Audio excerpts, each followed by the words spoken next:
We're live! Yay! Go. Hello, Hobrix fam. Welcome, Hey, welcome to the stream. Quad. Let's. Maybe I've never actually. wild Joe is stream. the master of StreamYard. I've never actually been the host of it before, so Joe Ah. might have to guide me through how to do this. But All right, I'll be your Master Yoda. I'm gonna. can you view the chat from the StreamYard, or do you have to do it through the YouTube? I believe I can't. Oh yeah, no, I can view the. Oh, you can do that. Okay. Just someone is just spamming Hobrix. Lucas, Like, what? it's, Lucas, like- what are you doing? Hobrix. It's like when they see Thrawn or whatever in Ahsoka, and they're like Thrawn. God. No. I have him like literally right now. You have him right there once. Oh my god. Literally, I have him with Enoch right next to the thing, so they're gonna be chilling out next to us. Naruto, he's here. Captain Glup Shido. I mean, they're the Ahsoka figures, but I feel like it makes sense because those two shows are very connected. Yeah, yeah. But yeah. Yes, anyway, I'll introduce you guys, or you can introduce yourselves if you want to the fam here, the fans, whoever's here, if there's anyone here. I guess I'll go first. I'm Jack. I usually go by Jack Otherstar on most social medias, but I don't really have a presence online. I just I tune in to streams like this, but now I'm actually on the stream. So I don't know. That's basically it. God. Amazing. Hi, I'm Joey. I'm 7'5". I'm a level 11 dark mage wizard. But yeah.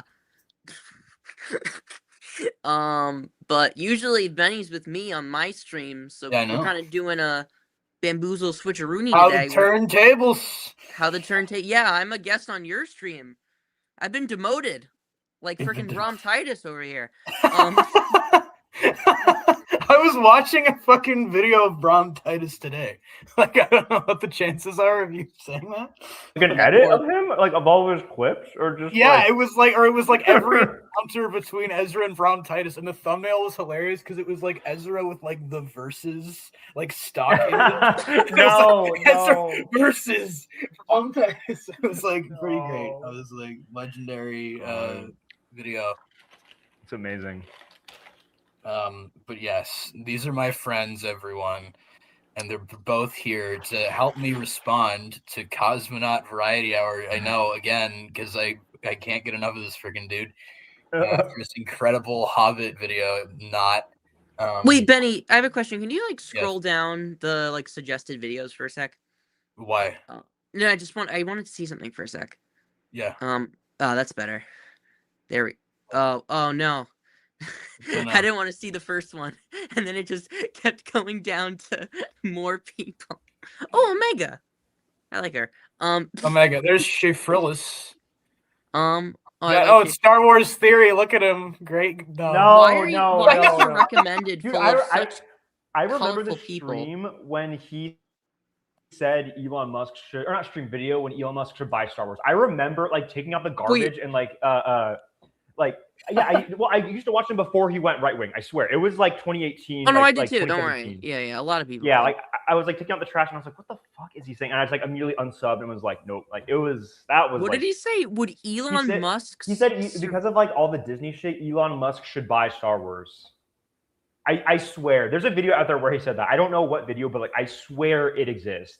It was insane. Benny, you're gonna be rewatching that, and you're gonna see the light leave my eyes when Jack said that. You'll see that the smile fade from my face, as Jack repeated, because I didn't hear him. The terrible person, such a shitty person. I met him actually. I can't. Really? I saw him in Boston. I was there last year. Oh yeah, you did. To meet Tamir Morrison and Manny Jacinto from the Acolyte. I saw him at his freaking saber booth. He was handing out lightsabers to people. I was literally a foot away from him. I didn't go up to him to say hi, but I literally I saw him in his glistening bald head. And I didn't say hi to him. I was very tempted to say something to him, but I just didn't want to risk getting kicked out. Understandably. Yeah, but I just kind of stood there awkwardly. He didn't come up to me to ask if I needed anything because he was busy, and then I was just like, I wussed out and I just ran away. Running away. Yeah, but I mean, Benny, if we don't, if you got like, I'm just sorry. I'm Yeah. just like broadcasting our stream to Instagram. gotcha, Because you thought ahead and put it on your story, so I figured I need to put it on mine now. big brain. Connect to comment. And also, I'm just gonna mute when I eat chips. So like, if I go out, like, I don't want you Okay. to hear my ASMR. We got It's you. kind of gross. All right. So, shall we begin the video? And then if there's if there's any point in which you want me to pause this. Oh wait, I can do I connected my channel to your live chat, so I'm just gonna type first. what are you gonna do? Nice. First. It wasn't Nice. even that funny. Incredible. All right. Okay, let's Oh, actually. God. Did we do a sound? Like, let's see if can you guys hear it? Yeah, Okay, we're good. Yeah. I can hear that 8-bit goodness. God. Star Not Wars ready for Rebels this. fucking sucks. After I made that Clone Wars video, Benny, a you lot didn't of tell me people there were would be asking me how I profanity in feel this. about Star Wars Rebels. And the truth is, I don't really like it that much. I'm sorry, guys. I tried. I've been watching every episode, but I can't bring myself to enjoy it. Now, first of all, I know a lot of people like this show. A lot of people. And that's fine. It's okay to like stuff, but it's also okay to criticize things that you like. I think Rogue One is a pretty crappy movie in some areas, but I still personally love it. I'll rewatch it all the time. My intention That is didn't not age to well. tell someone that That they're didn't wrong age for well. liking something. I like the fucking Speed Racer movie, for crying out loud. Right. You know what? I don't need to explain myself. My goal with this video is to get my opinion out about a show that severely disappoints me, and to educate people that might end up feeling the same way as me, and maybe stop them from wasting their time by watching it. Now, with all that out of the way, Star Wars Rebels is kiddie show garbage. But you may ask me, Marcus, isn't Star Wars for kids? It's a film for 12-year-olds. I love No, that. it ain't. photos. Star Wars is for everyone. It's for boys, girls, women, men, families, outcasts, everybody. It's the most popular movie series in the world for a reason. Because everybody has Wait, can you something pause that they for a can... sec? Can you pause the video? Yeah. This came out before The Last Jedi, right? And I think this came out before season 4 because I remember he had like a follow-up video. So I think this was Yeah, 1 to 3, we might right? do that one too. Actually, let's wait. Let me check the. No way. When did he release this? He released this like in 2017, I think. 29th of July, Yeah. 2017. So that is before Last Jedi. Yeah. This is before the bad times. Yeah, before the dark time. God. Before the Star Wars fandom just took a nose. Just yeah. I do kind of have something to say about Uh. like his whole thing about it's for everyone, whatever. Like, Mhm. what? Because it's like, hasn't he said several times like, I'm sure, what did he even just say? Oh, hello, Maximus. Welcome to the stream. Yo. 2016 was the last good year for Star Wars. I don't know about that, but I think 2020 was a really good year. That was a quiet year for what Star came Wars. out in 2020? Mando. Clone Wars Wars season Clone- 7, right? Clone Wars I season forgot about that. 7 and Mando season 2. Yeah.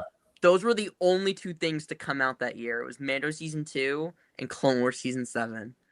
It's like the quietest year for Disney Star Wars. No one was complaining. 2021 was good. Well, no, actually, 2021 was pretty bad.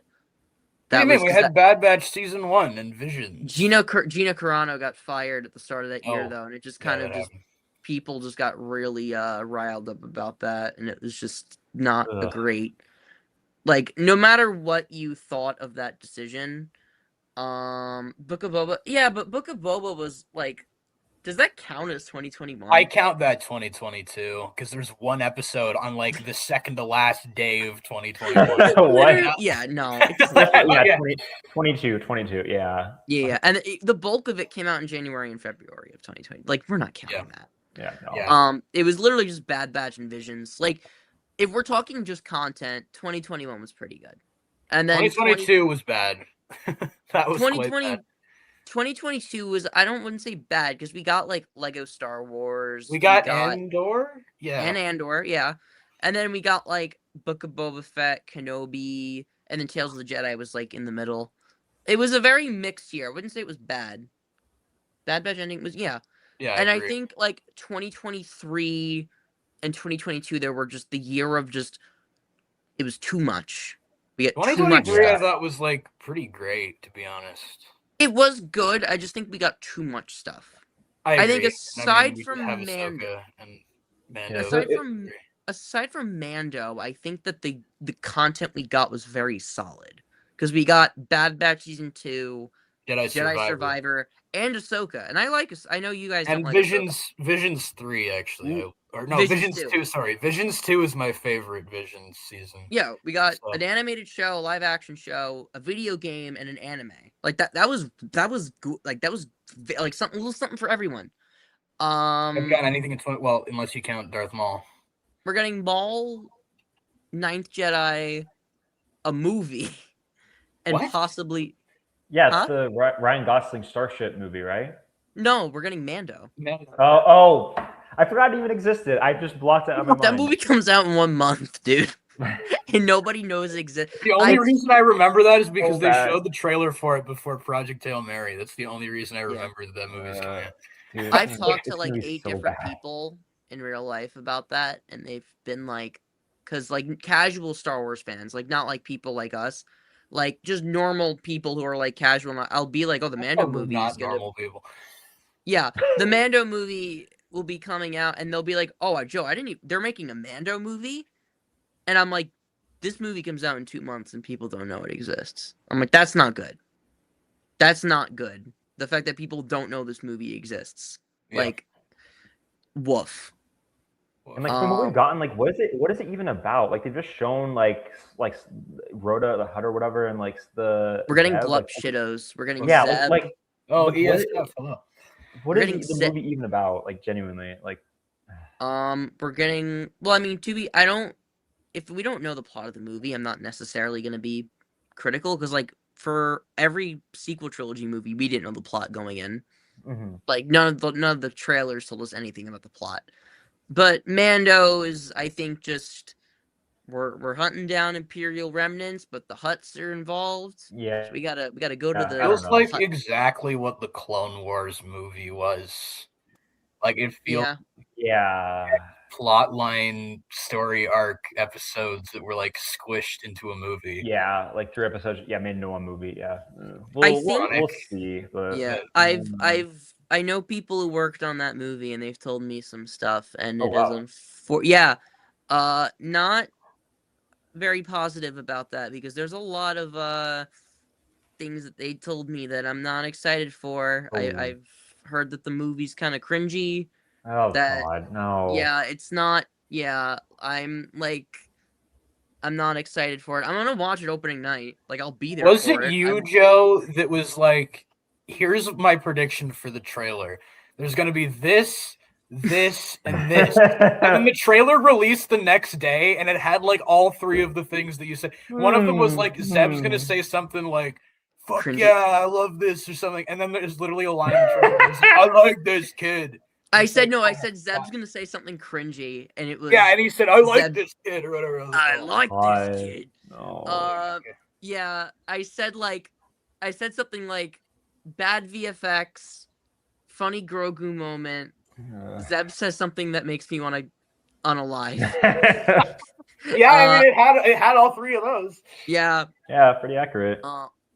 but yeah, no, I will say the trailer got me more excited for it, but not a The lot. second trailer was better. Yeah. But I'm also still not really that excited. It'll be better than Yeah, Solo. there's just like better than Solo. Solo was I don't not know that about bad. that, Joe. Solo, I don't know about that. Solo was like there was issues, but I thought it was okay. I I thought don't it even was hate okay. Solo that I'm much. like, yeah. okay. Here's the one time when I actually agree with friggin' Cosmonaut is that Solo is like an underrated gem. I'm the only person who thinks that. I don't hate Solo. I still will go back and like revisit that movie, and I'll be like, this is fine. I don't like it, but it's like the middle of the road. That's like it's like the definition of mid. People don't Wow. understand what mid means anymore. Like mid means It's not bad. It's not great. It's not going to change your life, but it doesn't offend you. It's okay. It's like, like we got to understand what mid means. We got like Acolyte. That's a mid show. When people are like, dude, don't watch it. It's mid. It's I awful. didn't watch it. Like, yeah, Mando is going to be mid. I think that there will be Yeah. stuff in it that is good, but it's not going to change our lives, and it's not going to reinvigorate people's love for Star Wars. So you know what I love? Yeah. So true. So true. I love how we like started this and we were watching Cosmonaut and then we like flew away. Like we do this like you're new to this, Jack. Joe and I do this every time. We just like go so far away from the subject of discussion, and then we're like coming back. So we're back. We're gonna talk about the Rebels video now. Yeah. I'm so sorry. No, it's okay. No, I love this. This is great. But Yeah. what I'm gonna say is like I feel like this is the beginning of the like Cosmonaut says something and contradicts it 5 times. Yeah. Because like what he just said about it's made for everyone. I swear he says something different later. I'm positive there's a point in this video where he says something like I remember when he's like, "Oh, Rebels wasn't made for kids because why else would they bring in Thrawn and Ahsoka?" And then in his like follow-up video when he talks about season 4, when they're like, "They're not going to kill off the main characters, guys." He's like, "It's a kids show. It's not Game of Thrones." And I'm like, "Is Rebels a kids show or not?" Like, what he is keeps happening? changing his Make up your mind. mind. Rebels is not made for kids, but at the same time, it's a kid. Like, come on, like pick one. Pick a lane, man. Yeah. I'm tired looking at Billy D. Williams. Yeah, we need to. This is a freaky image. Can enjoy about it. But Marcus, you love Clone Wars. You were talking about Clone Wars so much and how great it is. So how can you not like Rebels? Well, here's the thing. Yeah, Rebels is a direct sequel to Clone Wars, a show that I've been on record saying is really good, a show that I like a lot. It's even made by the same people. But the fact is, it is a severe downgrade in quality in almost every regard. Like I said, Rebels is just Clone Wars, but for kids. Which is why the one thing Rebels does really well is give kids a fun Star Wars show to watch. If I was in the Disney XD demographic, you know, ages like 8 to 12 or whatever, I'd love this show. But I'm not. And it's one thing if the show... But we like it. Yeah, okay, yeah, this, I don't know, I feel like he's throwing out like a lot of things. Like, I don't know, like, it's not, like, would you guys say Rebels is like a direct sequel to Clone Wars? Like, I don't... Not direct, but it does have direct follow-up. It follows up, yeah. I just feel like the whole idea of like it's a direct sequel. Bad Batch is a direct sequel. That definitely agreed is definitely a direct same sequel. art style, like, picks up, starts with the narration. Mm-hmm. It was like designed that Rebels is like clearly shit is happening story. in the galaxy. Yeah, and like it's different and cast mostly. And I think to compare it directly to Clone Wars, like I get it, like it's totally fair, but I think at the same time, like doing it so closely can just, it doesn't feel as fair because like, you know, there was like there were the same people, but you know, it was new animation style and like they were working under Disney now, not Luke, you know, purely Lucasfilm. And I don't know, like every show has its development period, and I obviously like the first and second seasons have like their fair share of like, you know, episodes that are like quote unquote filler, which also like mid has lost its meaning over the past like 5 years. Yeah. But I don't know. I feel like I don't know. Just the whole direct comparison just rubs me the wrong way. It's just like it's not. Give the show like Clone Wars seasons 1 and 2 are like there's a lot of arcs that are not great, and I think like if you had only Clone Wars like seasons 1 through 3 to like judge it, and Rebels 2, it's like they would be in pretty similar ballparks. Like I don't know. And just to back you up on that, in his Clone Wars season 7 video, Cosmonaut says the show is 60% filler, and that's being generous. Bro. And he literally says that. bro. I don't agree with that at all. Yeah, like, 60% filler. Just like I said, filler has lost its meaning entirely. I feel that way when I talk to people about Bad Batch. Like, I felt that way a lot. People were like, "Oh, Bad Batch is filler. This is filler," and I'm like, oh, "Okay." I think Bad Batch has like 2 filler episodes. We talked about that on our last stream together. Is we like went through episode by episode. We were like, "What is filler?" We literally did because we were like, "Okay, 2 episodes in the whole fucking show." we were like, "We need to settle this argument," and we concluded that each Bad Batch season has 2 episodes we would qualify as filler, and even those are technically up for debate. You can make an argument as to why they aren't, but I would say like season 1, Common Ground and Infested, but Common Ground you can make an argument is not filler. I would say Infested probably is. Season 2, I would say the Indiana Jones episode and the Kashyyyk episode, because those don't really come back later on. I have a soft spot for the Kashyyyk episode. Okay, that one I do. I just wish it went. It felt. You know what like, else? Okay, I'm sorry, Joe. Okay, No, I it's also okay. just want to say that episode has the most fucking underrated music in like It any of the does. freaking shows. The It does. Kashyyyk music is so good. No one talks about that.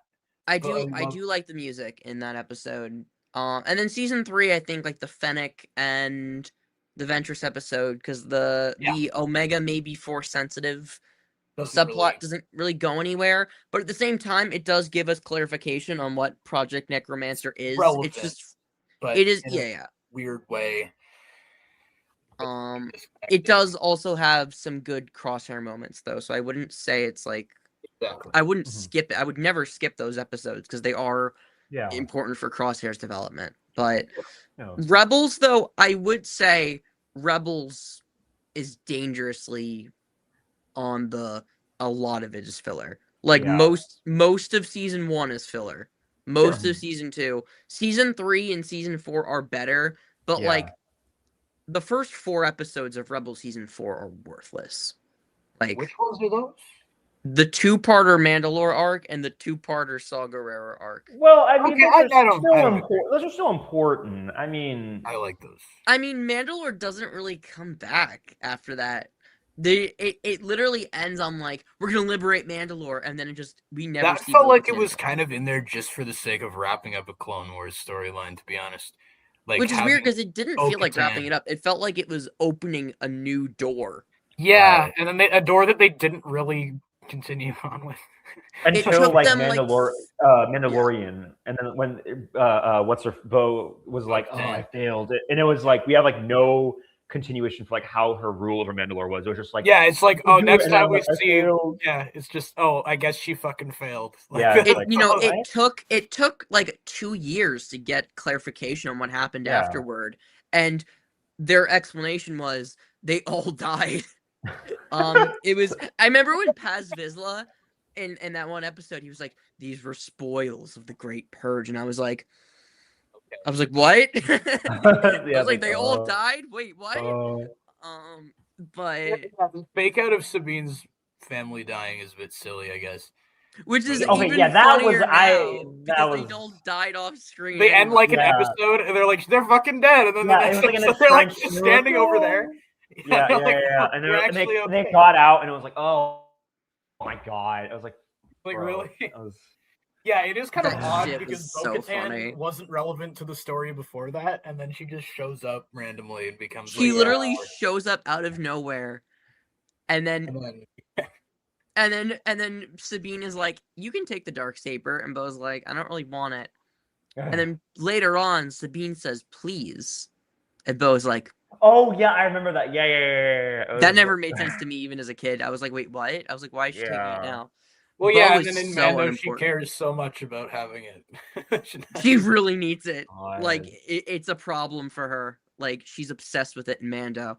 But don't get the dark. they The Darksaber rules are so dumb. I hate it's like, that shit. It's like the whole thing of like, oh, Palpatine should be the ruler of Mandalore because he yeah, beat he Maul. killed. It's like, Yeah, like Mando, but like, here's the thing: you have to claim it in the moment. Yeah, No and he- backsies.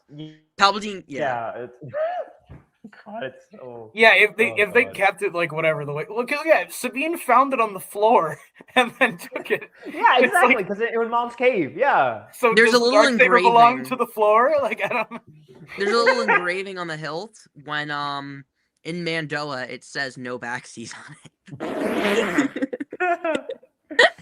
you, God. you have to Stupid. you have to call dibs in the moment. You have to say, "I beat you. It's mine now." You can't go back like a week later and say, "Well, I beat him. I technically..." No. You have to say it in the moment, or else it doesn't count. God. Oh, it's mine now. My dark Um, saber.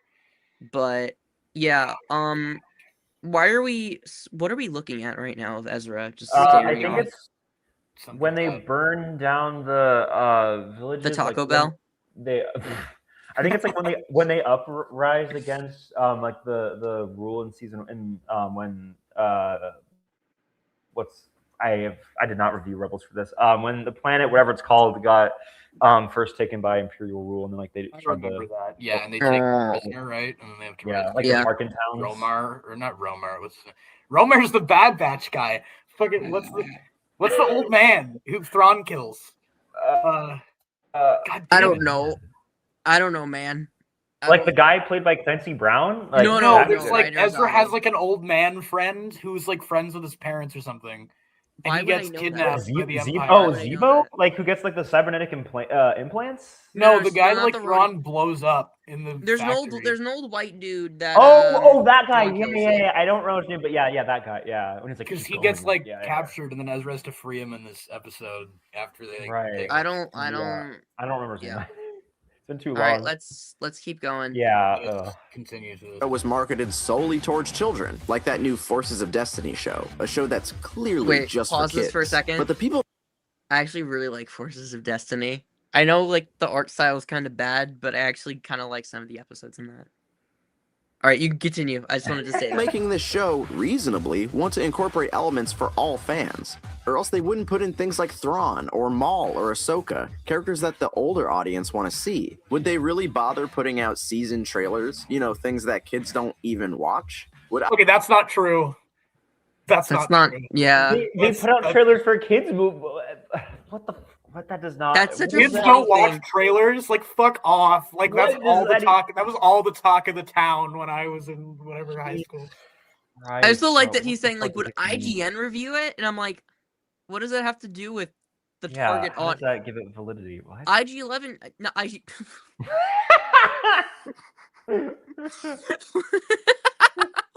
What did I do? Just imagining IG-11 reviewing a movie. This movie is terrible. I have him right here. Oh my god, let's go! Yeah, my little boy. I was looking at him. That's why. But IGN can do whatever they want. Like, what does that have to do with Rebels not being for kids? Yeah, It's really funny. It's like, would Project Hail Mary really be for kids? Mauler did a video on it, and it's like, I'm sorry, what does that have to do with the thing itself? Just because someone reviewed it doesn't mean it's not for kids. Yeah, it's such an odd statement. Yeah, that feels like a fallacy of some sort. Like it just feels so like two things equal in one thing when that doesn't even make any sense. It's like what? Like it's so What are you weird. talking about? I will say one thing I do think Rebels suffers from is that it does want to break that kids show barrier. However, it is handicapped by the fact that it is on Disney XD, and you can feel it want to push those barriers. It wants to bring this guy in, this wonderful blue man. It wants to introduce more mature elements, but it can't because it's stuck behind that Disney XD barrier. I think that may be what Marcus is trying to say, but he's not doing a good job. Doing a really bad job. Yeah. I don't agree. Yeah. He's almost trying to say like I don't know. I don't agree with the way that he's trying to present this argument. Yeah. And I just think that I think that Rebels has so many problems and I don't like the show, but it's so hard to agree with him because he presents his arguments in such bad manner. Like, I don't know. Okay. IGN review every single episode of this show. They don't do that for other kids' shows. So it's clear that this show is attempting to be for kids and adults at the same time. But you can't have your cake and eat it too. Or can you? It's been proven many times that you can make a show for all audiences. These shows manage to break through that wall, that kid show wall. And when Rebels is at its best, it manages to do that. But it never manages to do it for more than a few minutes at a time. Now, before I get into all that, I don't know if I fully agree with that. Like, it's kind of along the lines of what you were saying, Joe, but I don't think it's a couple minutes at a time. Like, I think there are whole episodes that are like pretty maturely handled. I would say that. I do think, though, sometimes the show can't help itself. Like, I always think back to Twilight of the Apprentice because I know it's memed on. However, What, I need I more just training? I always think back to that line because I know even here Marcus will bring it up as an example, but even as a kid I hated that because it is just like a Marvel quip. It serves no function in the story.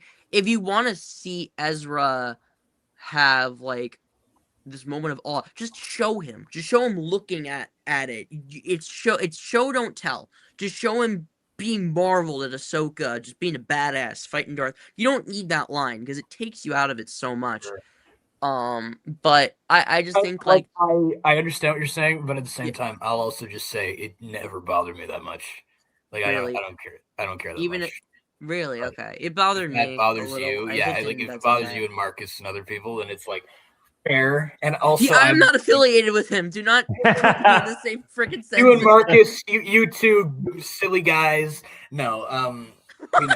Why did you say it like that? Oh, Oh, God. Joe, you're just a silly little guy. Silly little guy, Joe. Oh God. Yeah, no, it's I'm not no, I'm not trying to grip you in the same category. I'm just Oh saying my like God. it's if enough people have a problem with it, sure. And I'm also not a big fan of like Marvel-y humor, like random jokes thrown in. But I don't know if I what do you think, Jack? Because I don't know if I even read that as it being a quip. I mean, kind of is. and he is like at that time he still is like pretty like because he's supposed to be like 15 or 14 or whatever. So, like, 16, I mean, think. Yeah, Yeah. 16. Yeah, it's like I can definitely get it like being like distracting from the moment, but also like I when I watched it was like whatever, but I can definitely see both sides of like it can Because be Ezra is annoying. kind of like as a character is established as like not really having a fucking filter. Yeah, like, he just at kind all. of does. Yeah, he just kind of says or does whatever. Yeah, like I so- can. It makes sense, but also I totally get it. Like I'm sure it can be annoying, Sure. especially like in the Yeah. earlier seasons when it's a lot of like quip stuff. But also at the same time, like it is kind of like build, especially in the earlier seasons, like removed from Twilight of the Apprentice. Like a lot of it is like showing that they're becoming a family by like quipping and all that stuff, like playing off each other and all that stuff. Yeah. Yeah. So I think it has its place. I would agree, but yeah, it I can agree. definitely be a little like at certain times. Benny, about what you said, this is not me trying to like dismantle your argument, but like when you say like, oh, Ezra has no filter, like I don't think that inherently makes it okay, because like let's look at a character like Wrecker. That's a character that also has no filter and is like usually like a quip machine. Imagine if in the series finale of Bad Batch, after Wrecker caved in one of the CX troopers' heads, he went, that just happened. Awkward. God. I would have been like, well, yeah, it fits his character. That doesn't make it okay, though. Like, I would be pretty annoyed by that. Like, that show knew when to turn it off. Like, Wrecker has one line in that scene, and it's him looking at Hunter and going, get the kid. Yeah. It's so cool, because that's the one time, like, Wrecker totally just stops BSing around. It's so cold, and he just charges and just knocks that guy through the Just window. beat the shit out of him. Yeah. Yeah. Wrecker is such a fucking beast in that final Finale. episode. All of them were like, especially Echo. Like, dude, Echo went fucking crazy. Echo, It's like, yeah. Echo is. I have a friend. She loves Echo so much, and we haven't watched season 3 yet. But I told her, I said, season 3, Echo carries the team, and he does, especially in those last like 4 episodes. Echo is the MVP. Show up for a lot of it, and then he just comes in and like He's not in it Oh, a yeah, lot, when he, like, and left when with he Rex. shows up, he's like just holding them up. But yeah, I just realized how dark this scene is. Dark Oh my yeah, God. it's like they really like desaturated the color. I think because they didn't want you to fully be able to tell it's Maul. But like, obviously it's him. Yeah, Yeah, no, but I but- think they were like, "Oh, we're so smart, you can't see that he's red." Like, yeah, No, sure, not- bro. Okay. Yeah, It's gonna be some Dave random Zabrak, not Maul. Okay. Dave Filoni was like, "I'm not fucking with this white boy today." Yeah. let's carry. Before I start complaining and yelling and getting mad, like I usually do with these videos, I'm going to go over the stuff that I actually like in this show. But it's a pretty short list, so I'm going to try to be quick about it. First of all, the returning characters from Clone Wars are pretty good. Ahsoka and Maul steal any scene that they're in. One of the most moving scenes in the show is when Ahsoka finally realizes that Vader is Anakin. Ahsoka.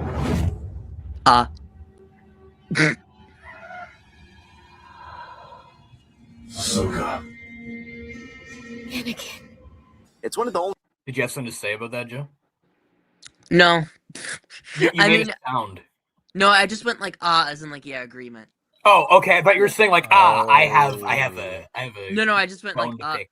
like. Okay, gotcha. times that my heart actually stopped while watching this show. I'll also mention that any scene with Darth Vader is automatically awesome. I know that's what a lot of people expect, but it helps make the show a lot more watchable when he's around. I particularly like the scene in episode 1 of season 2 where he just takes his ship and fights the entire Rebel squadron all on his own. All the scenes with him or Maul just consist of them kicking the main character's asses like it's nothing. I mentioned the scene where Vader bodies everybody. I really don't like Maul just being on the Ghost. I don't know why. That was always so weird to me. I find that episode really funny because he's just wearing like a fucking shirt. Like, he's wearing a tank top in it. Yeah. Like he just looks like a normal dude. Like, what? Yeah, I talked about this with Ross a lot, but like it always took me out of it when legacy characters just stumbled upon the Ghost crew, and it just made scenes so weird. Like it came off like this was like one of my biggest issues. It just came off like fan fiction-y. Like, oh, now Maul's on the Ghost, and oh, now R2 and 3PO are here, and oh, Leia's here. Like that. Sorry. I don't know.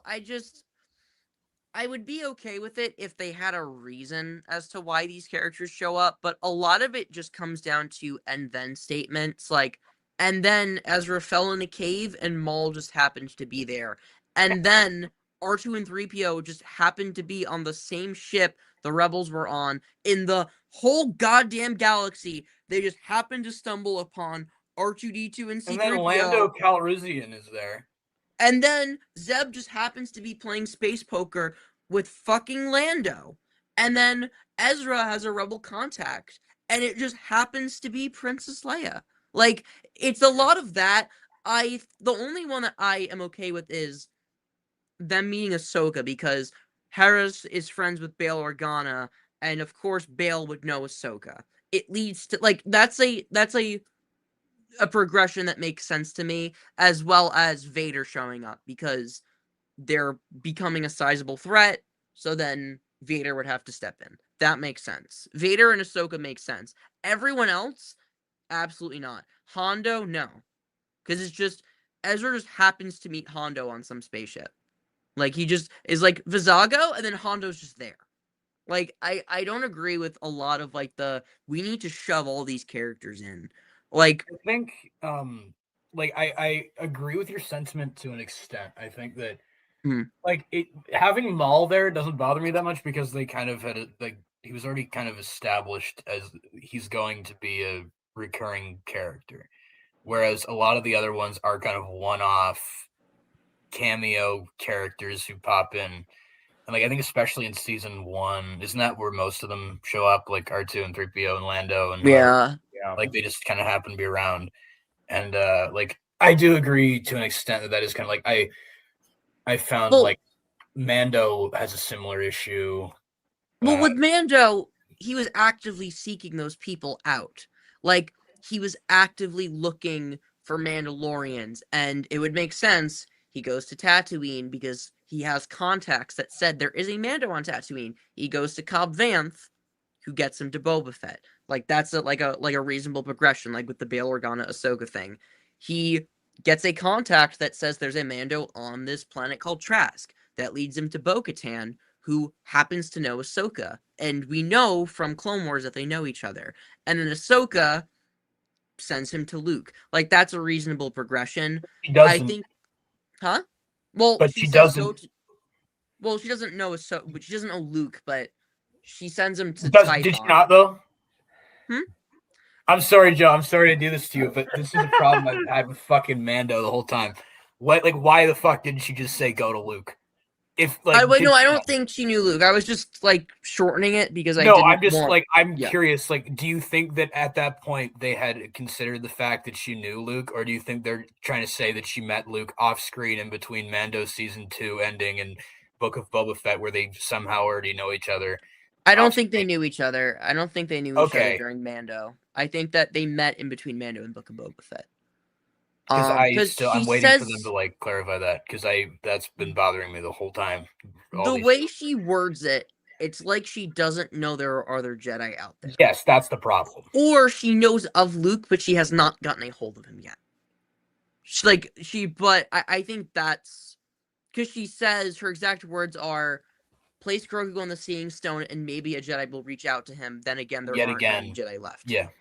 So the way she's saying it, it's like she doesn't know Luke is out there. So I would, but again, makes sense. Put him on the Seeing Stone, reach out to a Jedi. Luke hears it because Luke is a Jedi. Like that makes sense to me. Like all the cameos in Mando up until Zeb, all of those make sense. Zeb is now going back to Rebels BS where Zeb just happens to be friends with Carson Teva, and it's like, okay, like we're just going back to of all the characters, Zeb just happens to know Carson Teva and the Ghost Crew, and then he doesn't even show up for parts where it's actually important in Ahsoka. Yeah. But like, yeah, and it's just Ahsoka didn't really do that. At least I don't remember like characters just showing up for the sake of it. Like, Well, because there weren't really any major cameo characters in that show. It was just people who Well, were established as part of the yeah. story. Yeah. I mean, Ryder Azadi, but like Ryder is the mayor of Lothal. It would make sense that he's there. Like that. It That still makes adds to total me that he's the only real guy that they got from the animated show as an actual actor in the shows. Yeah, well, I mean, Lars. Well, this guy. Oh And- yeah, him too. I Yeah. guess. Yeah, he counts. Yeah. But I will say though, that is like the best thing that show that Ahsoka did was not just fully recasting actors and not bringing back the voice actors. Like Vanessa Marshall. Oh, shade. Vanessa, because here's the thing, guys. Tia Scar and Taylor Gray, I'm sure they're great people. I did not like their portrayals of those characters. I like Ezra and Sabine on paper. I don't like their character models. I don't like the performances they gave. I think Amon Esfandi and Natasha Lee Bardizio are far stronger actors in those roles. Natasha does have some like weird lines here and there where I'm like, that was the best take you got from her. But I think overall she is a far stronger actress. And the fact that she's an Aussie is even more impressive to me. The fact that she has an American accent the whole time, and I'm like, wow, like she never slips up. I can always commend an actor for fully committing to an accent and not slipping up once. It's very rare that I see that from an actor, especially someone who's Australian trying to do an American accent. Like that's not easy. And like Vanessa Marshall not being Hera, I don't know why they didn't just bring in Vanessa. But on the other hand, I think Mary Elizabeth Winstead does a really good job as Hera. Like I think both of them are equal in Hera. I don't like one over the other. I think both are equally good. And then Rosario is Ahsoka. Like I love Ashley Eckstein, but she doesn't look like Ahsoka.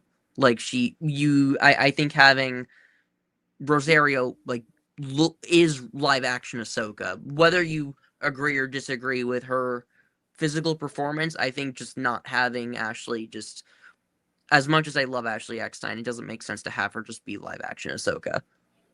But that's I just think the me. problem is they all had a terrible script. That's the problem. Yeah. Yeah, I feel like because sometimes I feel like it's so hard to tell when like their scripts are awful or they just can't act. Like it's so hard to like. I feel like that line gets blurred. And I feel like in Ahsoka especially because like I feel like Rosario was so like it was hard to tell whether or not like her performance was just very flat or if her like direction and or script was like also flat. It was It's just, like, direction. I think that Dave was intentionally going for like a drier, yeah, more depressed Ahsoka because I think some conflict stuff. after Ahsoka comes out of the World Between Worlds in episode 5, she does have like a little more whimsy to her. Like episode 7 especially, I think she's definitely getting like that Ahsoka core. Like she's laughing more, she's smiling more, and that one little scene with Hu Yang when they're in the Purgle's mouth and she's like ribbing him a little bit. Like you can that felt like classic Clone Wars Ahsoka to me. Mhm. I think everything before that they were intentionally trying to make Ahsoka very Right. watered down, depressed. Like I don't get it. I don't get I it. get it. I know why they did it, but I'm so happy we're done with it. Yeah. Because it was like a lot. Like I think for one episode of Mando it was fine with like her interacting with Grogu and it was like she wasn't the focus, but I'm so happy that now we're after like the 4 episodes we did get of just depressed Ahsoka, we're finally back to Clone Wars, and I think that's what's gonna make Ahsoka season 2 so much better, where it's just gonna be happy-go-lucky Ahsoka again. I think that like the episode 7 Ahsoka in Dreams and Madness is like the peak of live action Ahsoka. Like that's like my favorite live action Ahsoka content. I'm sorry, I'm done being a Filoni shill. I apologize. Okay, I was just like, where do we go?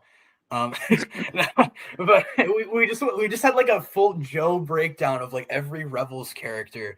I'm like really glad that we had that insight. I think Except Mon Mothma. You forgot Mon Mothma. You forgot her. Mon Mothma. Mon cool. That's it. We can move on. Agreed. Mon is cool. Wow. I feel like I have like 20 things to say to that, but I don't remember what I was gonna say. But wait, what were we addressing? Even what were we saying? I forgot. Like what were we even just he was talking about Maul and the good. Oh, we were talking about like the cameo characters. That's what yes, you the were cameo saying. characters. Yeah. Yeah. I don't know if there's much. Jack, do you have anything to say? You're good to go. Okay, we're gonna carry on. In his little starfighter, but I also like the scene where Hera fights the Protectorates. I think I just like all the scenes where the main characters almost die. There are also a few individual I episodes like that gag. but I'd say in total, Fools. I enjoyed about 20% of the entire show. I will mention that at the time of me making this video, the 4th and final season is not out yet. But I'm pretty sure that the final episodes are not going to change my mind on this series. So let's go on to why this show sucks so much. First of all, as I said, this show is kiddie to the max. I don't think I've Can I seen just say anyone in this something show. really quick? Yeah. You're like, oh fuck, Joe's gonna rib again. I really don't like I don't like the over exaggerated movements of the characters in the show. Like with Commander Sato right there, the way that he just like constantly is like swaying around, it looks so odd. Let me go back to Actually, that. this show The way is he like, notice how he's like, Oh yeah, okay. I got these like. Oh yeah. Okay. every character moves like that. No, I can't see it. No, I can't see it. I make that it's like a gif now. It's fucking Sato. It looks like it's mocap. Like what the fuck? It does look. It does look. Oh my god! Why does it look like? I can't see it. No. Every character in Rebels moves like that, and it irritates me all the time because it takes me out of it. Just the over exaggerated movements of Rebels is just so like irritating to me, and I'm so happy that Bad Batch, like there's a reason they just stopped using Rebels as animation and went right back to the Clone Wars animation for Bad Batch and just kept using it for Tales. Now it's everything. Yeah. Now it's everything. There's a reason we're sticking with it, and we left Rebels in the dust because Rebels objectively had unfinished animation. Like they used the same engineering software that they did. Jack. What do you Oh want to no! say? Did I hurt his feelings? No. It's just I definitely get it. Like I just don't want to go back and rewatch it and be like, oh, that looks terrible. Like I don't know. Like I definitely get it. But I think there's a charm, and I think the whole like basing it off like Ralph McQuarrie's concept art, like that definitely. Like, I always like really like that. But there are. I think it gets better by the end, but especially some of the early stuff. Like I at least it looks better than early like season 1 Clone Wars, because there's like some scenes that like genuinely like look like actually unfinished. Oh, I know. I've been rewatching with my friends. Dude, it's so bad. It's so bad. Yeah. I will say oh my god, I'm such a Filoni dick writer. I'm sorry. I think for 2008, that's the CG. Aside from, I will say, little asterisk, the freaking droid arc with like Goldie and R2D2 is Oh, objectively unfinished. yeah, dude, that was bad. And Oh, when I say that, I mean objectively unfinished, as in it is literally a fun fact that that episode was not completed in time. I'm not saying, oh, it looks unfinished. It was sent out and released unfinished. It was not complete oh. at the time. You will see little mistakes throughout. Ahsoka will like clip through the environment. When she fights General Grievous, her leg is clipping through the skirt. What? You will go back and watch it. There, all the characters, their textures haven't loaded. And Oh, that was the first episode that they produced for the show, and they just didn't finish it in time. There's a reason that Ambush and the Malevolence arc came first, because those were finished first. oh. It was like an embarrassment. However, I think that aside from that, all the other episodes for 2008, now they don't hold up. For 2008, I think they look pretty good. Especially, I don't know. I think Rebels just suffered from just the budget, I think, because they only had like 500K an episode, which is not a lot. Mhm. Insert goofy cartoon sound effects. What is Galaxy going and I on are in like the chat? thinking alike right now. We said the exact same thing in the chat at the same time Oh because my we're God. currently watching Clone Wars, so we're both like, we need to watch for these fucking Oh. heroes. Yeah, dude. I actually did not know that fact. I gotta go rewatch that. It's now so and look at funny. that. You gotta go yeah, through and yeah. look for those Do we have mistakes, man. anything more to say on the animation topic right now, or do we want to carry on? I mean, it looks better than Resistance. Oh yeah, no, absolutely, no, agreed. It does look better than I hate Resistance. I hate the stupid what if like Marvel what if like zombies animation where it's like Yeah. we want it to look 2D, but we gotta make it 3D, so we gotta have like Yeah. it masked in shadows and it looks really shitty. Yeah, I don't like Like, it. yeah, no, just Yeah. commit, have it be 3D or 2D. Yeah, Just I feel like don't. the new animated Spider-Man show, like, I think improved on that. I think it went for a better comic aesthetic, but yeah, that like, yeah, it was okay, but it definitely it can look very like when there's like no detail, like especially like in their faces, it just looks like one big blob, like with no like some shading, but it can look pretty jank sometimes. Yeah, Spider-Man, Friendly Neighborhood Spider-Man looks pretty good. I haven't watched it, Yeah. but from what I've seen, it looks infinitely better. Yeah, same here. Yeah. But Ron, yeah, let's. I think is the only good one that uses both 2D and 3D animation. I haven't Yeah. watched it either, but X-Men Wait, which one? 97. Oh, X-Men yeah, 97 did a good job of combining both 2D and 3D. Galaxy is like the Tron obsessed fanatic of my friend group. yeah. Like, you cannot have a conversation with this guy without him going on about Tron. Sorry, Galaxy, I'm exposing you to my friends, but we know you, and you just talk about Tron. We could wait, Galaxy. Do you want to come on? Because you could join us in the video analysis. I could add him to the call. That would be hype. But I'm gonna carry. Let's play the rest of this here. Oh, They it's get muted. shot and die with a blaster. Stormtroopers do not count. They can get mowed down in anything, and it's fine because we can't see Oh, their I hate faces. this. They're just video game enemies. But if anyone with a face dies, it's either in a cutaway or an off-screen explosion. Oh, there's the guy. Those are the only Yeah, two the guy. ways that We you'll don't see know. someone get murked. However, if it was a kiddie show all the way through, I would totally give this a pass. I Okay, don't need to this see is my people get issue with murdered in a Marcus's kid's show. argument. Oh my On God, a this is the first image, dude. Holy fucking FNAF jump scare over here. Holy shit. Jump scare. God. Oh. I'm with with the issue with Marcus's argument is that on a base level, I have an issue with the no one dies in Rebels, but that's not inherently like a problem to me. Like, I'm okay with just not showing death. Like, that's Yeah. fine. I think that like for example, like Maul doesn't really show it so far. Like, no one's really died in it. However, my issue is editing around it. You have to edit. If you don't want to show death right, but you want to kill people, it has to be edited correctly. Yeah. Rebels does not do that well, in my opinion. Yeah. I think that it's Yeah. very chopped because they want to skirt around the fact that people are dying, but they don't want to. I think the Inquisitors in season 2, especially, the way they don't want to show all- those yeah. characters.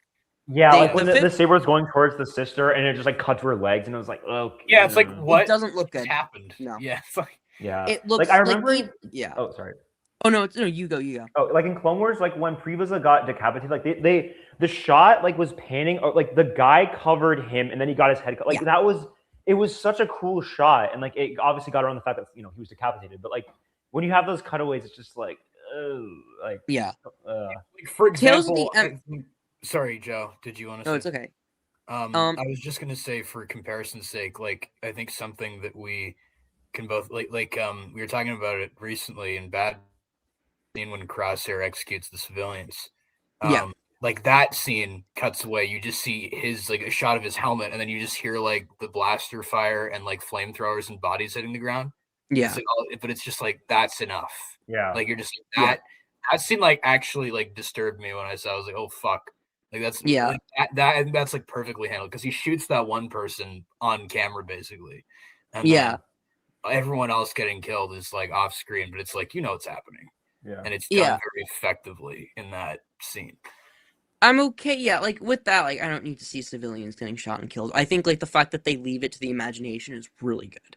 Yeah. But yeah, my thing with the Rebels is that they want to do the same thing where it's like, ooh, we killed a civilian, but they can't like edit it correctly. So they'll edit like they'll cut away and then they'll see the speeder exploding, but you don't see a body. So it's like, wait, where did the body go? You see the speeder debris, but where did the body go? Like it's odd. And Tales of the Empire did this too with Morgan Elsbeth's mom. I talked about this with Andrew. Yeah. It was like Grievous will cut down at Morgan's mama, and she like flops over, but with the way Grievous cut her in half, that body should not be intact. So like just don't show the body. Yeah. Just cut away, and then you just see Morgan be like, "Oh my god, my mom got Darth Mauled."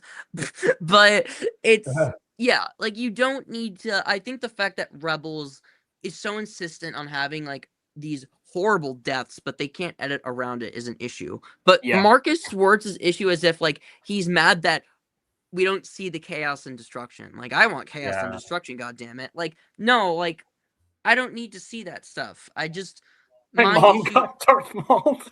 My mom got That's really funny. I want to like frame that quote somewhere. My mom got Darth Mauled. Joe. God. Yeah, I agree. I think we've identified. I just want to move on from fucking like creepy Zeb here. Zeb's gonna kidnap us or something. I don't know. The fact is, this show is incredibly inconsistent with the tone it's trying to portray. And like I said, it's not trying to just be a kid's show. During a single episode, you'll experience the most severe tonal whiplash ever. You'll see a silly scene with Chopper stopping bad guys. Oh, look at the droid. He's so cute. But then immediately after, you're going to see someone getting murdered. There's an episode where Sabine goes out of her way to save Chopper and this other droid. But then she murders an innocent one by making him explode to save herself. And it's played off as a heroic moment, music and all. That's fucked. I do agree with that. I hate that. But the situations are just so goofy and unconvincing. I'm not saying things have to be steeped in gritty realism. I'm saying things need to be tonally consistent. I'd say the same thing about any show or movie or game for that matter. That's not true. I prove that for a fact because I've talked about it before in his videos where he talks about the tone. He talked about that in the fucking Hobbit, where he like contradicts himself 20 times with what he thinks the tone should be. How it needs to be more like the source material and not like Lord of the Rings. Like he's saying that it's whatever he just said is a lie. It's not true. And like and I'm assuming he means in episodes themselves, which I guess makes sense. But I mean, I feel like Clone Wars also could be sometimes like totally inconsistent. I don't know, but at the same time, I think like there can be like I do agree like they should balance it, but at the same time, like I think it's okay to like, you can't just have like it be super dark with the entire. I don't know. I guess he means like more balance, like flowing it. If it's going to be more like silly to more serious, like I guess that makes sense. But I don't know. I mean, I think the episodes that are individually like the episodes that are like, I don't know if like you agree with this, if either of you agree with this, but I find Rebels has a bit of a rhythm. The episodes that are less plot relevant, are more quote unquote fillery, are the ones that feel less tonally like dark, and the ones that are more like fillery are kind of goofier. But like I actually do think you make a quite excellent point, Jack, which is that Rebels shares a lot of similar issues to Clone Wars, in my opinion. Like they're different like series in terms of their structure, but because Rebels is like very strictly linear and Clone Wars is like an anthology show. But I think they're like they have a lot of similar issues when it comes to tone. And that's actually kind of a weirdly like apt comparison to when I talked about his video on The Hobbit, because in that one he does complain about all these issues, like, oh, there's this crazy shit Legolas does, there's bad CG, there's like, and it's like all of these things can be said about Lord of the Rings, you know that, right? Like that's the thing I get sick of hearing is people make these points about, oh, like they apply these criticisms to this, they apply criticisms to X, but Y also has the same problems. Yeah, exactly. And it's like okay, why are we zeroing in on this? Like it's kind of the same situation I find here, is that this like Cosmonaut will go to town defending Clone Wars, but then he'll like rip Rebels to shreds, even though a lot of the criticisms that he makes of it can be applied to Clone Wars as well. And it's like he's not really self-aware about that ever. It's really annoying. And it's just like Clone Wars had still like not the most serious arcs either. Like not all of them were Umbara. Like a lot, like especially in the earlier seasons, like a lot of them like were like inherently like not as serious. And I think I don't know, like you can have your show doesn't have to strictly be one thing. It can be both. Like Clone Wars was very much had silly arcs and like serious arcs. Like, you can. And both within the same arc itself and episodes. Like you can have both. Like it doesn't need to be strictly one. Like it's kind of like, dude, come on. Yeah, and it's weird because he kind of goes back and forth like about that throughout the video. This idea that you can't have your cake and eat it too, except you can. Like you can't have you can't have tonally conflicting ideas take place in the same show. Yeah.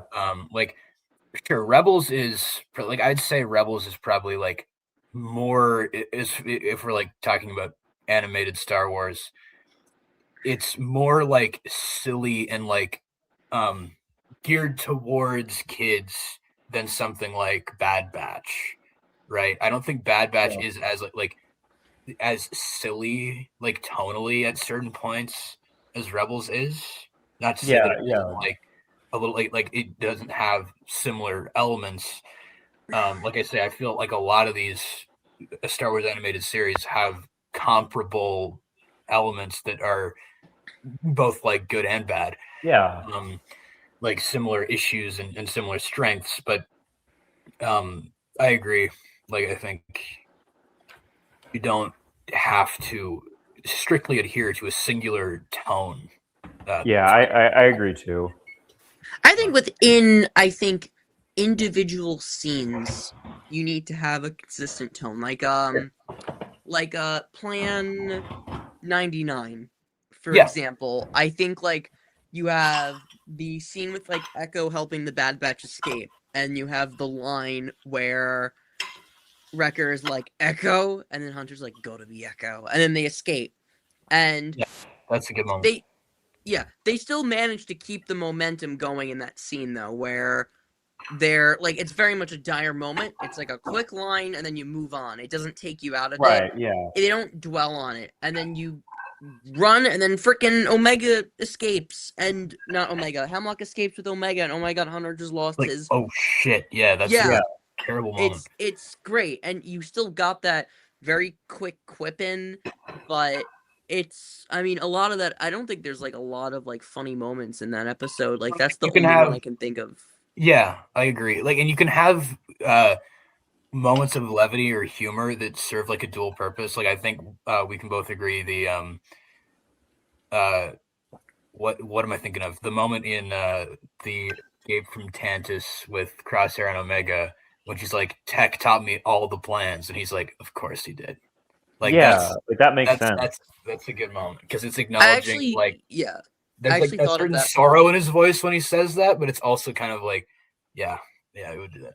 Like it's kind of a little bit. I didn't humorous. even view that as like a joke. I just viewed that as like that character like reminiscing of Yeah, his sure. friend that died. But But it is kind of like a moment, like an individual contained moment in the midst of like, constant movement, action Yeah. happening. It's like a kind of a pause moment, but it serves like Agreed. it kind of serves Yeah. like a dual purpose.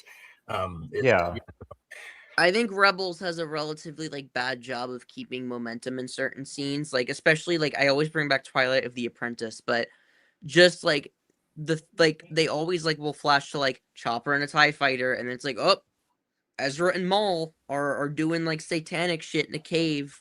Like it just they can't keep it, and Satanic shit. that's really my issue with that arc. Like it's like, oh, Ahsoka confronted Darth Vader, but oh, Ezra has to quip a little bit.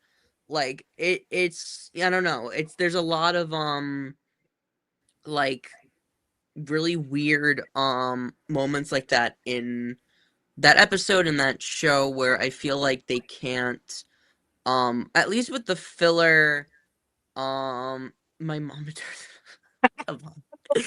They can't I think with the filler episodes they managed to keep the tone relatively positive, but they can yeah, never keep the more serious episodes very like dire, like especially the finale with like the Ugnaught just being thrown on the roof and just Sure.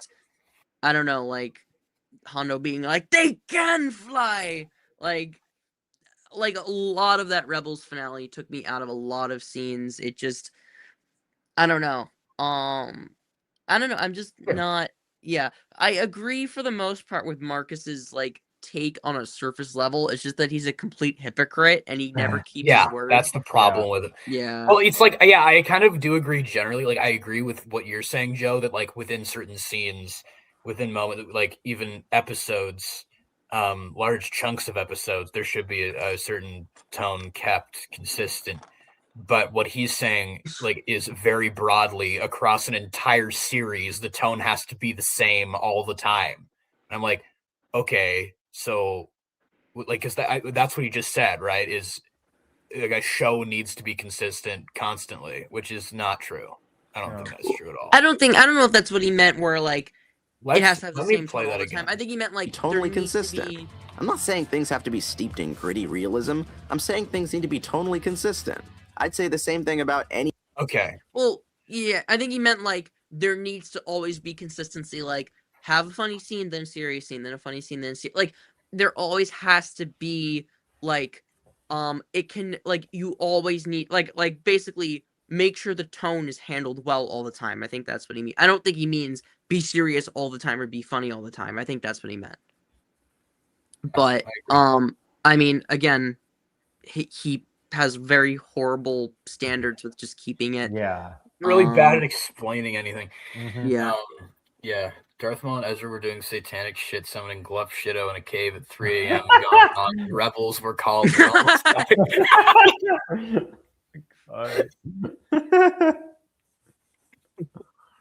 Okay, that's pretty good, Galaxy. Thanks for being our comic relief here. See, Galaxy is keeping our tone consistent on yeah, this. yeah. It all balances in the end. Yeah, it all balances out here. Let's show or movie or game for that matter. Also, I get it. Stormtroopers are dumb. But why do they have to be dumb? Why does media keep perpetuating the fact that stormtroopers are just incompetent idiots? Can't we just get one bit of Star Wars media where the main icons of the series can be threatening? Where they can be more than just butt monkeys that get tricked and robbed of their uniforms every single episode? I can't even begin to count how many times in this show. Yeah. Like honestly, like I do like I haven't watched Rebels in a while, but like thinking back, like it honestly, like I get it. Like you obviously don't want them to be like incredibly serious, but at the same time, like it did get kind of annoying how like often like the whole thing of like, oh, they like beat them up and got their uniforms, like that it did definitely get kind of like old after a while, and just it definitely diminished like their scariness. Like I think the Death Troopers were like when they were getting the Kyber Crystal. I think that they were definitely threatening, but it like I get hate it, that but episode also with them so. I think they were severely mishandled in that Kyber Crystal arc. oh, interesting. Jack, I'm so sorry. Every time you say you like something, Joe's like, I fucking hated that Yeah. shit, bro. Oh no, I've become. I become my father, but I've become Sheev. Become what you swore to destroy. No. But Jack, no, I promise you, this is not me attacking your opinion. yeah, no. I do not want to take Rebels away from you. Yeah, no. I'm But like, yeah, no. I'm a I'm music just saying- major, so like I'm used to getting like criticism and like not like taking it like to myself. Like it's like Rebels is not for everyone. Like people can hate it. Like that's totally fine. Like it's totally chill. Like don't worry. I'm just saying for me like it definitely did get annoying when like they were just so easily just and it was like okay, like it just they lost so much of their threatening capabilities when they just like every other episode they just like beat them up, stole their clothing, or like stole their ships, or like I don't know. Like I get they need the the good guys need to win, but at the same time it's like you can't make them like work a little harder. Like it definitely did get a little silly. Also, it didn't help when Stephen Blum voiced like half of them, and it's like okay. Like I get it's animated shows, so they have limited voice actors, but like dude, Stephen Blum I guarantee you was like half the fucking Empire. Like bro, it's always like him like saying some quip and then they just blow up or get beaten up and their uniforms taken. Like Deb, is it you under there? Like it's just him every time. He literally, literally. yeah. Like I get it, but it's like you really couldn't have any other person do like a weird voice. Like yeah, no, They ended up not having him in Bad Batch. I'm pretty sure they just kept it up with like just different voice actors because I don't think I Right. heard that generic ass like stormtrooper like gruff voice. I kept Yeah. hearing do the different TK names. troopers like ever talk really? Like they They just do, go like, they do "Woo," talk, or but they go, all have different Yeah, a little voices. bit. Some of Yeah. them are women too. So it was Oh, yeah, I like remember that. because that's just like them getting that bigger budget. Just you can just get different voice actors. Yeah. Like yeah. make one a girl, make one a guy, make one deeper, make one higher pitched. Like you can yeah. just get like different voices now and not have just Steve Blum like just voice your character every freaking episode. Like I think like that was definitely like a good part on Bad Batch was making the TKs varied. Mando, however, was just have the same freaking Steve Blum and just same two people play a stormtrooper because it was just the same guy every time. Kenobi actually had it so the people in the suits got to voice their characters. That was cool. That was one thing Kenobi did right. They had the people who were the stunt performers for the stormtroopers got to voice their own stormtroopers. That was cool. Okay, I like that. The one thing Kenobi did right. The one thing Kenobi did. Yeah, and I mean, I'll be fair to Rebels too. It's funny that I'm the one defending this point because I think I'm like the most lukewarm on. No, I like Rebels. It's like I'm just saying, like as far as like tiers of Rebels fan that we have here, we have like Jack, the Rebels fanatic. We have Joe, who's like leaning towards negative, and then I'm on the I like this like spectrum. Like I'm not quite fanatic level, but I'm like I didn't used to like it. And then I found did I ever tell you guys the story about how I found like all 4 seasons of Rebels at my library on sale for 50 cents? No. Like all the DVDs. I have it. Yeah, I have all 4 seasons of Rebels on what? DVD for fucking I know. Bro, that's actually insane. Holy shit. Like what? So I have all 4 seasons of Rebels on DVD, and I found them for 50 cents in the library. That's epic. But yeah, I binged it a couple years ago after I bought all the seasons, and I was like, yeah, I do like this show a lot more than I used to. Like, and I think part of my increase in appreciation for it came from the fact that I was not liking the direction that the Mando live action shows were going in. And I was like, this feels more like it was a well thought story, and it felt like consistently planned. Whereas like sequels, Mando, whatever else, like basically almost everything currently, except for Andor and Bad Batch or whatever, like was just complete disaster as far as recording and planning and all that was concerned. But I think the issue of the incompetency of stormtroopers can be like traced all the way back to freaking Return of the Jedi. Yeah. That's the thing that's with when the Ewoks were tripping them up and hitting them in the head or whatever. I was like, okay, this is that's what started the stormtrooper, the incompetence of the stormtroopers, and then leaned into it. Like I will concede they do lean into it a lot in Rebels, especially.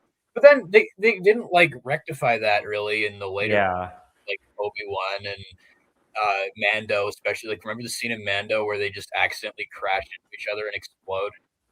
Oh well, I liked that because it wasn't meant to be like they're stupid. It was meant to show that now they're inexperienced, which I thought that was cool. And I think Mando, because Mando season 2 has a lot of issues with their stormtroopers, because especially in the Bo-Katan and Boba episode, they're fodder.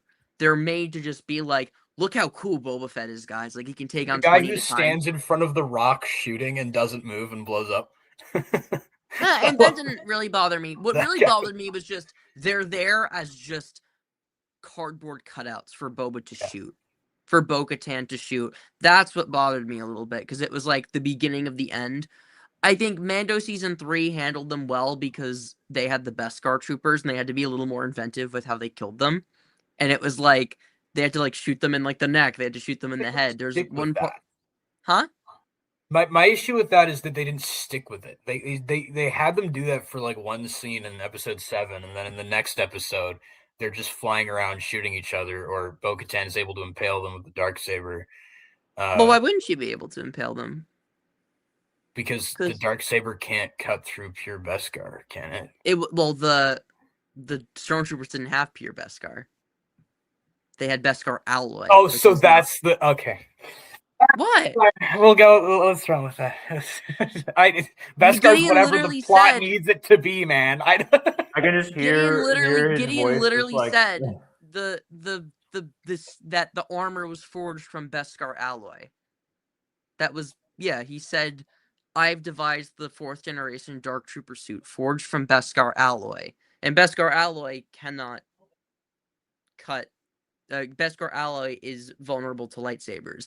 Pure Beskar, there's like a tier system. There's the alloy, and then pure Beskar is just 100% Beskar. There's like a mixture to it. Like there's a tier system basically. So the stormtroopers, Mando and the spear are pure. Those are the only 2 examples of lightsaber resistant Beskar. There's also like specifically. Also Sabine, her van braces are lightsaber resistant. That is true. Which is fine. Like, because that Fen Rao gave them to her, so they're just super OP. Like, that makes sense. But those, like, doesn't Shin hit her with a lightsaber? Yeah, and she blocks it with the van brace.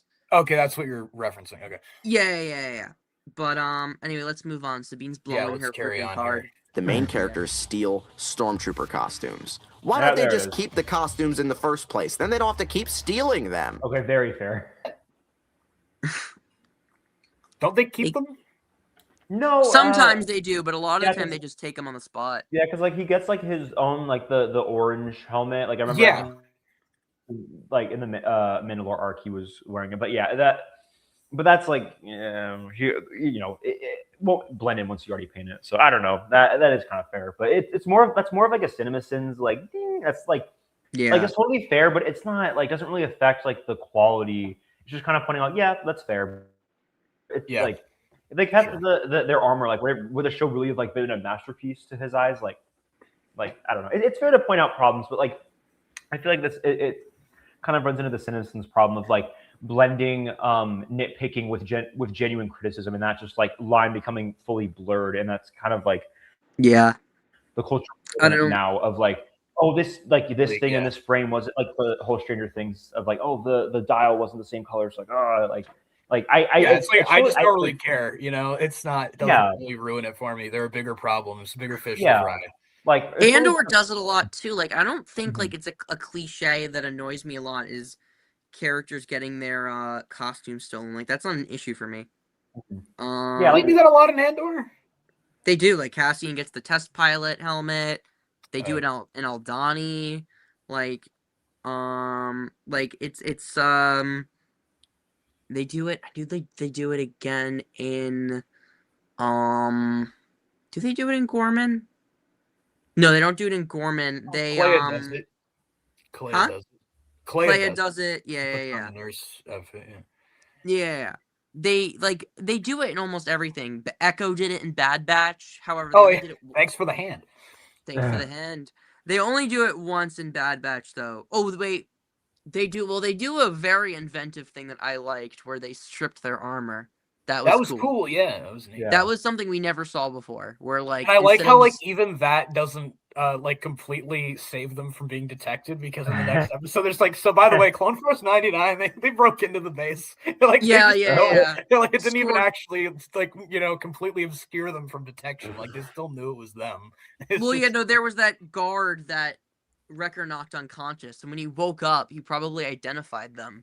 yeah. They're like, "What did the assailants look like?" And he was like, "Well, there was one big guy, one had like a robot arm," and then Scorch was like, "You got to be fucking joking me right now, dude. Of course it's them." So then that's probably what it was.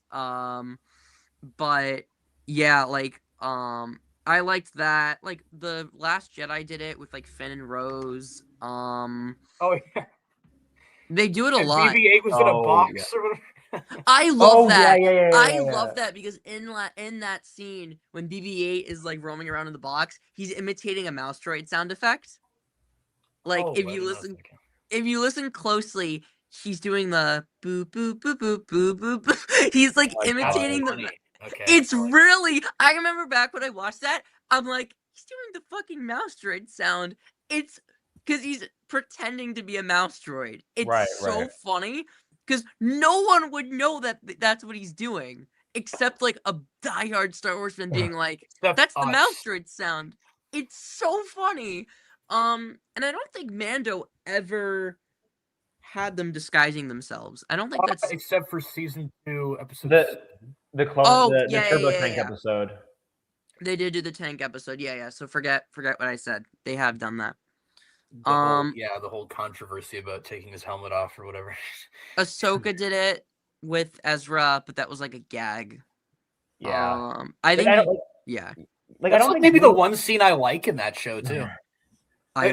Sorry, Joe. I'm sorry. Like, but the I really like. I rib on Rebels. You're also rib on Ahsoka. It's okay. allowed. I really like the fact that Chopper fucking knows that it's Ezra, even though he's fully stormtrooper. Yeah, that was pretty funny. Because it's like, of course, he just knows. It's like, of course, it's Ezra. Yeah. The only guy coming off the ship. He just knows. Like that. I love the idea of him being like, "Oh, someone's in a gag doing like a stormtrooper thing, and they don't have a weapon. Like it's clearly not a stormtrooper because they're not armed." And it's like, "Oh, that's like something Ezra would do," and he's like, "No fucking way!" Like that's everyone else is like, "What?" And then Chopper's just like, "I know he's you." I thought at first. I remember Ross thought what was gonna happen was it was actually a stormtrooper, and it was gonna be like a messenger, being like the heir to the Empire has returned, and the ship just explodes. Like it was gonna be like a sinister moment, and then the chopper like wheels up, and it's like, oh, it's Ezra. Okay, like I thought it was gonna be like a very sinister, like he's back, and then just like that would have been really cool too if they did that. But the Ezra, I like the Ezra moment too where he did that. I like that. Yeah. Anyway, let's keep going. As a whole, this show makes the galactic conflict seem very small and kind of stupid. It makes the Empire feel small. They can't even snuff out this little group of rebel insurgents. Then why am I ever supposed to feel threatened by them? Even Thrawn is mostly capable of... that's the point, is like for the Empire to not be able to take down this small group of rebels. Like that's like the entire point, is that like they have become so big and bloated that they can't even take down like these few rebels that slowly grow into a larger insurgents. Like that's like I agree to a certain point. Like yeah, it can be kind of like when they're like overtaken so many times. Like that's kind of the point. Is like the Empire cannot like sustain itself. Like it's so big. Yeah, and what's Cassian's line? They're so fat and satisfied. So proud of themselves. They'd never think that anyone would break. Yeah, exactly. like that's Yeah. kind of the point. Like, yeah, maybe they present it in a bit of a like too much of a jokey manner for his like taste, but like that's kind of the point. Is like that they cannot like just like even with Vader, even like with Palpatine later on, like with the War Between Worlds, like they cannot like get rid of them. Like they and because of that, they slowly become larger, get more forces. Like even when they destroy their bases, like they still recover and find a way to strike back. So that's just kind of to me that's just kind of the point of the show. So like saying oh like I don't know, that just seems kind of like I don't know, it just seems weird to me. On one hand, I'd be okay with it if like the Ghost crew was like super skilled, but for me, they never really rise to the occasion as like, oh, it makes sense why these guys are like so elusive. Like, aside from the fact that like Kanan is with them, like they never really feel that much of a threat. So I never got the impression like, why is it so hard for the Empire to find them? Like, Hera's a really good pilot, but a lot of the time, Hera doesn't do much to impress us. Like they always say Hera's a great pilot, but I don't prove it until season 2. yeah, they don't. It takes them a while to show, and like, yeah, like Zeb isn't that skilled of a fighter. He's a Lasat. Sabine is a Mandalorian, true, but again, she never pulls off any skills aside from she likes to blow stuff up. And then Chopper's a fucking astromech droid. Ezra's a guy, and then Kanan is a Jedi, but he's not even that like folks. Joe from Family Guy.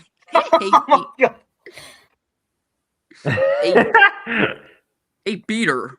Rebels isn't good, Beater. But I don't know, like I think like Bad Batch does a really good job explaining why it's so hard to catch them. Like they're elusive for a reason. Like Cassian Andor, Luthen Rail, Clea, like all of them I know why it's hard to catch them. The Ghost Crew I never got the impression. I never knew why they were so special. Like it always felt very convenient. But yeah. And with Thrawn, it always annoyed me that it felt like they, in order to make Thrawn look smart, it wasn't that Thrawn was stupid, it was that they dumbed everyone else down to make Thrawn look like he was actually smarter. I always didn't like how, like, in the Atollon battle, they made Constantine look like a complete idiot just to make Thrawn look smarter. And that always annoyed me. Constantine was always an idiot, wasn't he? I know, but, like, I think just propping it up even further... Like, at that point, why is he even there? Like, why does Thrawn have him there if he's so much of a moron? Why does Thrawn trust him? I mean, I guess it's kind of to show, like, the Empire, like, is so... the way they train their soldiers is so purely, like, I need to have the glory, I need to... Like the whole rising of the rank stuff and, like, pushing up like the gun and showing that, like... Yeah, like, showing that, like, Thrawn is above that and that all he cares about is, like, the actual goals, not all the bureaucracy bullshit that, like, it's about the end game. Yeah, exactly. And I think it's just kind of, I would interpret it at least to kind of show that Thrawn really like is trying to get his goals and that he doesn't care. Like he only cares about the people that when they fuck up his plan, like when Constantine, like the interceptor got or the interdictor got destroyed, and they could go into hyperspace. Like I think that was kind of the point to show like he only cares about it when it involves him and like his plans. I guess I don't know. I never liked, for example. I think it just comes down to a matter of execution. I think that's just our point, right? It's it's like they like Andor, Bad Batch, Rebels. They all kind of touch on this similar topic, and we can go, ring around the rosy all day talking about whether or not we think it was handled well or not. Like I don't even know. Like it's actually kind of interesting reading the Thrawn books that are set during Rebels. Kind of actually also helped me like Rebels more. And that is I like the Thrawn books. Everyone doesn't like Thrawn Treason. Thrawn Treason was like my favorite. It's a good book.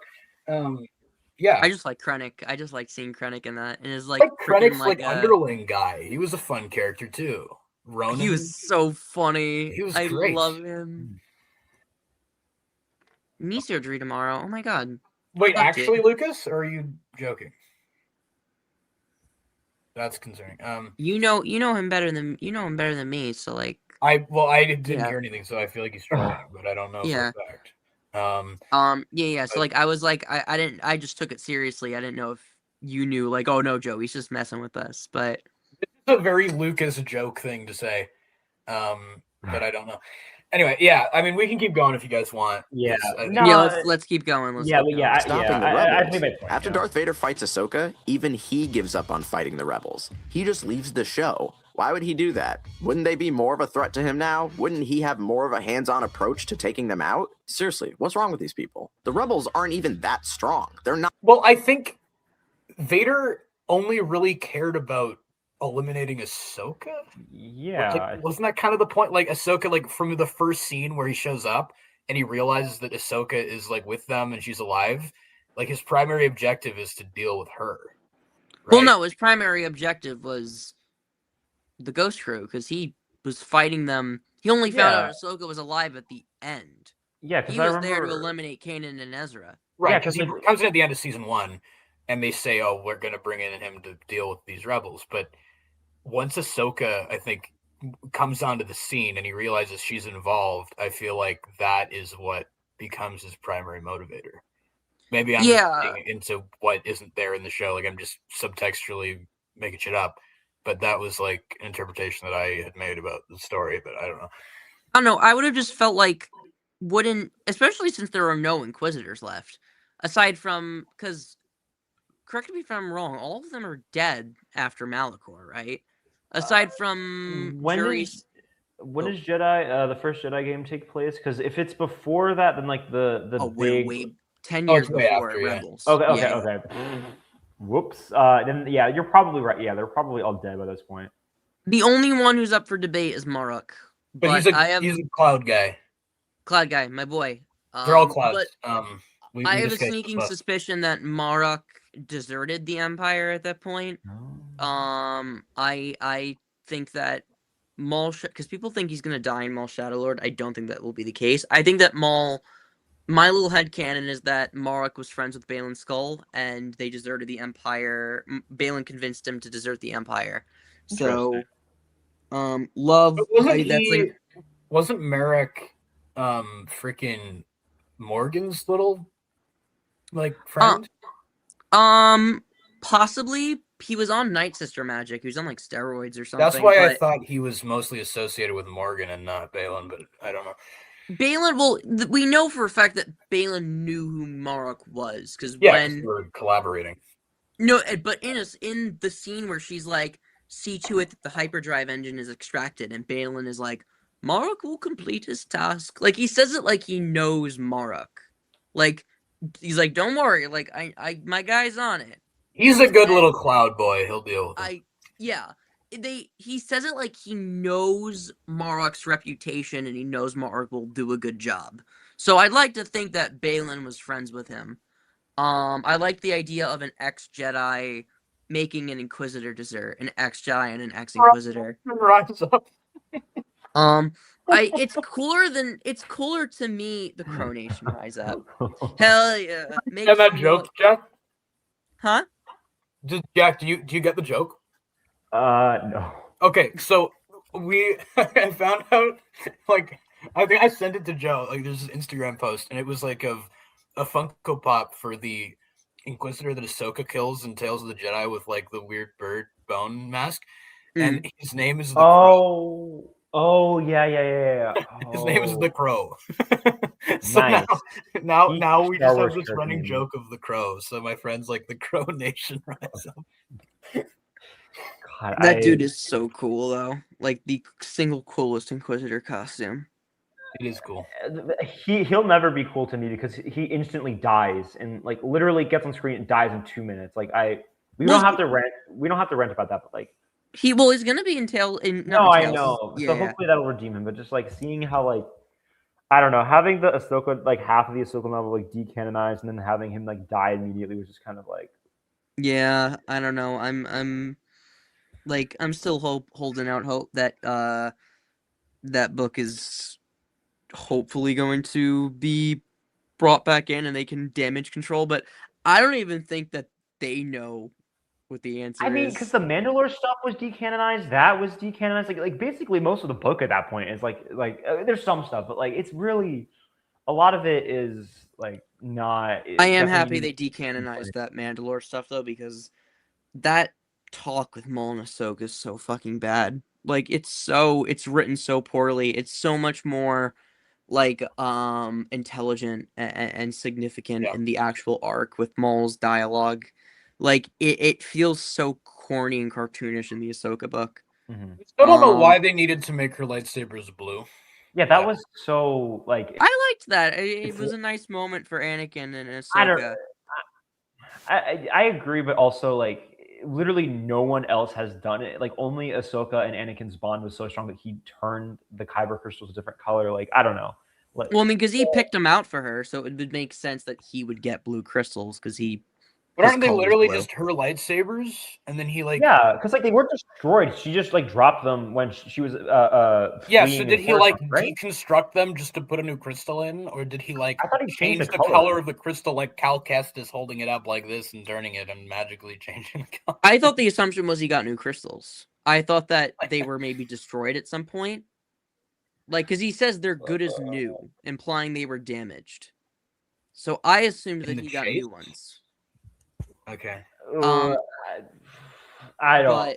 But I don't. that feels like a bit of a stretch. I don't know though. Like it's just I Yeah. don't even care that much. It's just like always been an odd like why did they need to do that? Like because it always kind of annoys me when they like take away, especially when it comes to like Jedi and like their lightsabers. Like I always like associate like the lightsabers that they have that they made with them and their Yeah. color. Like and so it always kind of annoys me when they're like, oh now you have like I don't like that Ezra goes back to having a blue lightsaber after like constructing his own green one. I don't like that because I feel regression. No, What? I said like that. It feels like regression to you that he went from like blue to green, now yeah, back to blue. that's how that feels to me, and it felt the same way for me. And It should have been purple, honestly, because Amonis Fondi wanted a purple lightsaber. fine. That would have been something. Yeah. And it Because would've, like, he's showed- part of the Windu line, because it went Mace Windu, Depa Billaba, Kanan, and Ezra. He's part of the Windu, so it would make sense that he gets purple, but and his whole, I like, guess dark side. Yeah. they wanted blue, I Yeah, guess, that would- because Kanan's lightsaber was blue. I agree with that, though. I would have preferred blue.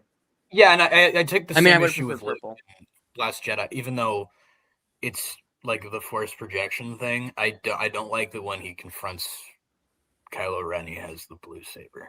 Yeah, that's Like, fair. because I just don't like that in the sequels we never see him use the green lightsaber, like his lightsaber, outside of The the one flashback. flashback. Yeah, like I'm like I wish there was a scene where we at least saw it or what happened to it. Because it's like he had Leia's lightsaber that we didn't even know she fucking had hidden in this hut. What did he do with his own damn lightsaber? Like Apparently, he was on the island. Apparently, he had it with him. He It just was there. It never just used never. like the X-wing, just in the sea. Just It was in. I think the novelizations aren't exactly canon, but I remember they were apparently in a hut somewhere, like in a box. I think similar to Leia's. They were just there. Oh. It was just there chilling somewhere.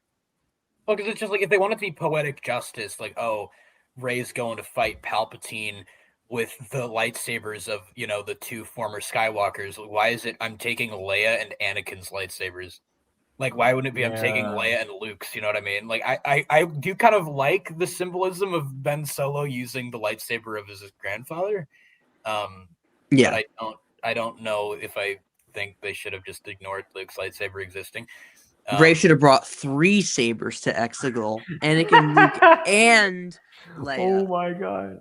She would have been like General Grievous, kind of with 3. Just sprouts an extra arm. No, the dark side is a pathway to many abilities. No, do what Dagon Garrett did, where she had 2 and she's like using the Force with 1. That would have been cool. Yeah. I don't know. All Anyway, right. sorry. We've gotten so far off track. We need to. Why don't Keep we? it straight back on They're the not track. that skilled or elusive. I'm only led to believe that the Empire is a big evil threat because the show tells me that they are. You made a whole show about the beginnings of a civil war, but you forgot to teach me about the other half of the conflict. Almost every element that seems cool or interesting in this show immediately gets destroyed by stupidity. When the Inquisitor is introduced, initially you might think, oh, sweet, this guy's actually pretty cool. And he's voiced by Jason Isaacs. But then it starts to feel like maybe he's just a stupid comic book villain. If the Inquisitor is so skilled, then why can't he just do his one job? Ezra and Kanan aren't shonen characters. They aren't more skilled than other Jedi. So why do they always escape with no problem? We never see the Inquisitor actually killing any Jedi.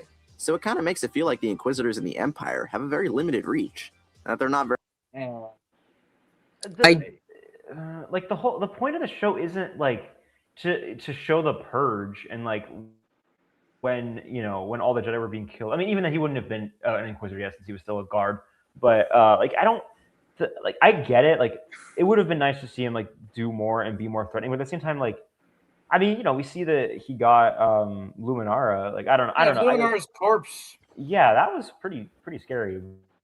That freaks me out as a I kid. get it. Yeah. But I don't know. Like it's. Yeah, I definitely wish he was around longer. Like Innovator comic when he was like the ghost thing. Like that was really cool. But I get it. But also like the point of the show isn't like for the purge or the short time thereafter. Like this is like much further in advance. Like there's not going to be that many Jedi to kill. So kind of why a do we need weird to see point. them? Yeah, why do we need to see them kill Jedi? Like just the fact that they have Luminara's corpse in a box or whatever is like that's kind of an effective way. Because if I'm not mistaken, isn't that the first time they introduced the Inquisitor? Like the Grand Inquisitor, isn't that other than like the opening scene of the show? I'm not sure. I haven't watched Rebels in in an early enough time. I definitely don't ask me. I kind of agree with his sentiment only as a blanket statement for all Inquisitors because it annoys me that not a single Inquisitor has killed a Jedi on screen. And I think it's just like they're Jedi hunters that are meant to exterminate Jedi, but they have never successfully captured a Jedi and brought them to justice. I think that what he means is like, can we at least get like one scene of him like hunting some unnamed Jedi and killing them just to show that like, yeah, he is capable? Because the Inquisitor fights them like 3 times and he loses the first 2 times and he manages to capture Kanan the third only to die a day later. And that always annoyed me. Like right when he did his job, they just shipped him out and it just felt, very anticlimactic. And they do this with every Inquisitor. This is not an issue with just Rebels. Yeah. Like, Trilla is my favorite Inquisitor. Yeah, however, she never kills anyone. Well, she kills poor Prof, my boy. But her job is to get the holocron from Cal. She gets the holocron only for Cal to immediately follow her, defeat her, and take the holocron back. And Trilla just fails immediately. So, like, Ninth Sister's cool. She never accomplishes anything. The only Inquisitor who, ironically, does their job and wins and actually succeeds is this guy. My little boy, Maruk. Maruk is the only Inquisitor to successfully complete a mission. In Ahsoka, his job is to get the hyperdrive engine off Corellia, install Ahsoka long enough for the Eye of Sion to be complete. And he wins. He doesn't win the fight, but he stalls Ahsoka, the hyperdrive engine gets away, he and Shin escape, and the Eye of Sion ends up getting completed and they get away. Like, Maruk did his job. But we Every don't. time you say the Eye of Sion, I just like cringe. Like I just like I hate that stupid Eye of Sauron. Well, they're referencing the Sith Lord Sion, who's missing an eye. I know, but yeah, they've literally said it was Lord of the Rings thing. So what did they actually say that? Yeah, he said that in an interview that he like that and the Ahsoka the White thing, or like there's something else too. Oh yeah, and there's the Narnia reference in the title of the one episode. But Dave, he loves his like Tolkien C.S. Lewis, like I would say homages, but they just feel like kind of obnoxious. Like it just because it's not. They do feel obnoxious at points. It's frustrating for me. Like it's just like Guys, you're these literally are just taking this. guys. like- Ahsoka is a samurai show, guys. It's my samurai show. Ahsoka's Yeah. a samurai show, guys. Yeah. I mean, anyway, about the Inquisitor thing, like I don't know if I agree with what he's saying. Escape with no issues. Like I don't think that's even true. Like, yeah, I mean, like Ezra still has like the scar of like when Yeah. the blade, like it stays there for like the entire show. I forgot if it was on Amon Esfandi in It Ahsoka. was. Like, He yeah, had it. yeah, Yeah. so it's still there. Like, yeah, like there's still lasting consequences. So like I don't know, and I think also like this is going to be kind of a cop out, but like the Inquisitors also were kind of like they weren't exactly the most like competent. They were kind of made to be expendable. Yeah, They exactly. were Like literally meant to be disposable. yeah, like they were turned Jedi, and they were most of them were Padawan, or from what I understand, most of them were not like the super high up. Like I know there was like that one dual wielding master who got killed in the Vader comic, but I know most of them were pretty like low levels. Like it makes sense, but also like I get it. Like they should be threatening. Like like you make them a character, you want them to actually do shit and not just like lose and then die. Like, I get it, but also like lore stuff. Yeah, I don't know. It's definitely depends on how much of a lore junkie you want to be. Like, well, actually, and so like it kind of depends on how you want to look at it. If you want to look at it from more of like an analytical like within its own scope, or more like the Star Wars larger universe and overlook some of like the minor flaws. Which I like Rebels, so I like to ignore the flaws. But I can be like, yeah, like he didn't do too much and died. Like I wish he was around longer because he's the Grand Inquisitor. Like you think he'd last longer, but like. I would have just kept them for season 2. Like just everywhere 7th and 5th were, he was just there. Yeah, God. I would have preferred him just be there instead of those. It would have made their scenes so much more tolerable. Like God, like I will agree. Like that the 7th sister and 5th brother were just like. Fun fact, yeah. What's Oh your no, fun wait! fact? You go first. I didn't want to interrupt you. I'm like their scene of like when they said their names, like thanks 5th brother, Oh my. and like that was like the most like stop, like please, like I actually wanted to die. That was so fucking bad. Like, Fun fact: 7th sister is the only Star Wars character I believe to be a canonical pedophile. That's not a joke. That is because in the inner scene with Ezra, where she's like, "As pretty as you are," and Ezra's like, "What?" He like actually is like, "Wait, what?" Which means she finds Ezra attractive. I'm not joking. And the fact that Ezra responds that way means that the show knows it's weird. And I'm like, why would you do that? Why would you put that in your show? God. You're telling me you can't show people die, but you can have an actual implications. Wild death person, yeah. I mean, I guess it makes Maul cooler for killing a pedophile. So, good job, Maul. Yeah, let's go. What Maul's we're gonna just have out there doing the God's good work. He's doing what Chris Hansen needs to do. Diddy Epstein is canon to start. 7th sister was on the island, dude. She was Here's the 7th sister files right now.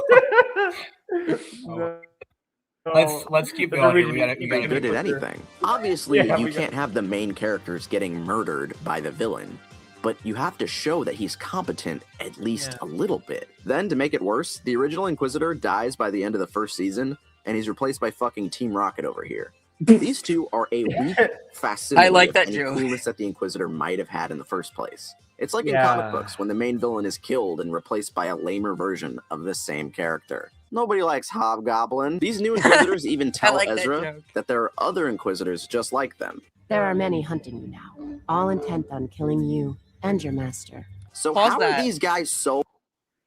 This is funny, because in hindsight,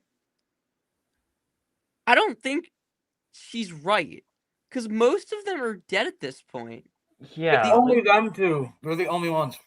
Yeah, like maybe they're so spread across the galaxy they just don't know like the whereabouts. Like maybe they think like they're still alive. Like maybe no, because bit of a stretch. Trilla's been dead for over a decade. Ninth Sister's been dead for 5 years. They know the Grand Inquisitor's dead. Riva deserted Fourth sister deserted. Barris is gone. Sixth brother has been dead for like 15 years. The 10th brother, Toulon and Iscat have been dead. Ventress killed. Ventress killed the freaking Unnamed one. loser guy. Whatever the loser one, and that nobody likes. Elrond. Yeah. Unnamed. Yeah. So loser at everyone most, fucking it's hates. Marok and eighth brother. So why'd you say there Yeah. are many hunting you? She should have said there are. Intimidation tactic? I To guess lie? I don't. The only other guy is the eighth brother, right? But he's looking for Maul. eighth brother and maybe Marok. Yeah, which is very, very slim pickings. Yeah, There are many of us, there are by which two I other mean ones four. out there that are occupied. Marok is hunting Balin's skull, I guess, and then eighth brother is hunting Maul. There are many hunting you, but they are That's occupied funny. right Yeah, that now. is a funny Many, line in I mean, retrospect. any You're number of right. numbers. Because I don't think Yeah. they thought about how that was going to be recontextualized by everything else that's happened. Yeah. Since. They were like the last. Definitely. ones. Unless there are more that we don't know about that are just out there. That I'm sure will be killed off in like 2 seconds as soon as they appear on screen. Yeah, there's Remember, choking Benny? lines. Remember what Ross said, dude? When we're 40, The we're gonna 20 be on the yeah. we're gonna be on the 24th cousin. 24th cousin. Oh, it's so good. I love that. Ross is such a legend for that. I love Ross that. he What is a such a dad, oh legend. my God. That I has love stuck that with me clip. forever That's now. So fucking funny. The 24th cousin. That's so good. Oh, man. Why? What the frick is going on in the chat right now? People are talking about the Epstein files. No, guys, I made one joke. No, don't get political. I made Oh, one off God. joke. Let's Alright. carry on. Bad at their job. One episode just starts with a cold open of Ezra and Kanan escaping the Oh. Inquisitors. This Like did it's annoy nothing. me. Like it's just part of their routine. This isn't how you write an antagonistic force in an adventure show. They're just like stormtroopers at this point. Equally incompetent stormtroopers, except this time, they have a stupid gimmicky lightsaber. Why does bro look like? Why does the fucking fifth How brother you write just an have, like, a antagonistic giant force in an belly? adventure show. They're just like in this shot, stormtroopers at this point. like it looks like he's got a belly right here. Oh, he does look. Yeah, with the shadowing, he does look like he has a Yeah, big belly. Yeah. I What the hate hell? these two characters with a passion. I love These how like two Incompetence. Like in No, you Kenobi, go, they you tried go. to make the fifth brother like intimidating, like a little bit, but like I He's don't know. literally recycled Kylo Ren concept art. I mean, Hawaii Damn. doesn't exist. I'm not even joking. His character design is literally just lifted from Kylo Ren concept art. They've been love forward that, about that. I love that in Jedi Battle Scars, Cal like makes fun of him. Oh, he for calls his him fucking headlights. hat. That's pretty funny. It makes him, and he Probably. calls them like headlights too, because of his. Yeah, I frickin', love that shit. That's so. That's so funny. such a like. Cal even knows he's a fucking joke. Like, Cal's good not- on you, Cal Kestis. Yes. But yeah, what a waste of Buffy the Vampire Slayer, dude. Poor Sarah Michelle Gellar. yeah, it's so like these guys are so dumb. I don't know. Yeah. Yeah. Stormtroopers, except this time, they have a stupid gimmicky lightsaber. Plus, the new Inquisitors use their weird gimmicky lightsaber to Eighth brother. fucking fly like a helicopter. I'm sorry, but this is ridiculous. I Anyone who agree. takes this It's show so This has been done to seriously death. I don't needs to even just have look at anything to say this. about it. Imagine if this was in a mainline Star Wars movie. Now, don't get me wrong. Star Wars is pretty goofy by nature. This is a series where our heroes can get attacked by a giant octopus while trapped in a dumpster. But imagine if during the fateful battle between Luke and Vader, one of them twirls their sword around and flies away. That's not how the Force works. And Okay, so like, I don't want to. Okay, like this isn't me defending the helicopter lightsabers because they're pretty silly. However, I do think you walk a fine line when you talk about that and you say that's unacceptable. And he quite like he's making a joke. He's referencing Force Awakens, but if he's saying this isn't how the Force works, you can't have this happen in Star Wars. That does raise questions when he talks about other Star Wars things and doesn't apply the same criticism. Yeah. When else has he done that? Because I'm trying to think now, but like I'm having trouble remembering. But I know for a fact he's done it. He like lets everything from Last Jedi go, like all the weirdness about like the light speed skipping, all the different like a lot of different world building elements. He kind of is just like, whatever, I don't care. and then he narrows in on the helicopter lightsabers. Well, I never really had an issue with I think that was more so like universe breaking issues, not so much like tonal issues. Like this is unintentionally Force goofy as specifically? hell. Huh? Oh no, I was just saying like, Oh. or the Force specifically, I guess. Like you are correct. I can't think off the top of my head any other instances where he specifically talks about the Force not making sense. But like I do think like if we're talking about just like, oh, they make up random things that people can do now, like they made up that Rey and Kylo Ren can do the Force projection conversation thing. Like some people have issues with that. I don't really care that much. Me neither. I think it's but, like- I think it's kind of cool. Or like the Force healing, even they made that up too. Like they can like they kind of just pull things out of their ass. So He like, never even brings that up in his fucking review of just No. Force healing. yeah, that's such a big Wow. problem too. He Yeah, does it's it? like that's the Damn. thing with him is just whatever. Like I'm basically just saying this feels like he's harping on a point that everyone's talked about, but Yeah. I think it's just funny because it's like he's made so many other videos where he either doesn't address or like just excuses like blatant obvious issues that are like similar to that. Yeah. But then he's like, this is just unacceptable. Yeah, and Like- like even then, like it was only in 2 episodes. Like I agree. Like it is dumb, but like literally it's 2 episodes and like that's it. Like it's not like it continues for the entire show. Like I think they learned their lesson because like They realized, that it was dumb, and like They did do it in Oh, Jedi Survivor very quickly with. Oh, they Meg's did. sister. Oh, I Oh didn't- yeah, she like jumps out of the ship and then like Oh. To floats cushion down. her fall, she like Yeah, there's the uses one very moment. quickly though. It's Mhm. not Yeah. focused on. I thought they Mhm. were gonna do it with Maruk in Ahsoka because when he sees Shin That would've coming been so into, bad. I wanted them to do it because it's like at least like because he was like he sees that like Shin's coming in to pick him up and he starts roaring the lightsaber and I'm like, dude, he's gonna fucking fly. Oh, But then he just threw it at her and then he just fucking bolted for it and then ran back up. But I Mhm. was like, use it like a helicopter. And he just Uh, I would have been like, commit. It's It's to the stupid, bit. but commit. yeah, I guess that's fair. Well, I let's see would've- what they do in Darth Maul. You know, who knows? Oh, Maybe God, maybe he'll no. fly in to fight Darth Maul on the train. I or don't whatever. think they're gonna do it because I've heard that the people I've talked to some people who went to the screening and they said that the Inquisitors are just flat out like horror movie villains in the show. Okay. I don't think they're gonna do that. Maruk like literally is like a slasher villain from what I've heard. What? Is Holy like shit. someone That's kind of cool. I can. someone you know. I talked with him and they said Michael is like the Mark is the equivalent to like Michael fucking Myers in Maul Shadow Lord. Damn. So I don't think they're gonna do that with like Mara just coming in on the helicopter and like he just is like Here's running. Johnny flying Here's on Johnny. helicopter. Aura Oh, yeah. 100%.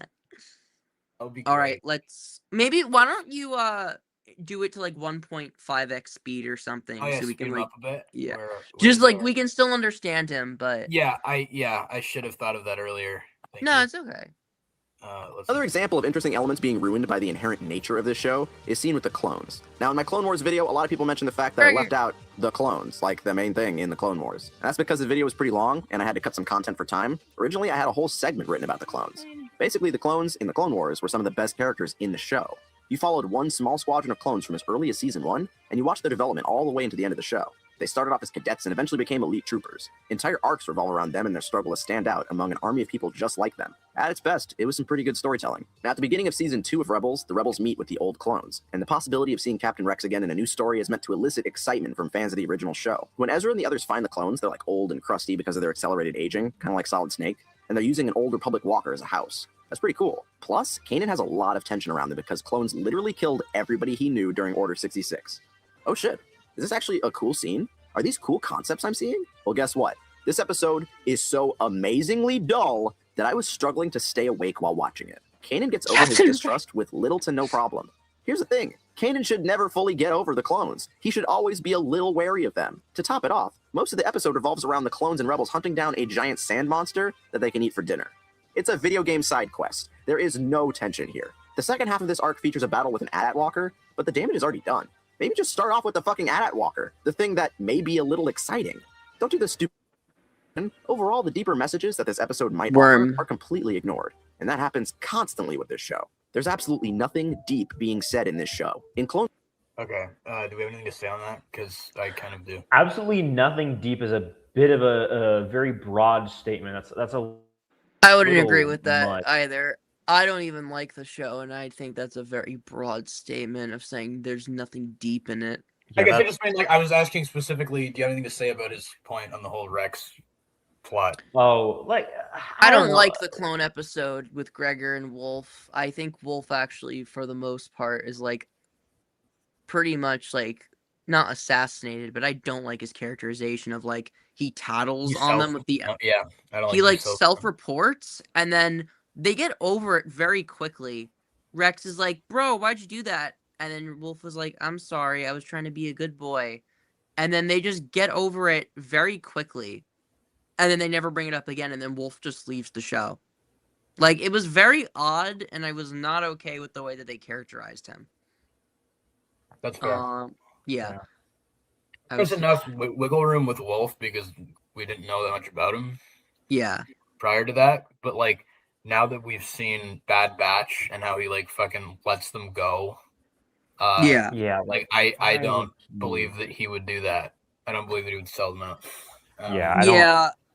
Like even back in 2015, I was like, Wolf wouldn't do that, man. Yeah. And they haven't done enough to show us how, like, even back in that Rebels episode, I was like, okay, well, show us why he's all superstitious.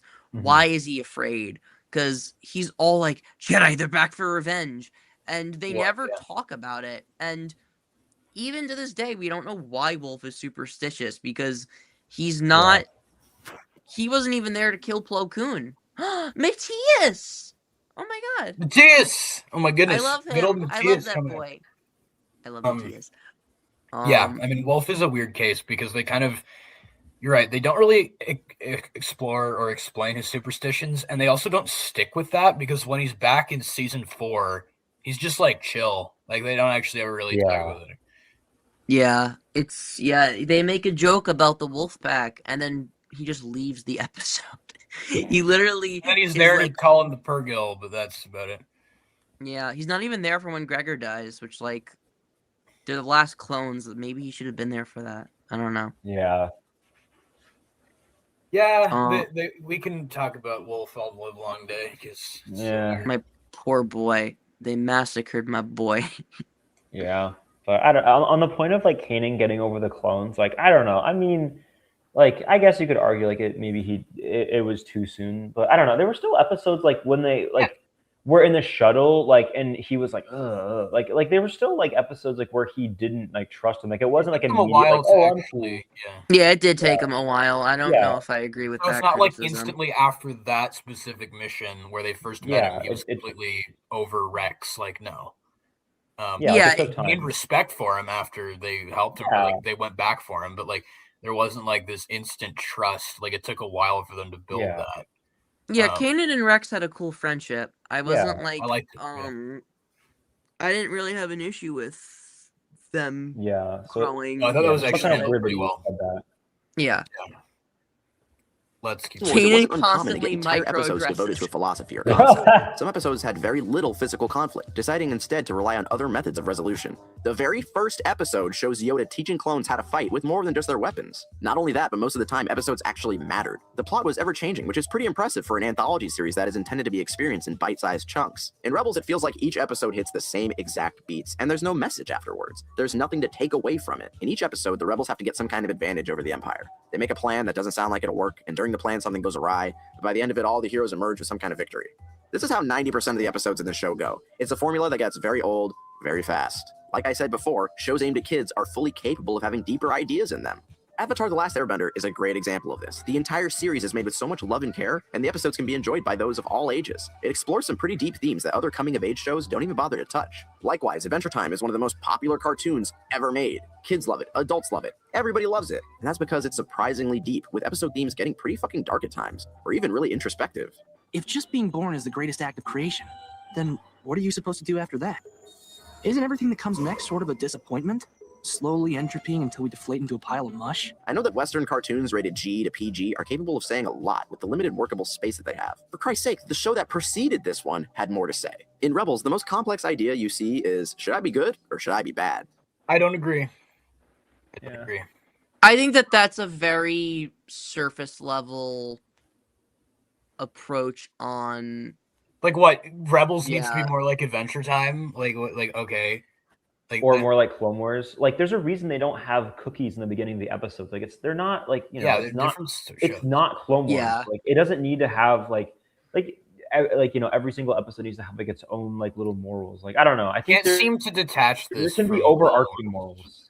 Yeah. I do think the show does a good job with what's the word? With like survivor's guilt. Like with Sabine being like the Yeah. last of her kind. Yeah. Zeb And being the the whole last making Asai. the Yeah. machine thing, the The Duchess. Duchess.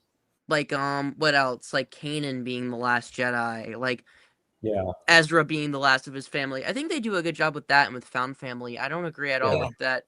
I will say the show never gets that deep with it, like aside from the Yeah. concept of Found Family, which is Mhm. like packaged with fucking every Star Wars project. Like that's not Mhm. something that inherently makes it special. I always think back Mhm. to like Bad Batch, and they discuss the importance of like gender identity with Omega and what it means to be a soldier, with Tech and his neurodivergence. How he processes things, yeah. Mhm. Yeah, with like Stockholm syndrome, with Emery, with just With what's the Crosshair being like conditioned his whole life to believe certain things. conditioned in like military grooming with Crosshair, Yeah. with the concept of Mhm. being able to think for yourself and having your own identity. A lot of that, I think Bad Batch has very mature themes, and I think Rebels never really reaches that, but they are Yeah. there. Yeah. I think it's and very disingenuous to say that Rebels does not Yeah, have any definitely. theme. it, If you yeah. think that they could have taken them further, absolutely, that is a fair criticism. But saying that they're not, I don't know. Saying there's nothing there at all, yeah, like it's Yeah, that's that's takeaway. Yeah. really shallow. Like, yeah, I think Really obviously, like you shallow. said, Yeah. like just because it doesn't like obviously it could have gone further, but I think for what it did, I think it's still like a quality end product. Like, yeah, like is it perfect? No, but I still think it was able to accomplish what it Yeah. set out to do. But it definitely could have done more. But I think just that overarching statement is just like when you make like statements like that, unless if like the product is like just so unambiguously terrible, like Morbius or something, it's really hard to defend that when they're especially with with a TV show with like Rebels has like what like 40-ish episodes, like 50 episodes. Like it's hard to really like defend that when there's such like a large swath of content. Like it's I don't know. To me, it's hard to make statements like that and really be able to back them up fully without being backed into a corner of like of all the small things you just didn't think of. Like it's just a little shallow, or not a little. It's pretty shallow. Yeah, That's Marcus's issue. Is he boils down so much of the shows that he talks about to be surface Anything, level. yeah. He lost me when he said that Kenobi, Mando, and Bad Batch are all the same story. Like, like No, He because said he didn't even watch Bad Batch. He said he didn't he finish never it. finished it. He said he got like Bruh. 3 episodes in and he said it was terrible. Like, because he was like, oh, it's just character learning to take care of child. It's just the same thing as It's Mando. not. Like, okay, are you trying to imply that like Omega and Grogu are the same character and they have the same relationship as they do with their father? No. Omega and the Bad Batch have a completely different relationship with Grogu and Mando. Yeah. Mando's like a reluctant father figure. Like the Bad Batch are all siblings. Yeah. Like Yeah, it's not they about always father. will refer to Hunter as the father, but Mhm. like with Shep saying like, oh, it's a good place for a father to like settle down Sure. with his child. Hunter's and the at most father coded of all of them, but Yeah. But like, Wrecker's like the big brother, Tech is the mentor, Echo's the wine mom that goes crazy. Crosshair is the Crosshair's the second edgy dad. older brother, yeah. Yeah. But yeah, like I don't know, I don't agree. Like he always will just pretend that something isn't as deep as it is just Yeah. to further his excuse. Explains Like it. Yeah. That's Yeah, that's his problem. yeah, it's just so. I remember when he was like, "Oh, it's just cute. Like character learns to take care of cute child." Like I'm sick of that trope, and it's just like, okay, but it's so. When you strip away what makes those arcs good, it's so disingenuous. That's what it Yeah. is. Yeah. But yeah, Like, I'll even let's- say, like, I think one of the most like to go to bat for Rebels. I remember when I like binged through the whole show, like I was saying a couple years ago. The moment when Ezra finds out that his parents are dead is Oh yeah, really that. good. Yeah, Like that was like, whole where he's just like basically sitting on his own or whatever. Like doesn't Kanan come up to him or something, or Hera or somebody? I forget who's with him, or he's just on his own. But he just like sits there and he's processing and like looking off into the distance. I'm like, that is good shit. Like that's like really yeah.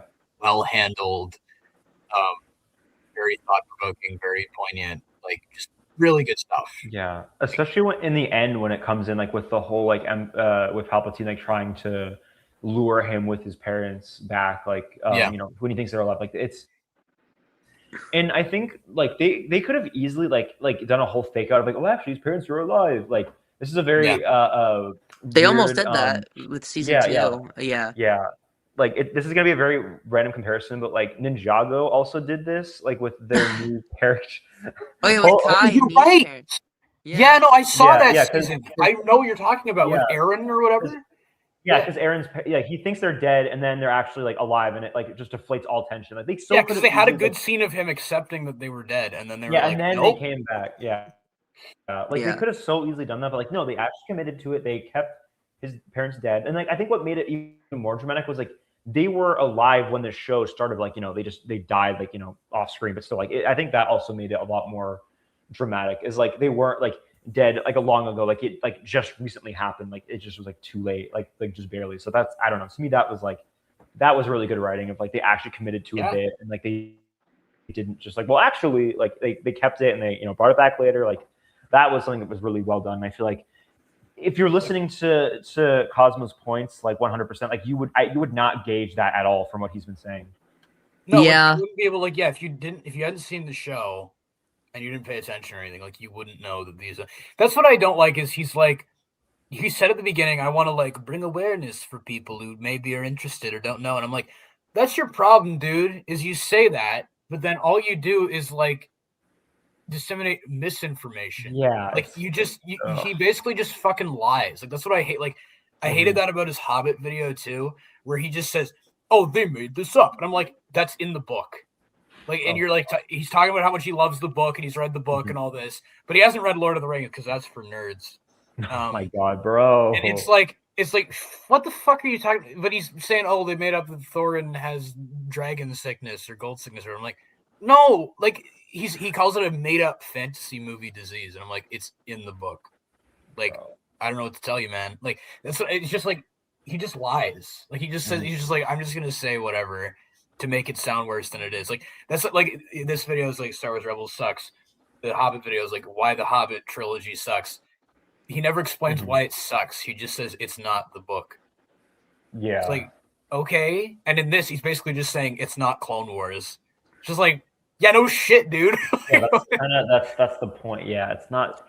It like we were talking about earlier. Like there are points that definitely are extrapolated from Clone Wars, but it's not trying to be like the sequel. Like it just so happened to like canonically follow in the timeline as well as in real life. You know, being a few years later, but it's not like trying to be the sequel. Like it really is its own thing, and that I don't know. It's definitely annoying because like you know, one is an anthology, one is a you know continuous serial. Like it's they're very different, and it's definitely annoying when he just keeps like throwing these comparisons. And it's like it's good. You know it's fine to compare, but at the same time, like at a certain point, you just like you can't judge the quality of something by comparing it to something else. You have to actually judge it for what Let it it is. stand on its own 2 feet. Yeah, exactly. It's like, dude, come on. Like, and I think there's an argument to be made that Rebels, as a show, does sometimes lean a little heavily on Clone Wars. I even found that watching it. Like, my favorite parts of the show are like the last 2 seasons. Like, I think like and especially like I think towards the finale, because it's at that point where it feels like the show really like stands on its own as a separate entity. Right. Because I think especially in season 2, like towards the beginning of season 2, it's like front loaded with freaking Clone Wars connection. Like the clones, Ahsoka, you've got Cham Syndulla shows up.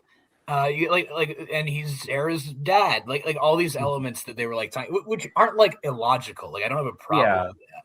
but it's just like, I guess like Joe kind of said even too, like the fact that the fucking Lando shows up and there's 3PO and R2D2 and there's Princess Leia. too. Like, yeah, it's just like everybody is showing up.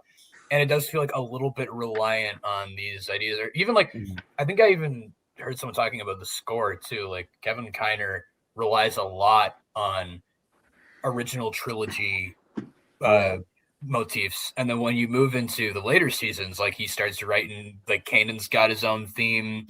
Obviously Thrawn's is iconic at this point. Like they went a lot further in developing it as its own narrative, detached from what preceded it. Anyway, let's carry on. This is boring kiddie show bullshit. This is the stuff that only takes one episode to figure out. Now here's the thing. I'm going to talk about my major issue with this show. It's an issue that's even bigger than having all that other Scooby-Doo bullshit. I'm just going to say it flat out. It's the characters. The characters in this show are fucking horrible. Here we go. Start with Sabine. Sabine is a walking Hot Topic ad. She looks like something that you would find in Toys R Us, not a show about terrorists. She feels like the forced, strong female character, but not in the way that she's well-written or understandable. She's like the Angelina Jolie action hero. She has cool stuff that she can do, but there's really nothing underneath it. Her character is so cliche that it feels like she's not supposed to be taken seriously. It feels like she should be written kind of tongue-in-cheek, kind of like a D&D character that you might make. She's a tough-as-nails ex-bounty hunter that used to work with space gangsters. She's an expert hand-to-hand combatant, marksman, and demolitionist. She's a talented artist, and she's pretty, but she likes to keep to herself and doesn't really trust anyone. She's also a Mandalorian, and she has a lightsaber, even though she's not a Jedi, except her lightsaber is black, so it's cooler than other lightsabers. And also, she's the queen of the Mandalorians, too. I didn't mention that, but she's the queen of the Mandalorians, and she's also only 16 years old. Yeah, she's only 16 years old. She's only 16 years old, and she has this much shit that's happened to her. Can you guys understand why I might be a little disappointed in this kind of storytelling? No. Luke wasn't that old either. I mean, like, like, what are you even, like, bruh? There's so much wrong with this man. It's so funny. Bro. He's like, This shit, yeah. got her. Oh, she has a cool black lightsaber, and it's different. I'm like, dude, that was in. She has it for like 5 episodes. Like and it was in Clone Wars. It's not like they made that. That feels like a Thor and Gold sickness. Like they made this up for the movie, even though it was already in the story. It's like that, and then there's whatever he's saying about. Like he's like, oh, she is this and this and this. And it's like, do any of these traits or qualities or skills that she has? Or like, does that not make sense considering her heritage and who she is and her culture? Like, I remember when he freaking Galactic Initiative said this about Omega, and it was just as invalid. God, yeah. Omega's a great pilot, and she's also a great marksman, and she's also good with a bow, and she's also possibly force sensitive, and she also calls the shots on every mission. And it's like, what was the thing he said about how Crosshair is her manservant? Yes. What? Boy child. What? Dude, you gotta watch Crosshair's a manservant. It was that shit was so funny. And it was like, would that not make sense? Because like she's trained by soldiers, of course. We see her learn. Like we see her learn all these things in the show. She doesn't magically become like goated. Like we literally see her like practice with the bow thingy. Like what? And also piloting with tech, right? Like she doesn't magically just become. And she breaks the ship multiple times. Yeah. And like we see with Sabine when she was training with Kanan, like, and Kanan was like, I'm not sure. Like when he was talking with Harry, like, I'm not sure she's cut out for this. Like she does not instantly become like super good. And plus, literally, she would have died if her mom didn't bail her out by shooting Gar Saxon. My boy Ray Stevenson. That was him? Oh, really? Yeah, that was there. Yeah, he played what? Saxon and Balin Skull. Dang. I didn't know that. That's cool. But you didn't. I didn't know that was when Ray got the call that he was going to play Balin. He said, because I was in London when he talked about it. He said, when I got the call from Dave, I thought it was about Gar Saxon, and he was like, I was very confused because I was like, dude, I thought Saxon's dead. And Dave was like, no. I got something else for you. And he's like, and then he showed me pictures of this guy named Balin Skull, and he was this intimidating, like, samurai, like, dark wizard, and I was so excited. Like, it was the way he told that story. It was like a guy, like, telling his kid a bedtime story. He was so excited. But my issue with Sabine and Rebels was solely her character design and her vocal performance. Like, I didn't have an issue with the writing for her character. Like, No. And I think like if we're going off just seasons 1 and 2, there's an argument to be made that she feels a little one note. Yeah, But I think when you get to Yeah. season 3 and you actually meet her family, and which you learn she about her has heritage, watched by this point. It's like we know that she's watched this. Like, and like, she what are has we all this talking like about? internalized trauma, Yeah, and like that she is like still, you know, kind of refusing to deal with.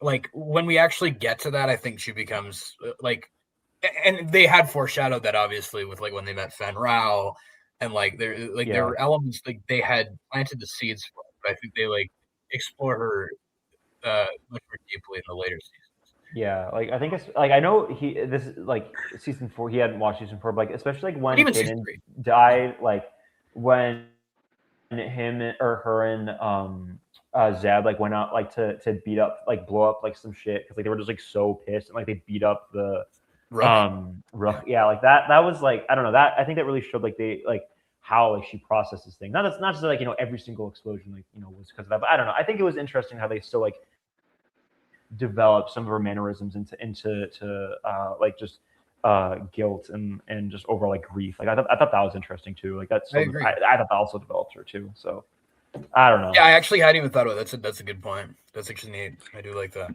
What's It's very kinda funny is, as a kid, I had a really huge crush on Sabine, the animated character. Now that I'm older, I have a crush on Natasha Liu Bordizio, who is live action. That's what we call development. Cycle repeats. Character development. Yeah. I met her in twice actually, and she's like the single nicest person you will ever meet. She's so freaking Nice. funny. I met her awesome. and her boyfriend Kurt, who, fun fact, was one of the Praetorian guards in The Mandalorian. So what? he was because I knew who he was, so I saw him and I was like, holy shit, I'm like, that's Kurt Nelson. I ran up to them and I was like, I gave you a Lego figure in November, and she was like, in LA. She's like, I remember you. And then I was like, and I pointed to him, I'm like, and you were one of the Praetorian guards. He's like, yeah. He's like, I killed Paz Vizsla. And I was like,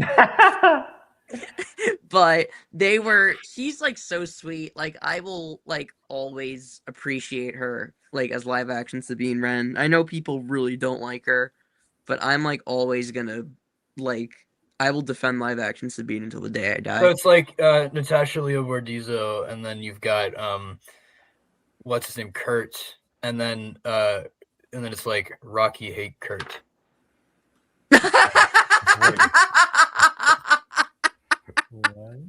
Oh my god, that's fucking Yeah, awesome. do you understand this joke? No. Oh, dude, watch It's only Project Joe Hail and I. Mary. Oh my Should we god. explain the joke, or should we let him watch Project Hail Mary? No, don't explain it. He has to Okay. watch the movie. Okay, we're gonna. Oh you my need to watch God. Project Hail Mary. That's All right, all. all right. Oh my god. Let's carry on. She couldn't be more Mary Sue unless she was also force sensitive, which at this point didn't even really surprise me. I feel like if she was He's written not differently, force she could really go. sensitive. I forgot that was in the video. Well, there you go. Watch Cosmo. watch what you fucking review. Bro. That shit is so fucking funny because it didn't age well. Jesus Christ.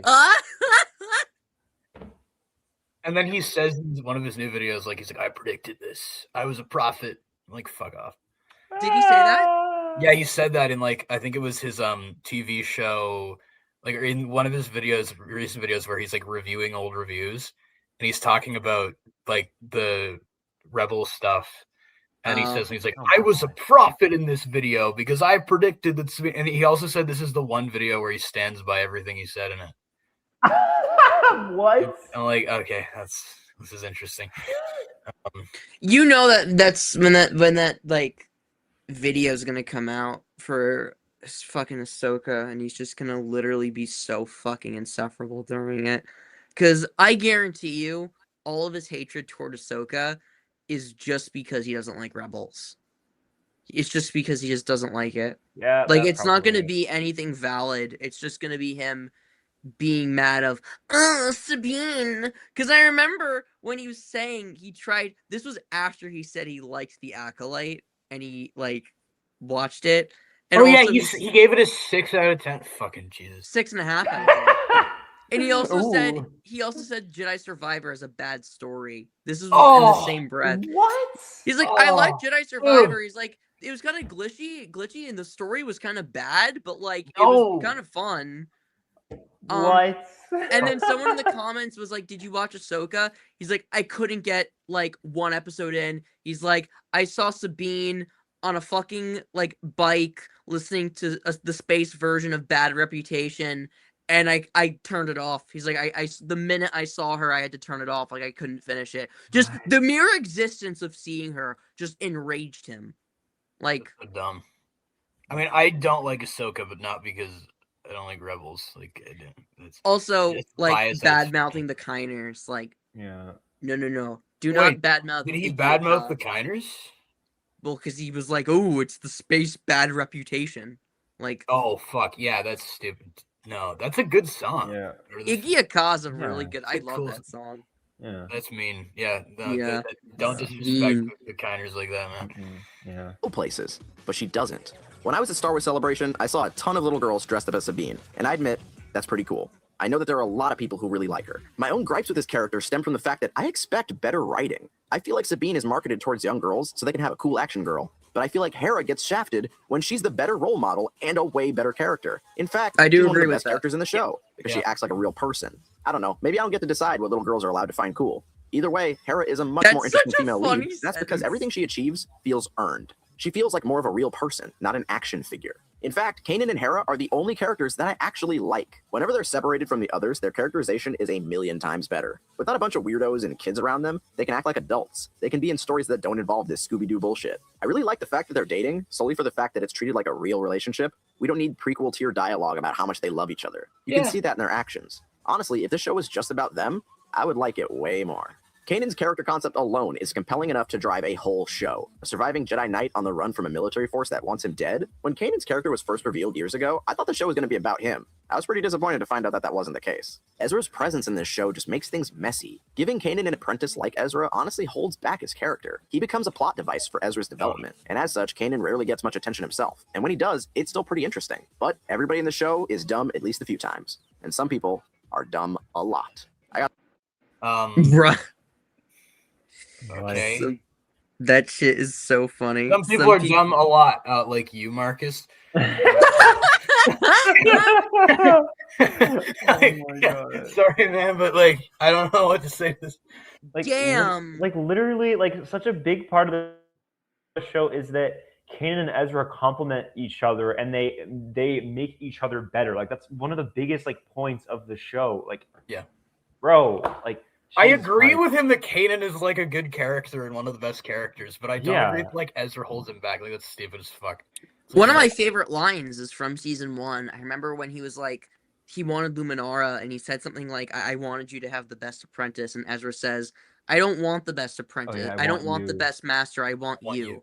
Yeah, that's I great. love that line That so is good. much. That's good. It's like one of my favorite like lines in the whole show because it just encompasses how much these two love each other, and it's just it's so good. I really like that moment for the two of them, and I don't even like show Ezra that much. I just really like that moment for that character because it just encompasses.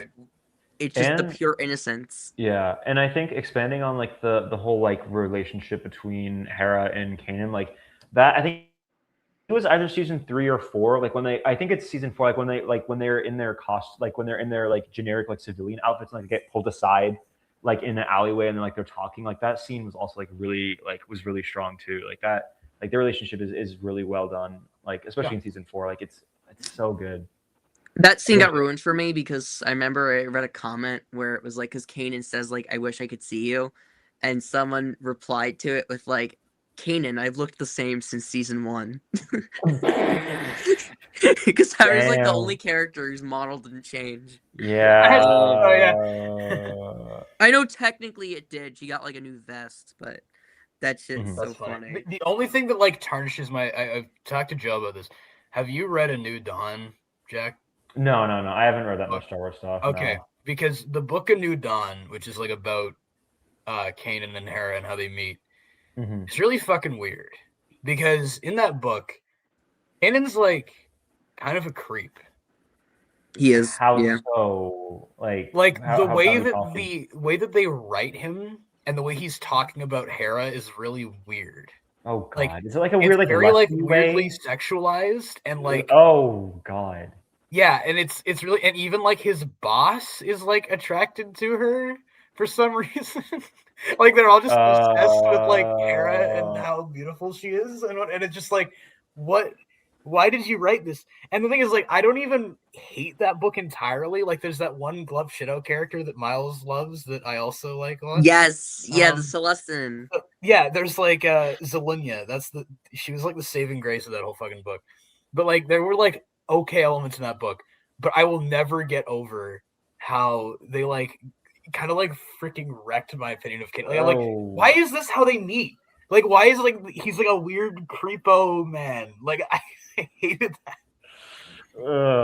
It's just him like coming up to her and being like, "So, sweetie, you know this is God's America, right?" That's basically what it is. Like, no. so cringe, man. I hate that shit. Yeah, like I just try to like ignore because like by the place they leave them off in that book is actually okay because it's like Kanan uses the Force and exposes himself in front of Hera, and then that's how she learns that he's a Jedi, and they kind of choose to keep that a secret between, which I actually kind of like as like a way to end off that story. But it's just like the whole introduction, like the way I'm like, why would you choose to have them meet each other like this? It's terrible. Like, I actually hate that. I think he like literally like stalks her home or something like that. Like I think that actually happens in the book. I'm trying to remember all the details. Miles will probably be able to remember this better than me, but I'm just like that was like. Oh, Should I go visit Harrison Dula? She lives 5 minutes away from my shoot. It's the freaking Jackson that pisses me off. Anyway, that's like kind of unrelated, but it's just like I really like Kanan as a character, but I have to ignore that book's existence because it's just like I don't even want to think. Some more bad characters to burn through, so I'm just gonna keep going. If there was one character in the show that I personally hate the most, like that really just rubs me the wrong way, it's Zeb. Zeb is the most annoying motherfucker in this entire show. I can't even begin to explain how much I fucking hate this guy. I'm sorry, Steve Blum, but you can't save this one. By the way, I'd like to take a moment to mention how Steve Blum voices every side character in this stupid show. Here you go, Jack. So much fire, I can't get it opening. Yeah. Blast it open. Did you just try to give me an order? He is in almost every episode as somebody, as some faceless schmuck. It's distracting. Anyway, I hate the strong brute character trope. It is so fucking lazy. You know what character I hate the most in Breath of the Wild? The fucking Goron, because that's all he is. I'm the big strong guy, so I'm gonna punch the fucking rocks. I swear. I'm gonna take a second. I need to take a minute. I'm actually that was real frustration. That wasn't even scripted. That part right there wasn't even the script. So I'm gonna take a minute. I'm gonna take a breather. Okay, anyway, so there has to be more to why I don't like this character, right? Well, yeah, there is. Zeb is like Chewbacca, but with the ability to talk. This is pulled from the fact that his concept is based on what Chewbacca was supposed to be like back in the first movie. Now, let's talk about this for a second. You know why people like Chewbacca? Because he doesn't fucking talk. He's funny because you never actually know what he's saying. Wasn't he a war hero? It's the same reason people like R2-D2. I love that When clip. your imagination can fill in the blanks, it works better than hearing whatever they actually said. You can actually find behind-the-scenes clips from the making of the original movie where they had Peter Mayhew talking in place of Chewbacca's growling. He actually says the lines that Chewbacca is technically saying. That old man's mad. You said it, Chewie. Yeah, you see how weird it is? Now, That is Zeb weird. has so much to fucking say, but it's never funny or insightful or useful at all. Zeb feels like the one character that doesn't need to be in this show. If he wasn't in the show at all, it really wouldn't change a damn thing. I mean, I hate Sabine, but she actually has a stake in the plot. She actually does important things. Now hear me out. What if Zeb was replaced by Captain Rex from the very beginning? What if Rex was the go-to tough guy character? Think about how much cooler it would be. You wouldn't have to waste time explaining a new stupid backstory for a new stupid character. And by using a character that some people already know, you start off with at least a little familiarity when brought in with a new cast. Plus, Rex has a lot of depth underneath his rough exterior. Thinking about these what-if scenarios, I kind of would have liked that, honestly. Well, what I don't understand is what he's suggesting is like, let's completely like recharacterize Rex so that he can be that, because Rex isn't like the brute strong guy stereotype. That sounds like Wrecker, not like Captain Rex. Like Captain Rex is so much more analytical than like I'm the tough guy. Like because Zeb's always like clubbing and punching people. Like that's not really Rex. Like he's like he'll charge. I would never say that Rex is like the ultimate like I don't know, like supreme masculine like guy. You know what I mean? Yeah, Like he's no, like He's a no. little more gruff in Rebels. Like he's a little more Sure. like headstrong with the you really do shoot like a stormtrooper, and it's like, ah, it's the helmet. I can't see. Yeah, that was Um, pretty. I will say funny. though, like, I don't think he's saying recontextualize it. Like Rex can have the trait of the he can have the trait of the strong guy, Yeah. but there is more to Rex where in comparison Yeah, with yeah, Zeb, yeah, it's yeah. all Zeb is. Sure. I think Yeah. that's a fair assessment. I Yeah. don't inherently have an issue with that. Yeah, I But- do think yeah. though that like if he like did take Zeb's place, it would just feel that much more like in Clone Wars' shadow. Like I don't Yeah. know. Like it would have been cool, but like I don't. It would have felt a little. It would have too, felt like, even more Clone Wars reliant, which I would. Yeah, exactly. It would have felt out of place, and I don't know. I do think I think Zeb definitely is like the least developed out of all of them, but I think he still does get development, like with the the Lasat episode and with his art, or like kind of overarching story with Callus. Like like you do get to like see how he slowly over time like forgives him for what he did when he massacred most of his people. I don't know. Like, you get to see his development a little. Obviously not as much I as the actually- other characters, but You're gonna hate me for this. I actually no. don't like that episode. No, I really don't like, only because I don't like the comparison they make with Zeb and Callus. There's a line, and I've talked about this I know with what you're talking Andrew.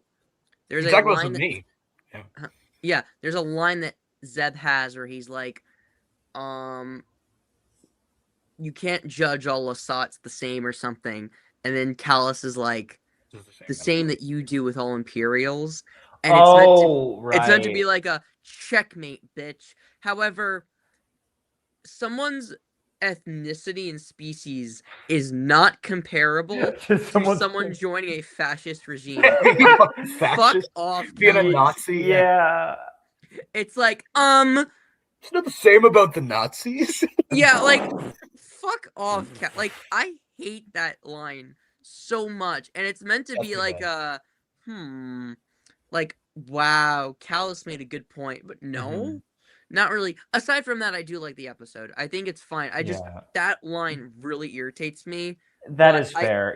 I will give you that, and I feel like they rectify that with how Callus actually like realizes that he's like stuck in like this like fascist military that's hell bent on subjugating the galaxy. So I think they definitely do redeem it eventually. But yeah, you're different. But that is I just like, I do like Callus. Callus has a good arc for the most part. I just wish he was used more, because after season 3, he's just dropped entirely.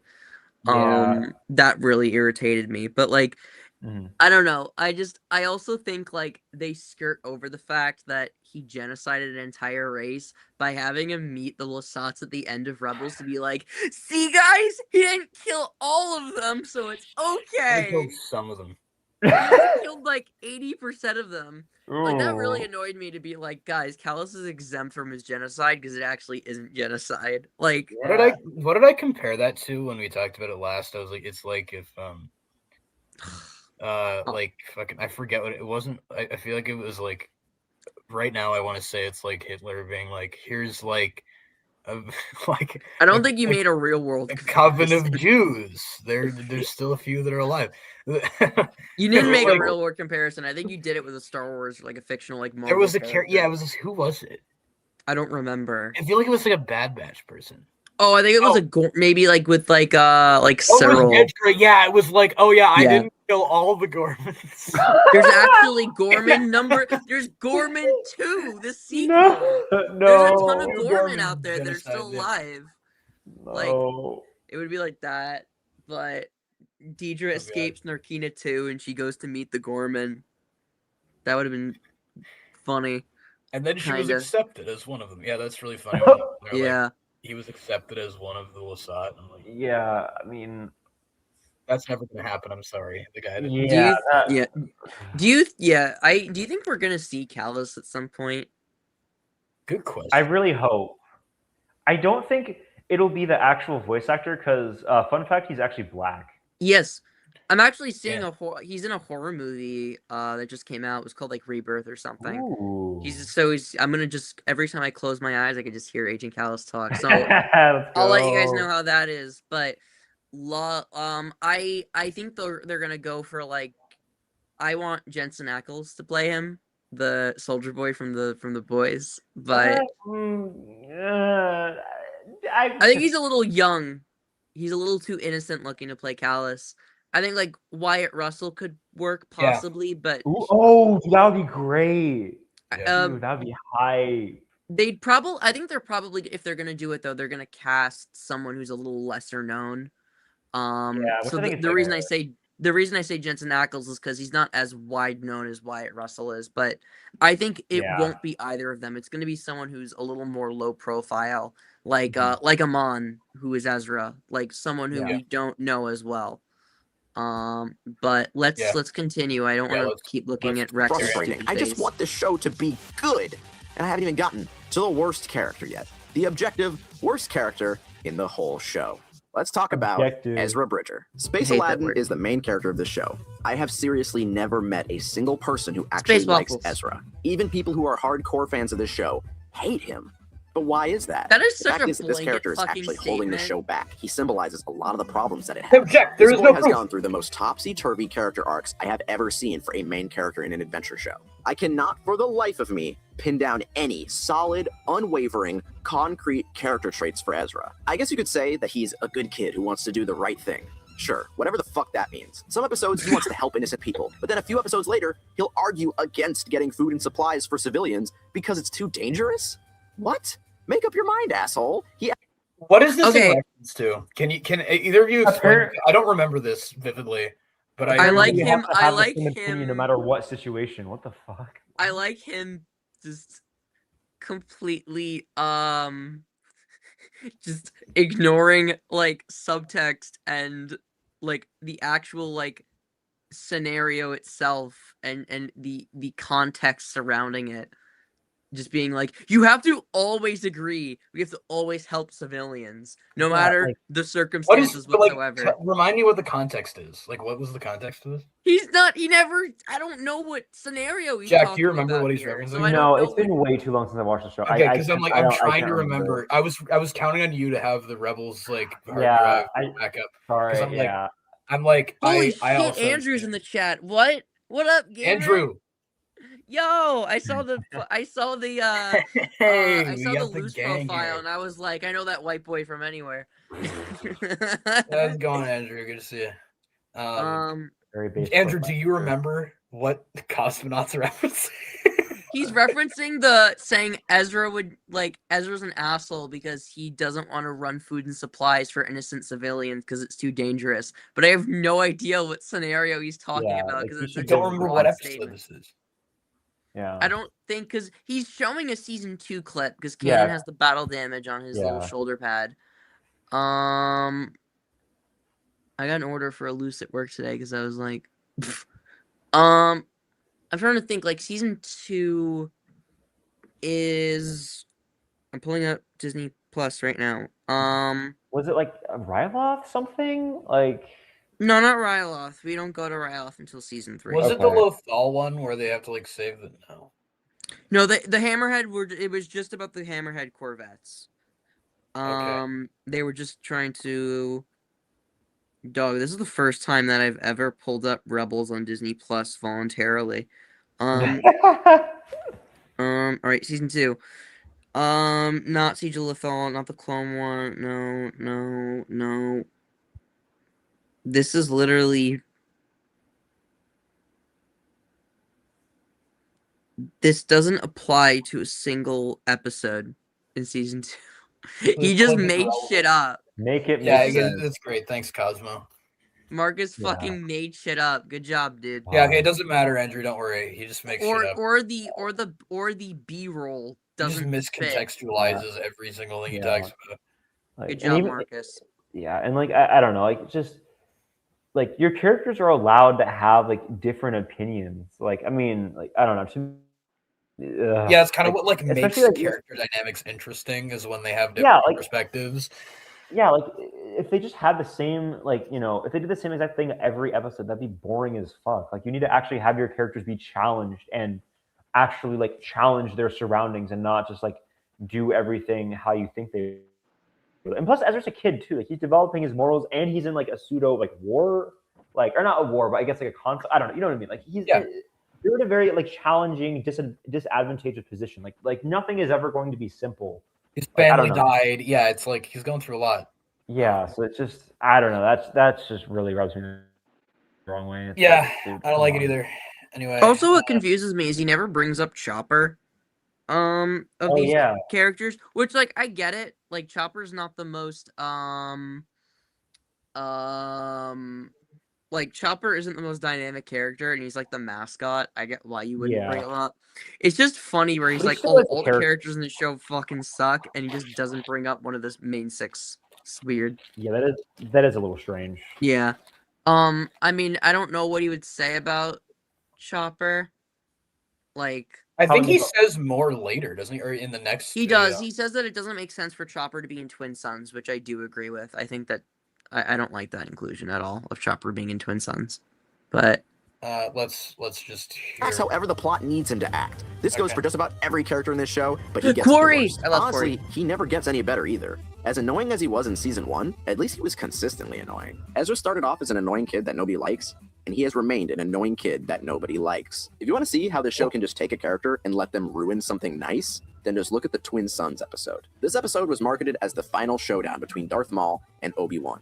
Maul has been spending his whole tenure on both of these shows trying to kill Obi-Wan and get his revenge. The episode opens with him finally having reached Tatooine, lost in the desert, running only on his hatred and his lust for revenge. But then, we cut to Ezra. We follow Ezra and Chopper for 2/3 of the fucking episode. For some reason, we couldn't just have a standalone episode with Obi-Wan and Darth Maul. We couldn't have a slow, plotting, philosophical episode exploring these established characters. No, we needed Ezra running around with Chopper in the desert fighting sand people first. Okay. I'd also like to pause. mention, they did Like, this is not like, once again, we have to go to the whole, this is not Clone Wars. Like, this is Rebels. Like, we need to actually have like the Rebels characters involved. And also, this episode, like, I feel like a lot of people complain about like this episode and having Ezra, but the whole point was that Ezra talked to Obi-Wan and learned that he didn't need him in the war. Like, that's like the whole point. It's like they had everything they needed already. Like, they didn't need to seek out this Master Jedi.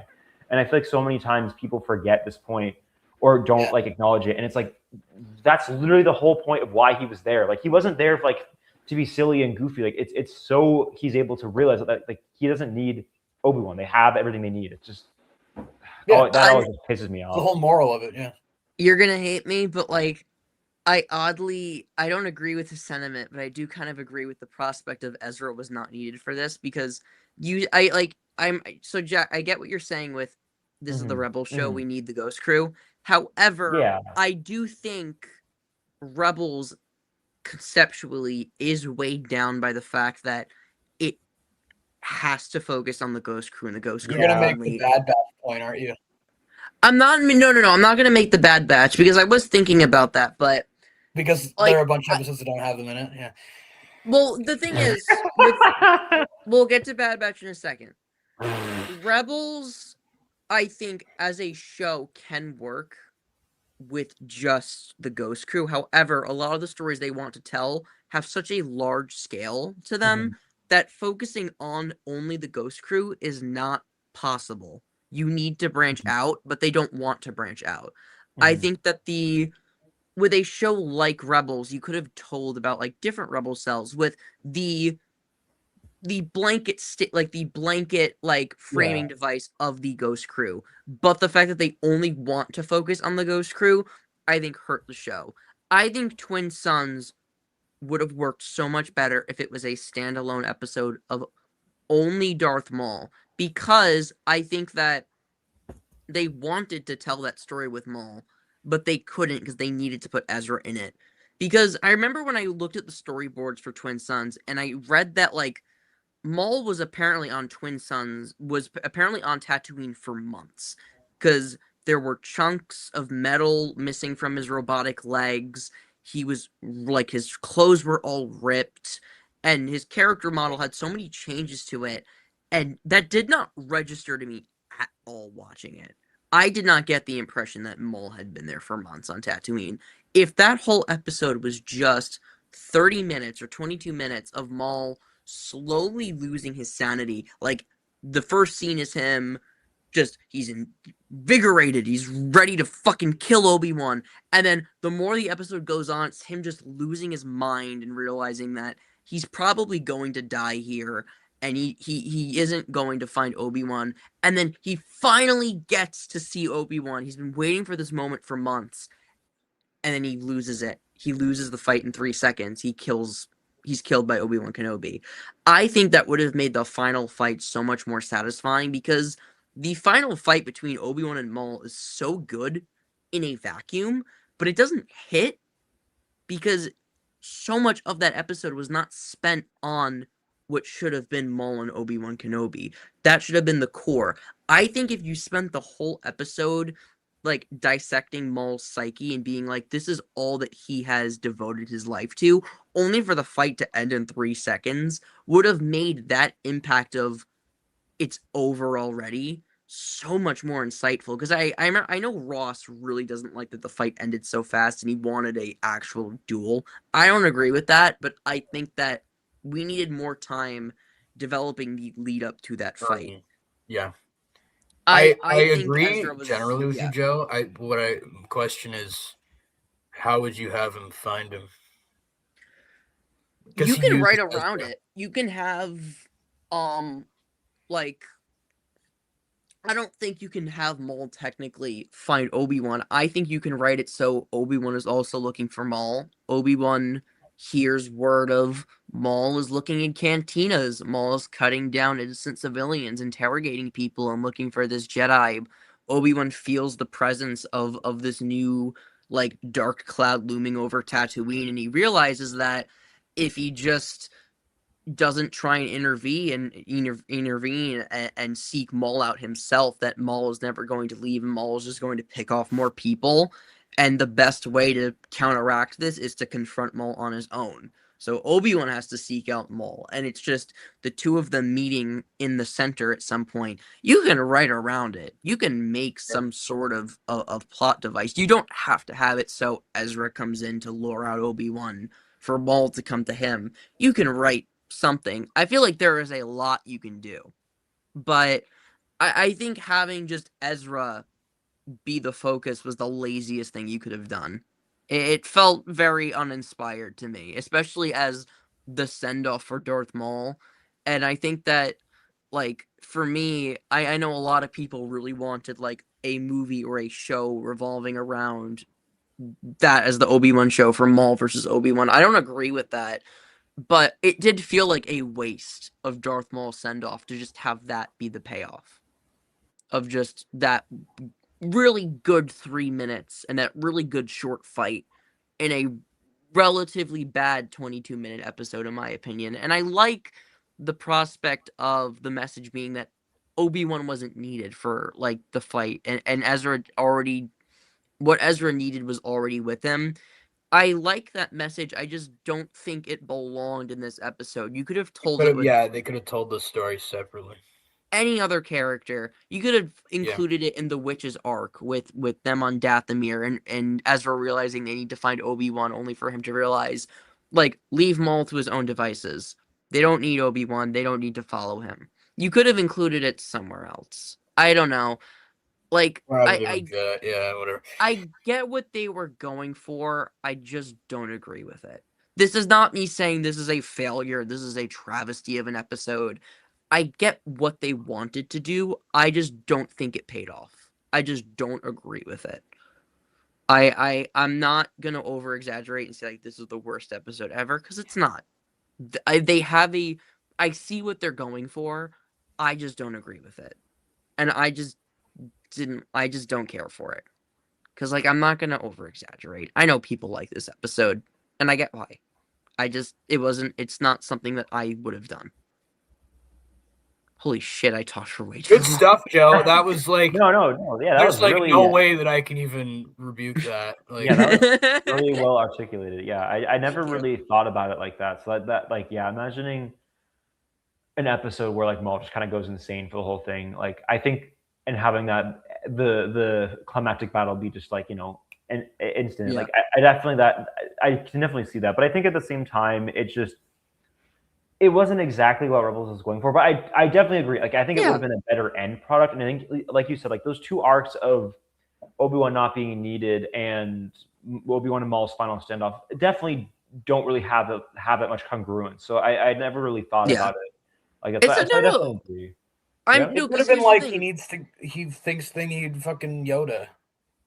Mm-hmm. And he goes to Dagobah, and then Yoda's like, "Nah, bro."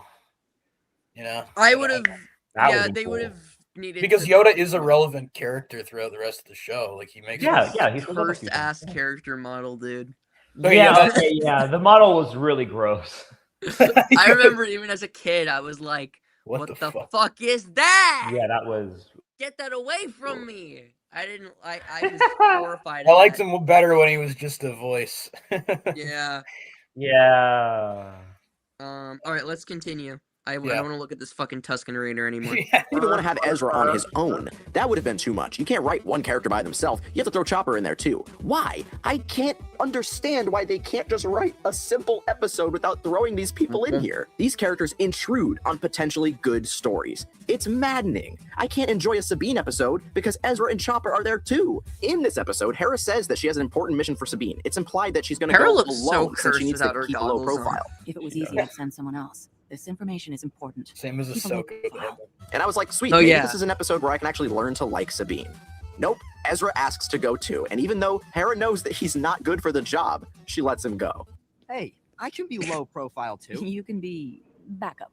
What? That doesn't make any fucking sense! Ezra's not even around for that long, but he's around kinda long enough like to say some that. dumbass lines and put me in a bad fucking mood. He's around long enough to pull the focus off of Sabine, the person that you're supposed to be paying attention to this episode. It's not even just the case with Ezra and Don't do it. Chopper. In the episode where Hera has to go get the B-Wing for the Rebel fleet, Kanan says that she's the best for the job. She's the only person that can do this. Oh, and then Zeb and Sabine go too. For absolutely no reason. There is always a dumb, annoying character around to ruin a good scene.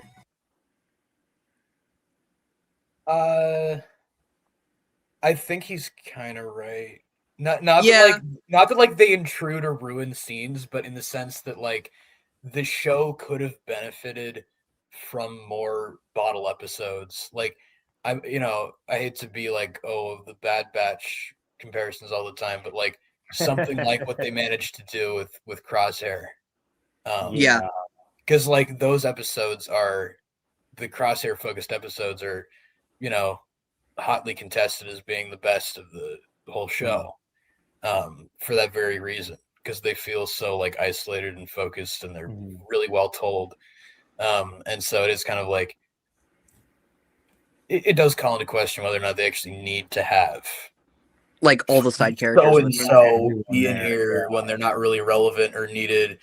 Like they go out of their way, as he demonstrated with that one scene, which is actually kind of funny. Like, yeah, they do just kind of go out of their way to like hand wave away. Oh, they're just coming along for like no reason. It's like, why? I always think back to the episode, like the racing episode in Bad Batch, where they like Hunter and Echo aren't even there because like they're not needed. They don't need to be there. I wish they did that more, where it was just like shaking up the dynamic. Like do like an Echo and Omega episode, or like I wanted more of that from Bad Batch, where they shook it up, because that was the only time they did that. It was literally only Tech Echo and not Tech and Echo.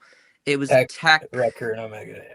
Tech. That was cool. That was a cool dynamic because we rarely get to see that. But I wanted them to shake that up a little bit more. Like I would have liked that. But I kind of agree with like the idea of just throwing side characters in just because we need to have just all the characters together. Like it's weird.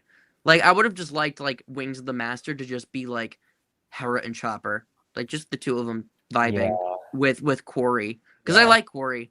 Like Quarry has something that the Ghost Crew doesn't have. He's got like that spunk. He's got that personality. Like I like he's unique. He's not like a quip machine. He's just like a little nugget. Like I wanted like a whole episode about Quarry. And I wish that he was in the episode. I wish he was in more episodes. I wanted him to join up. That would have been a character I would have been fine seeing more. But he's adorbs. I love him. And that's why the Freemaker Adventures is goated, because he's a main character in that show. What? He is. Oh He's my in God. it. He's in Really? No, I know. Freemakers. Yeah, they have the minifigure for him too. I think. I I didn't got know the minifig. Yeah. He Yeah. shows up in it. He is like a main character because he's a shipbuilder. So Maybe for I a need to Lego give that show. another shot. I only got like a couple episodes into that.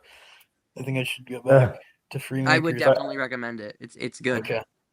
I think this point also reminds me of the episode when Sabine meets her like ex-bounty hunter friend, and like Ezra and Chopper are also there. Like that might have been nice to have because they were there, right? I'm not making that Ezra up. leaves halfway through, but Chopper's with them the whole time. Yeah, it would have been nice to have them have it be a little more like just them. Like I honestly I kind of agree at this point. Like it would have been nice to have explored different character dynamics. Like, yeah, on the one hand, it's nice to have them be a familiar unit, but also it's good to have less characters so you have more time to develop each individually.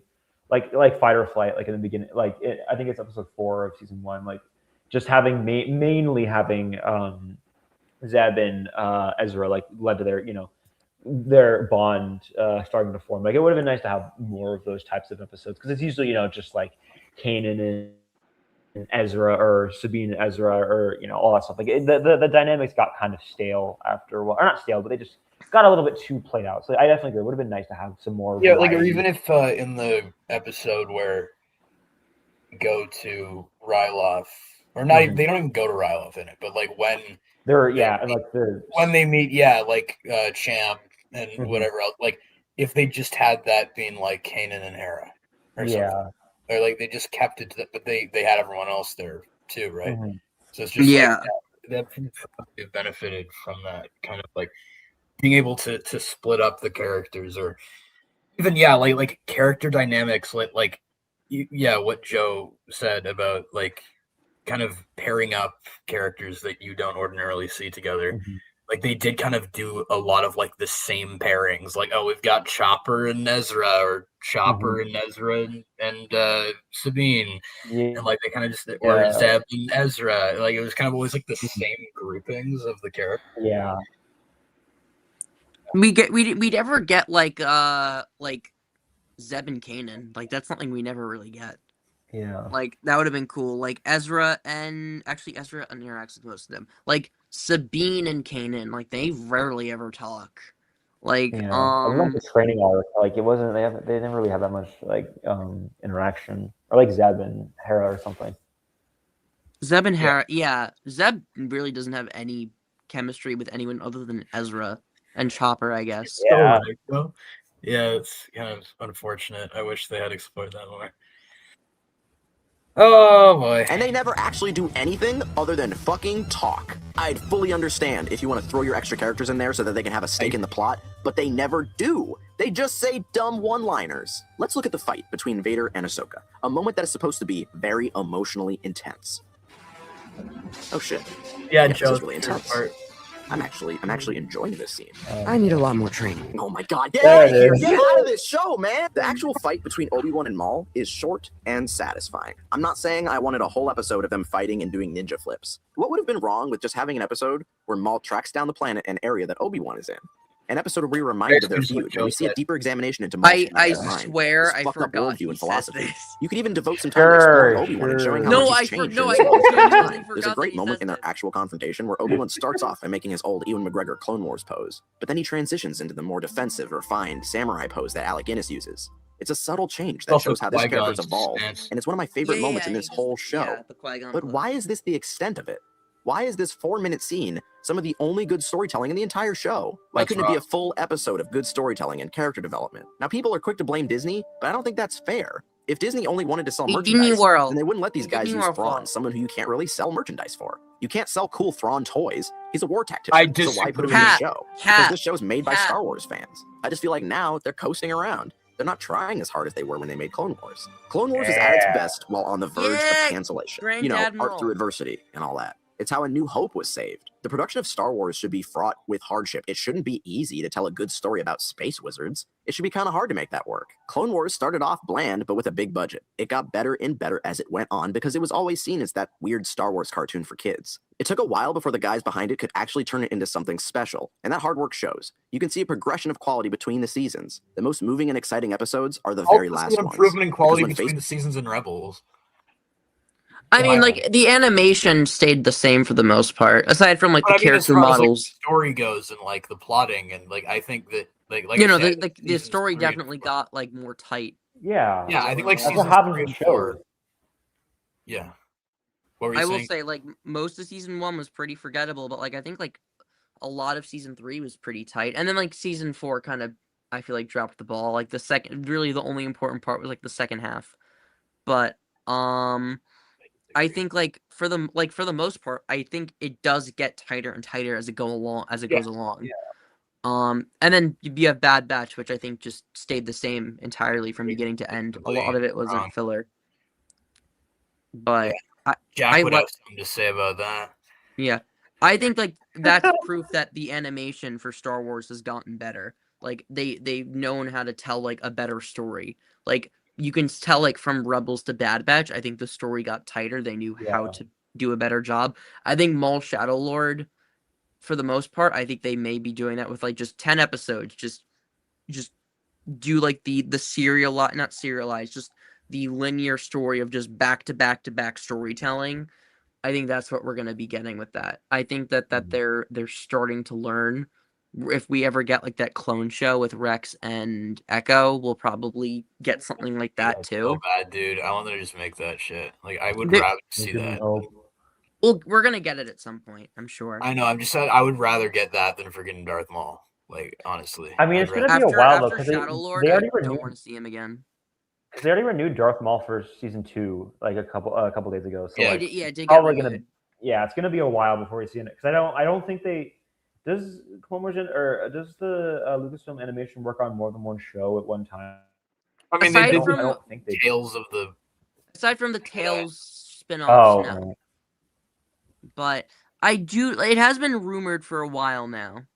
I think like if we do get it, it will be a limited series in between Maul Shadow Lord. Right. But yeah, no, I'm excited for that being like potentially used in the future. But I do think Lucasfilm Animation has been improving over time. Oh yeah, I mean, I saw like a reel about like all the like painted backgrounds. Like it just like from the trailers, like it looks like they've just really like. Have you seen Shadow Lord yet? No, I know I haven't. I need to. But It's really from good. The trailers, yeah, I want to see it. I probably will see it. Like just watch it when I have time. But from what I've seen in the trailers, like just the art direction has just jumped so high in quality. It looks amazing. It looks so cool. It's very edgy, like and not like edgy in like the way that like the internet has transformed it. Like it's rough. It's very like intentionally. Visually, yeah, like it's very fitting of the tone and what the show is about. Like the art style reflects that really well. I think they said something like it's meant to reflect Maul's view on the galaxy. It's just Yeah, very it sounds like unkempt. said about that. Yeah. But that's just yeah. It's quite neat. With cancellation, they were willing to go all out and try something different. But now, they got that Disney money, baby. These guys clearly know how to write good stuff. But maybe they don't really do it that much because they don't have to. People will still watch this show no matter what. IGN will still rate the episodes an 8 and up. Kids are still getting their favorite show. Really loves But to if go someone's back looking for fulfilling storytelling, they're not going to get it here. They aren't going to get much satisfaction at all because it's just so empty and forgettable. Why is he It's showing so season immensely 4 shit? frustrating What to the watch a fuck? whole episode, Probably trailers. 5 episodes, a whole season of a show, just to forget it immediately afterwards. To be left with no lasting feelings. It feels like you wasted your time.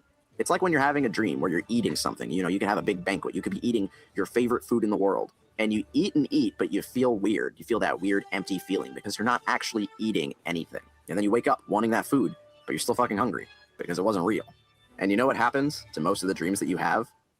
You forget about them.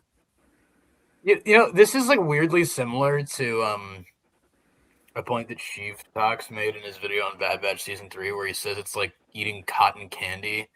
Like it's I like don't know. it dissolves in your mouth and you forget about it instantly, and there's like no value to be taken from it. And I'm like, what are you talking about, man? I Like, still haven't weird. seen his Bad Batch video. I saw one clip from you were talking about Hunter when he was like, "Oh, Hunter's just like the bland main character who just calls the shots," and you just ranted like a madman.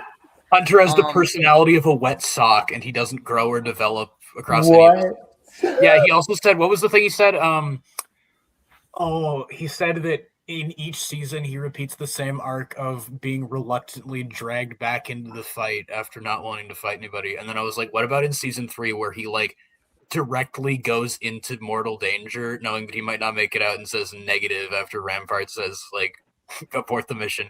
Like it's like, oh yeah, he was reluctantly dragged in there. He totally did. Reluctantly. there was nothing reluctant about that. He fully was like prepared. Yeah, like he Um, was gonna die. Yeah, and it's like that episode. The show ends with them deciding to give up. Like they decide to back To down. live. Yeah. Yeah. To live their lives. Which is a very mature. I never stated this before, but that's a very mature ending for a show to just be like, let's just give up. Yeah. Like Yeah. you have to write that right, like to make sure Mhm. it's not viewed as like very negative. Like let's just give up on fighting the fascist regime because that's something very un-Star Warsy of just the characters deciding to back down. But Mhm. Well, I and it's do like think they keep the idea intact that like the fight continues. Like Omega chooses to rejoin the fight. Yeah. Echo still is out there. Like Yeah, he's still fighting. Like he wouldn't be able to live with himself if he didn't continue fighting. And also, like, it's almost like, oh, how dare you not devote the rest of your life to fighting? Yeah. Like, you're allowed to You've back earned it. down. Like they've You're already allowed to fought a retire. war. Like yeah, I mean they're ready to throw in the towel. I mean, like, What's that line he says? We fought enough wars for one lifetime. Yeah. Now I we get to love- choose what we want to be. I Yeah. love that moment so much because when Omega's like, "What do we get to do?" and then he's like, "Whatever we Whatever want." we want, kid. Whatever. It's such a good because I remember thinking all of them Ah. were gonna die except Omega, and I love that they all got to live. And it That would was have so happy. ruined that moment if like Wrecker died.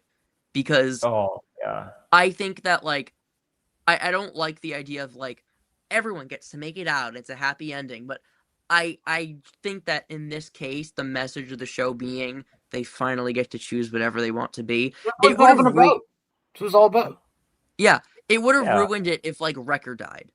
Like or if like Yeah. Crosshair got shot and died. The Well, fact and that they it's- all made it out. Yeah, and it's something that I'm thinking back to the stream I did a couple years ago, Jack, that you were on, where I think you raised the point, or maybe it was one of my friends, like who I was talking to about the fact that if they had all died at the end of Bad Batch, that would have just completely invalidated Tech's sacrifice. Yeah, it would have made it Like, useless. It would have been like, it's just like, okay, like the whole point is that Tech made that sacrifice so they could live. And at the end, Yeah. they get to live their lives Yeah. because he did that for them. Like, that's like the Yeah. whole point. Like Hunter says, Yeah. Tech made a sacrifice, Omega. We're not going to waste it. Yeah. That's like the whole point. So if they Yeah. all just Yeah. went in Rogue One, then it wouldn't have been fucking, Yeah.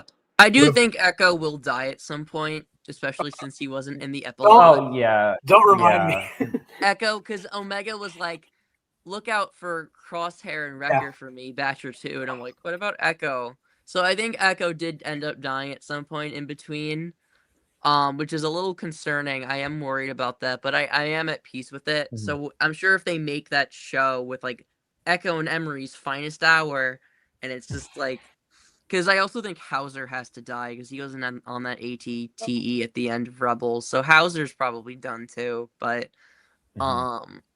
like I do think that also one thing I really want to know is why when Rex retired, why did he not just retire on Pabu with the Bad Batch? Why did he go to that random planet like in Rebels? Rex know about Pop. He had because all the clones at the end were on Oh, Pabu. Yeah, Like and Rex Echo. had to have told him. Yeah. And also Hunter says in the epilogue like the clones like because I remember Omega was like, "Oh, what about the clones? Can they stay on Pabu?" And Hunter's like, oh, that's up to them, implying that some of them will probably stay. Like, Some will not go off all of to fight them. more. Yeah. Some of them will probably go with Echo to continue the fight, but some of them may want to settle down. But it's weird. Like, why did Wolf, Gregor, and Rex be like, fuck that noise, we're just gonna go on an entirely separate planet and retire? It's weird. Like, I want to know why they decided to just completely separate themselves. They were just like Hunter, Wrecker, and Crosshair. Those guys are fucking weird. They're smoking weed over there. Like, oh, I don't want to associate with them. Ooh. No, or they got their maybe, death like, sticks over there on Pabu, man. I don't maybe know. Rex, Probably Gregor, around and this Wolf were smoking something, and Hunter's like, not in front of our child, not in front of the baby, Not in not in front of Omega. You have to, if you want to smoke, you have to do it on a different planet. So that's why 5 they're systems like on away. that other planet. That's why when they went there, like Gregor was all kooky because Gregor was just high as a kite when Ezra and you missed you missed on the walker. They had a giant sign that is no smoking. Nugs, not no drugs. death sticks allowed. Oh my god. Oh my god. No, that's why they were there. But What's the guy? Ivan Sleazebagano or whatever. Yeah, He Sleazebagano. frequented Pabu. Hunter was one of his clients actually. Bruh. You want to buy some death sticks? Yeah, we do. Big guy. That's the good ending of just Hunter It's being so like, nerdy. It's so bad that I know that guy's name. Same. Oh my Wrecker's God. just like, when he says that, Wrecker's like, oh yeah! Does he say anything else? No. Yeah. That's it. Okay, that's fucking it. He's done. What? Hunter, what are death sticks, Hunter? You don't want to know, Omega. They're the good shit, Omega. God. That's why Omega left. She's like, dude, You guys are some all druggies. I want to actually go do something with my life. Jesus Christ! All right. Hunter, the resident of the air hunter. It's giving me a fucking migraine, Hunter. I need to get off this planet, Hunter. Every time I go and cross his room, got a lot of unresolved trauma here, kid. We gotta just smoke it away. Yeah, oh my that's God. an excerpt from my Bad Batch rewrite. Yeah. I actually do. I do love that idea. It's like, can we have like a Bad Batch spinoff where it's just like a Pabu vacation time or something, and we just get to see them like hanging out. I would like that. I would That love would like a 10-minute like just really like fluff short of just teenager Omega. Well, I guess she is like probably 13 at this point, but like 16-year-old Omega just hanging out with the Batch. Crosshair has his little robot arm. AZ3's getting groceries. Literally, just I'd love that. Just a little cute little short. I'd love that. That would be pretty sweet. Yeah. There was I forget where it was. I don't know but there was like someone who commented this somewhere, and it was just like I forget like what the context was, but it was some like Bad Batch video, and then I was reading through the comments, and there was just a comment that someone had wrote, and it was just like the ending of Bad Batch, the epilogue, but from the perspective of Wrecker and Crosshair, and it was them saying goodbye to Omega. Do you think that they did get to say goodbye to her? I would like to believe that. Yeah, I would think so too. I just think they probably ran out of budget and just couldn't make their models for them. So, well, I think also it's just, like they wanted to have the last scene be with Hunter because he's kind of the OG. Yeah, but like yeah. Mm-hmm. I think that she did say goodbye to them, but they had their own goodbye. I think that because I could see Wrecker and Crosshair being okay with her leaving, but Hunter is just like, no. Hunter wouldn't have been okay with it. So she made like a pact with them being like, is it okay if I go, but you can't tell Hunter? And they're like, yeah, you can go. So she said goodbye to them already. That's where she was coming from when she was leaving. And then Hunter already knew. Yeah, I'll have to find this like thing this person wrote because it was so good. I was like, this is canon now in my head. Wow. That they had, because I'm like, yeah, I'd like to imagine that actually happened. I'd love that. So what else do we have to talk about? Is that it? It's up to you, Jack. I mean, how late is it for you there? I mean, it's only 10, so like I'm chill. I just maybe It's later for us, obviously, but yeah, I mean, you guys, it's like 1, right? yeah, it's like 1. Yeah. But it's like whatever. I mean, Okay, whatever you guys yeah. want to do. Yeah, there's something 'Cause use like the originally, the bathroom really plan quick. was we were gonna react to both of his videos, Yeah. No. I mean, but I don't think we're doing that tonight. That we would be here forever. We would be here all day. Literally. Yeah. Definitely another day, but not today. Today is Yeah. not that. Today is not that day. No, I mean the video. Yeah, what do we think of this incredible like relic of the past? Like it's incredible. definitely I feel like I definitely like it's not it's bad, but I don't think it's as bad as I thought it was. Like I think it's just he has bad points, and I think if he didn't overgeneralize a lot of what he said, it wouldn't nearly be as bad as it was. I just think if he made it clear that this is more of his opinion, and like I think he does, but at the same time, it feels like he's like this whole like PSA for Rebels fans, like for people who want to get into it. It just feels way too like overly broad, and he just gets so many things wrong. I just feel like he does such a disservice to the show. Like even if, like I think there are objectives. I think it's not a perfect show, and I think there are things that are not perfect about it, and there are things wrong with it. But at the same time, I think there is a lot to enjoy from it, and I think that he just really like looks at things like at the worst angle possible, and I think he makes like a couple points that are like okay, but overall I think he really just overgeneralizes and doesn't do the show the service that it deserves. Like I agree. I think he's just very bad faith. When he's talking about something Yeah. he likes, I think it's far easier to understand. Mhm. But the issue is just like Marcus can't explain why he dislikes something. He Yeah. does a good job at explaining why he likes something, but not why he dislikes it. Mhm. I think it's way easier to understand that. Yeah, But- when he dislikes something as opposed to something he does like, he doesn't really have good reasoning, and he's very bad at defending his takes. Yeah. That's kind of something I've seen recurring a lot. Is he's like I say, like this friggin' delusional Hobbit take or this one, and like it's just like, Mhm. dude, what are you on? Like, and I Yeah. think that's the thing that frustrates me most about him is there are other YouTubers who like have really abysmal, like, what's his name, Joe, Shea Frillis. He has some pretty delusional Bad Batch takes. Thing is, though, Shea Frillis just seems so chill that I'm okay with it. Have you heard this, Jack? Do you want me to pull it up? I don't think so. Why don't we do a quickie? Why don't we do a quickie on a Shea Frillis's Let's Bad do a Batch quickie season on 3. his Okay, Bad so Batch just season- you pull it up. Let Season me is- just use the bathroom really quick. I'll be right back. Okay. We'll find it. It's his 2024 TV show. We're gonna use Obi-Wan video as a short. Because God's What is the hell is this ad, dude? Okay. I heard the news. I love that video so much. I heard the oh dear God. Oh dear God. That's a good one.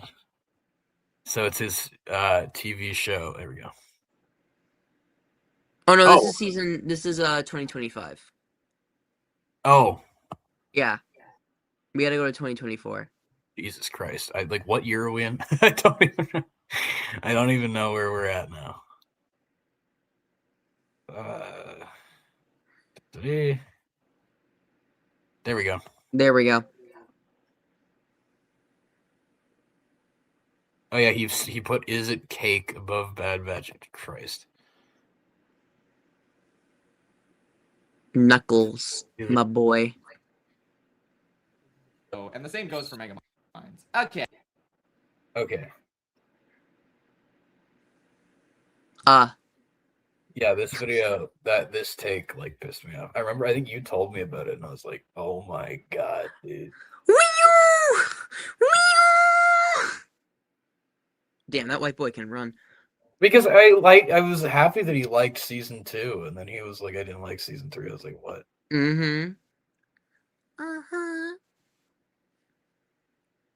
Oh, by the way, I've been working on during this stream. I've been working on my little Hu Yang figure. I was All right, going to I'm give it to back. David Tennant.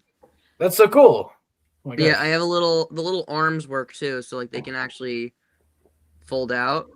Oh, or they should fold out. Like if you want like the little like arms in the back can like fold out fully. Pretty epic. So there we go. Like that right here. If you want them, they can fully fold out and they can just retract. But I'm gonna give that to David Tennant in Philly next month. You're the customizing master, Joe. Like I don't. Thank you. Yeah, I don't know how you do it. I actually don't know how you do it. I don't know how I do it either. I just like black out whenever I'm doing it in the zone. Okay, so have you ever watched any of this guy's videos, Jack? Shifrellis? Yeah. I've watched a lot of his videos. Yeah, Okay, yeah, so yeah. you do know Shifrellis. Yeah, Okay, yeah. so do you know what his overall Bad Batch opinion is? No, I can't say I remember it now. Okay, because he wasn't big on season 1. You thought it was okay. Mhm. Season 2, he actually quite liked. Mhm. And then this is the weird one. We're about to hear his take on season 3. Okay. So get ready to be confused. Okay, we're already starting to get into okay tier. With this next entry being the third and final season of The Bad Batch. Yeah, I bet you forgot about that show. Honestly, I have no idea if this is the general consensus, because I don't know a single fan of this show, nor do I see them online anywhere. Okay, this pisses me off. This makes me mad. That's just Because like there's so what many... corner of the internet are you living in, man? Like like, fuck you. Like that's like you're just immediately being like an asshole for no reason. Yeah. Can I just say for such a toxic fandom, the sub fandom for the Bad Batch is like the most it's peaceful. Yeah. So peaceful because it's just people simping for clones. It's just wonderful. It's wonderful. Yeah, like I remember before I deleted Twitter, I think I had it when Bad Batch was coming out. I remember like a lot of like the comments were just like all really wholesome and just like oh my god, I love Wrecker. Like it was such like nice. Like I hope everyone lives and all that stuff. Like it was really pure.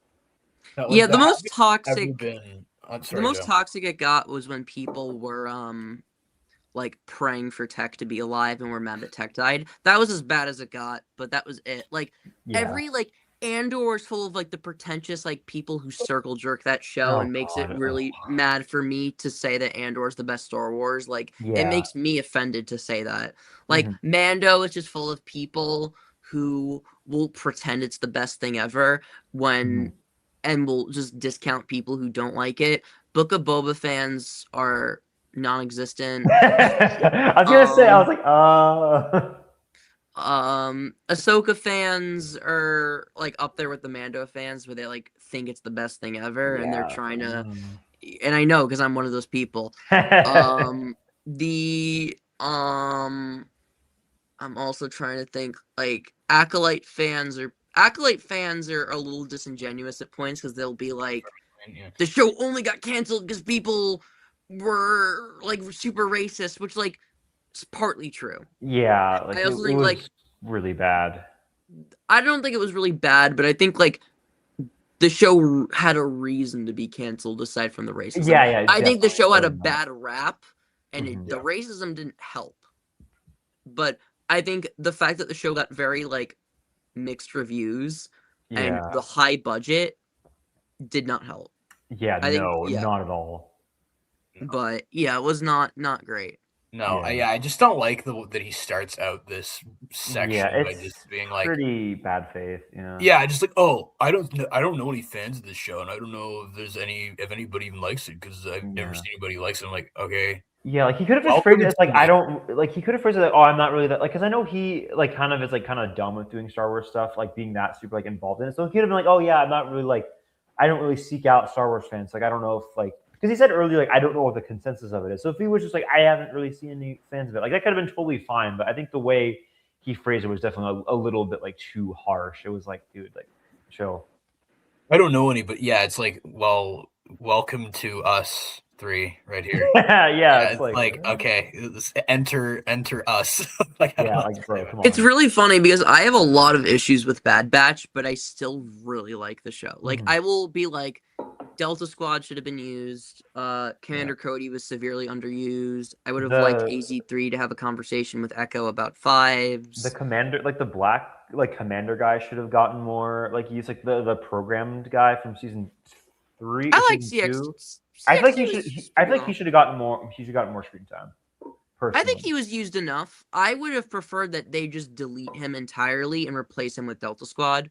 Like, just Scorch should have been in his Yeah, place. and it would have made the whole like, oh, is Tech secretly alive stuff like not. That be shit the was so question. funny. People Dude, were I coping. know so many people were like, "Oh my god, he's alive!" Dude, if they pulled that shit, I would have actually like lost my mind. That would have been so bad. I would have been so angry. I dude. have right next to me my brother made a sketch of Tech in his last moments, and D. Bradley Baker signed it. Oh, This yeah, was like Wow. a week after Tech died. This was like fresh off, like literally. Damn. I had him sign it a week after because it was Celebration, which was like a week after Plan 99, Wow. and I was waiting for that to age so poorly, and I was like, this is gonna that would have been go. so bad. Yeah, I was so ready to like just take that down and just throw it against the wall. So happy. I think by the time we got to the cavalry has arrived, I was like, okay, Tech's not coming back. Yeah. It Thank was. God. Thank like, God. Every episode closer we got, I was like, okay, less time to bring him back, There's no less time to time. develop it. Mhm. Because like, yeah, there was no way. Like once Flash Strike ended, I was like, thank God they're not covering it. Yeah. Because there's no way they would be able to in the finale be like Tech's alive and also he's redeemed and we brought him That back. would have been so undeserved and so rushed. Oh God. Yeah, Wouldn't have worked. realized after they had that conversation between Omega and what's her face, the one kid, where they like she's leaving the goggles behind on Pabu. Oh yeah. With Liana. Yeah, Liana, that's her name. I think that's when I realized, like, yeah, he's gone. They're not. Yeah. That's when I was like pretty hopeful, and then yeah, the fact that they did stick to it, I was so happy. But I was dreading that. Like I held off on watching that episode all day because I was like waiting until I could watch it with my parents. And I remember my friend texted me and he was like, "I'm not going to spoil anything, but I do just want to tell you, Tech's dead." And I was like, God, You see his mangled fucking corpse. I don't want to be like I'm celebrating the Tech's dead, but I'm also like, thank God they didn't resurrect keep them. characters dead. Like just keep them dead. Like ugh. Dude, I lost Paz Vizsla and Tech within the span of a week. That was like the worst like month of my life. Yeah, especially how brutally murdered Paz was. Like that was You guys stabbed 5 times. Yeah, literally no, like 7 times they stabbed him. Like I was like, because I watched that in a theater. I went to the premiere for that. Oh yeah, like, in London. Like I was fucking traumatized. Yeah, everyone was cheering when the Praetorian Guards came out, and I just sunk into because I love Paz Vizsla. Yeah, so when those guards came out, I was like, I was crying so hard because that was like everyone was like fucking roaring when those guards came out, and I was just like literally doing this, like my poor baby, and my mom was like holding me because she felt so bad because the minute he closed that door.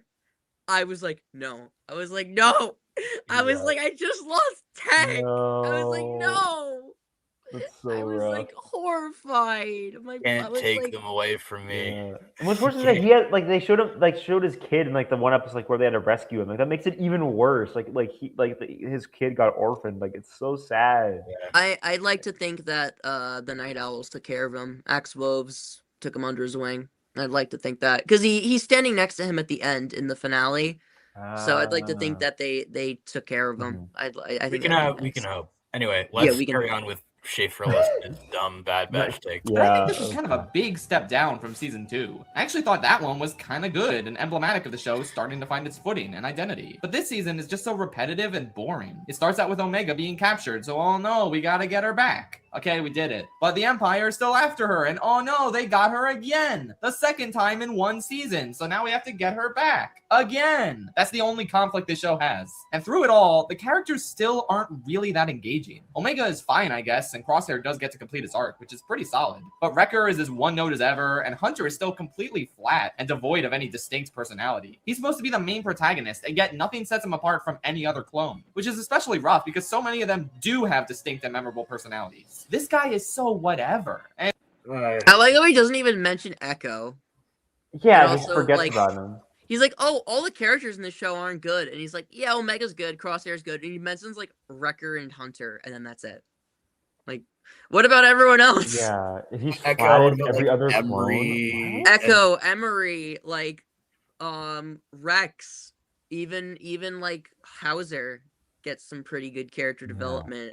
You want to talk Like- about like getting over a grudge story arc, like parallel that with Zeb and Callus. That was Yeah. executed in a similar amount of time. Yeah. The Hauser Crosshair dynamic was handled really Mhm. well. Yeah. I love that because it was just him realizing, like, with the scene with Omega and Crosshair, where he was like, "Got your I'm crossbow," much worse. and Hauser and Nemec like look at each other and they're like, "Oh, Hmm. you're not that bad." I liked that. Like, I liked it. It was resolved very quickly, but it was like realistic. They're like, "Oh." They're like, he's actually not an asshole. Like, it's not like a cheesy, like, That's it, you're yeah. not as bad as we thought, bro. It was like, they look at each other and they're like, oh. They're like, he's cool. It was nice. It's such a simple, like, effective beat that's like subtle, but it's like such efficient storytelling. It's like, okay, yeah, makes sense he would have a grudge against him because he like arrested him and got a bunch of his guys killed. The reasoning that he has for like viewing him differently makes sense contextually, and it's paid off well. It's like the fact that he's the one that saves him from the assassin. It's just Oh, like, yeah, because he's about to get shot. Nemec gets shot and killed, and he's about to, like, reach yeah, out for Crosshair Nemec, and saves Crosshair, him. like, holds I him forgot back. about that, yeah. Right. And Yeah, then he Hauser saves him, saves then him. yeah, he repays Hauser the saves favor. him at the end from CX2, from, like, drowning Drowning which him. was Yeah. horrifying. But there's, like, they have a... I wish that they used Hauser and Crosshair. If only a little bit Hauser more. didn't set his blaster to stun, then Crosshair would still have a fucking hand. You said that with such anger. Yeah. You The still anger in have your a voice. fucking hand. Yeah. Fucking hand. All these years later, you're still not over it. Yeah. All right. Wait. I want to see if he mentions Rampart at all. Oh I yeah, doubt here he it. is. There's Rampart right here. He doesn't. It's Anyway, actually what else in. happens? They seem to bend over backwards to try and appease Yeah, the Rise of Skywalker and say, "Ooh, look, you guys! Palpatine was looking into cloning and metachlorians, even though we refuse to say metachlorians because we're cowards this early in the timeline. See? Somehow Palpatine Returned isn't an ass pull. The Disney Plus cartoon show released after the fact teased it. So yeah, that's annoying. But also the whole keeping Omega safe goal is just so played out at this point. Add on to the fact that Hemlock is such a boring main villain. Oh my god. Hemlock is not boring. He was so intimidating. Like, what is bro on? Like, I he used is to actually hate so Dr. intimidating. Hemlock. I used to think he What? was such a boring villain. Now Bro. I'm like on the Hemlock. Like, I Okay. love him. I'm cosplaying good, as him good. for Celebration next Oh, year, yeah. like fully. Ooh. Love him, but He's such Are you gonna like? How much of your hair are you gonna? oh, I'm shave? fully 'Cause- like, because I have like longer hair, but I'm fully just like I'm getting like the buzz cut. Like, Damn. I'm just gonna gel it Dedication. back like an asshole. Like, just fully, just like yeah. But I Dude, love respect. Dr. weird Hemlock. eyebrows. I will be fucking up one Gotta of get my that one eyebrows, glove. yeah. This one's gonna get fucked up. But I just like, I used to think he was so boring, but I resent myself. I guess it's fair, but Yeah. he's just so like, especially like when he went into like the room with like all like the red lights, like the cloning room, like it was I love like that it was scene. so He cool. felt like a Dr. Frankenstein fucking Yeah. like that was awesome. I love Yeah. He's just such a fucking dickhead, like, and he knows it.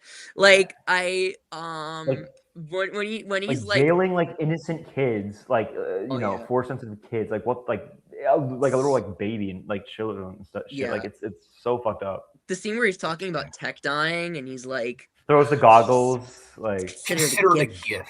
and he's like, Oh, to lose fuck. one of your own must weigh heavily on the leader. He's like, and if you do not cooperate, I will see to it that you lose another. I'm like, Yeah, it's Jesus another, yeah. Christ. so much He's aura. so cool. What do you What mean? was his name?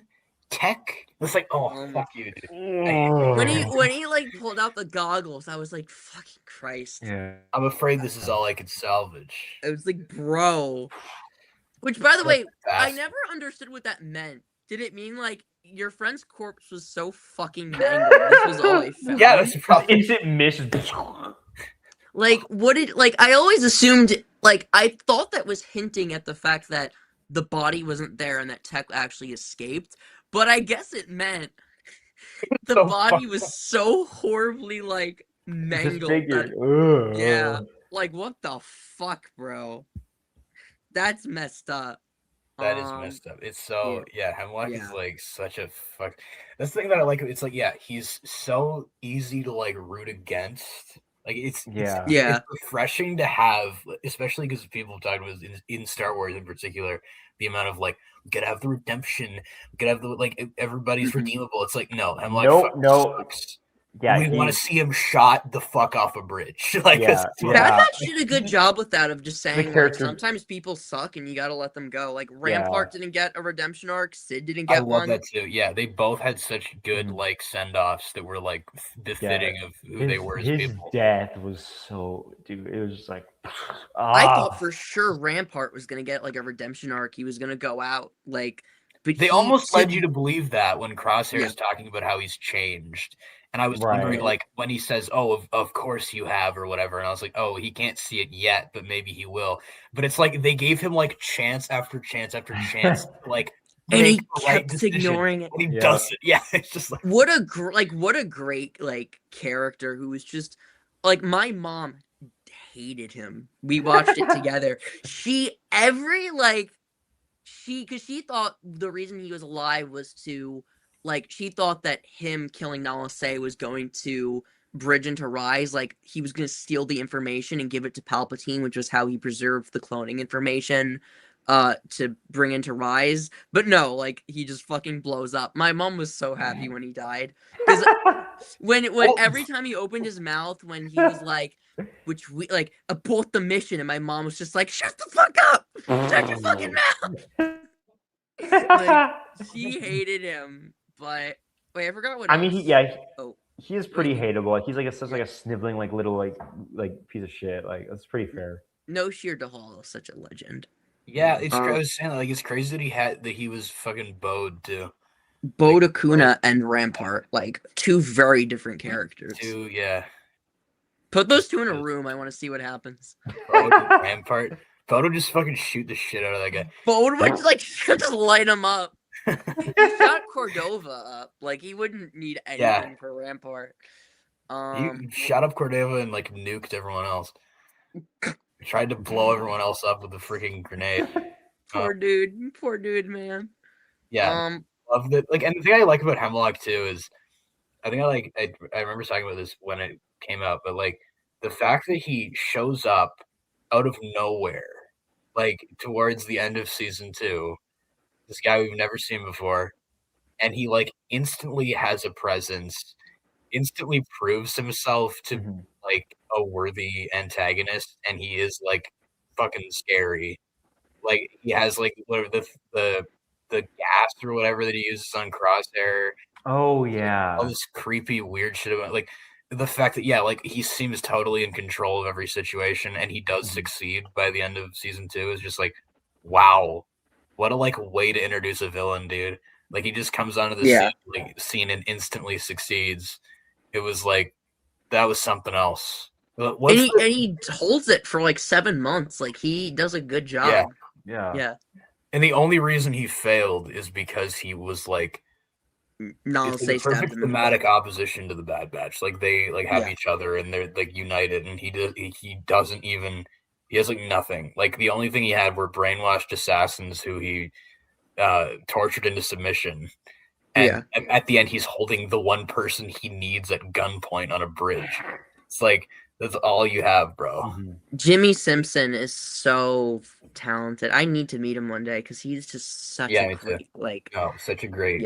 Anyway, this is just glazing Hemlock because Shea Frillis is a freaking idiot. a little bit. This take is delusional. Nothing sets this guy apart from any other random Imperial asshole that could do the same job. Ventress shows up for one episode so you can say, hey, look, it's Ventress. She didn't die in that aborted Clone Wars arc. She's back. Okay? That's cool and all, but she didn't add anything to this show. The season just felt like going through the motions, and by the It's like the one agreeable thing, I guess. I would have preferred it to be Quinlan Voss. Quinlan Voss would have been cooler. Yeah. Just really, it was such like a nothing burger. It was just. It felt like it came out of nowhere. Like it just. He was in there to be in the trailer. Yeah. Yeah, they wanted like a trailer hook. That's what because they in the context of the show, she felt like so out of place. You know what I mean? Like I remember talking about that when it came out. Like just like how weirdly disconnected she felt from everything.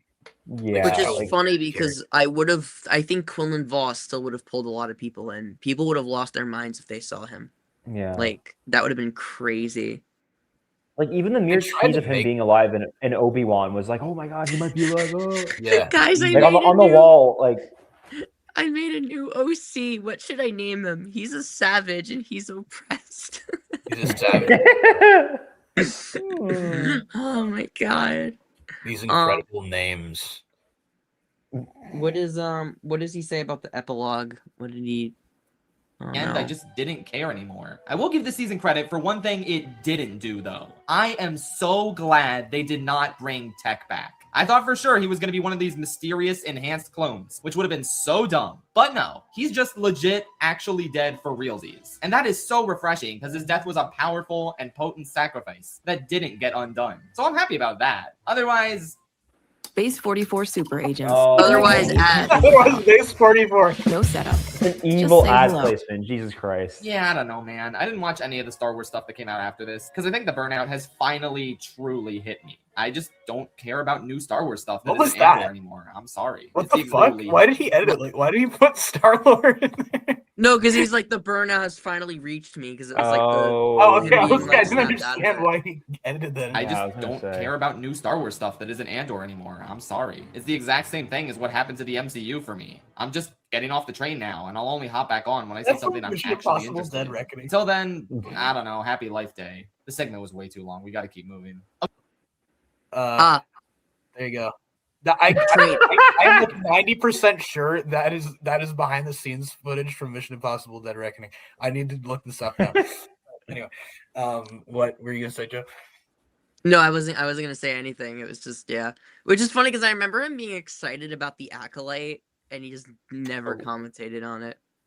I He was mean, like- it's yeah. I forgot if he mentioned this, but I think he like was saying how like he doesn't want to like review stuff that he's not really like passionate about. So like I think it's fair. Like if you have no like nothing in the game, like might as well just not even bother. Plus, I mean, I feel like reviewing the Acolyte when it came out was just such like a volatile like just Takes you like, I still haven't even watched it. Like it was like I just remember like seeing so much like so many polarizing opinions of like, oh, it's terrible, it's amazing. I still have not even like watched it yet. I need to, but like I'm just like it was just so like intense. I was like I still don't have a strong opinion on it. Like Mhm. I think the story is pretty bad, but it has really good choreography, and I think the main villain is genuinely great. Like it's one of like the best main villains. And also the I don't love all the performances, but I think that Lee Hoon Jae as Master Soul is like actually great. Like he's wonderful. I love him as that character. So it is worth a watch. I would still watch it even if you don't like it. Yeah, There's some I cool definitely little need Easter to. egg. Yeah, you could tell that it's made with passion. It's not like Mhm. slop. It just missed the mark. Yeah, and But- just was too bloated with its budget. Yeah, it was like $300 million or something. I and just was find like, it weird that Shea Frillis like decided to approach this with such cynicism. Because like Batman is Yeah. one of those things that I don't feel like it had a particularly like, volatile or negative atmosphere. And like we No, said, it was yeah. so positive. And it's weird that he would like try and kind of bring this negativity this way, especially because he's like, I don't even care. It's like, okay, well, you don't care. Why even talk about it? Yeah, it's Why, like, I don't like. it's a little strange. Yeah, it's so funny because like I feel like he was more like accepting of like Ahsoka, which I think he gave a worse score. I remember like he was saying with that show, like there are no good performances in this. Like a lot of the performances in Ahsoka are so bad, and then he just like lists like half the cast doing a good job. He's like the only person who's good is Ray Stevenson, and he's like also Amanis Fondi does a really good job as Ezra Bridger. Also Lars Mikkelsen does good as Thrawn, but I never liked Thrawn. Also David Tennant does a good job as Yang. And then later on, he's like, "Oh yeah, Hayden Christensen is doing great as Anakin." And then he mentions that like Rosario does a bad job as Ahsoka, and he's like, "Ariana Greenblatt shows up for like 5 seconds, and she's wonderful." And I was like, "You listed half the cast. What are you talking about?" What He's the like, "All the hell? performances are that bad." and then Ahsoka review is so weird. I remember watching that, being like, I don't even understand what you're saying in this video, even though I don't even like the show. I just, remember like, he's what- he's like, oh, the fan service is bad. He's like, did we really need to see the Night Sisters? And I'm like, yes.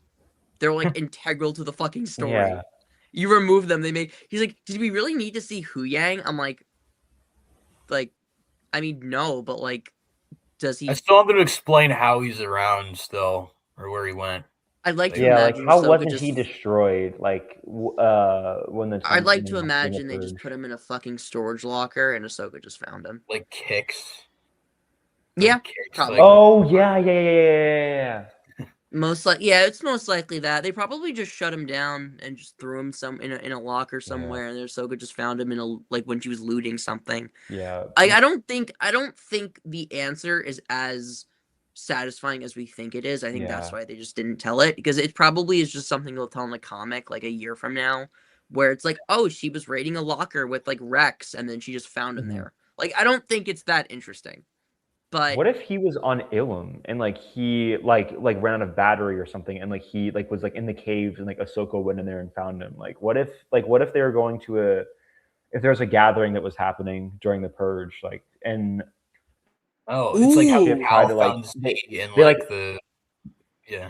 that would have been Yeah, like, sad if like he was there during the gather, like there was a gathering during Order 66 and they were just left behind and all the younglings just died in that cave and Hu Yang just powered. That would have been really depressing. Yeah, or maybe like the ship like left Ilum and then it like arrived at Coruscant, but like then like all the vent like all the shit went down and they like probably were boarded and maybe like we're all like shut up. Like I don't know. Like I just like probably maybe not, but Ilum is just for me it's such like an underused location. Like I want to see, like we see so many people with like double-bladed lightsabers, like we don't ever see them go and get their, like you don't see like Ahsoka go there, like we don't see Anakin go there when his first lightsaber breaks. Like it's such an underused location. Like I want to see more Jedi like go through their gathering process. Like it's just such underused. It is cool. Like, I really want to see more of it.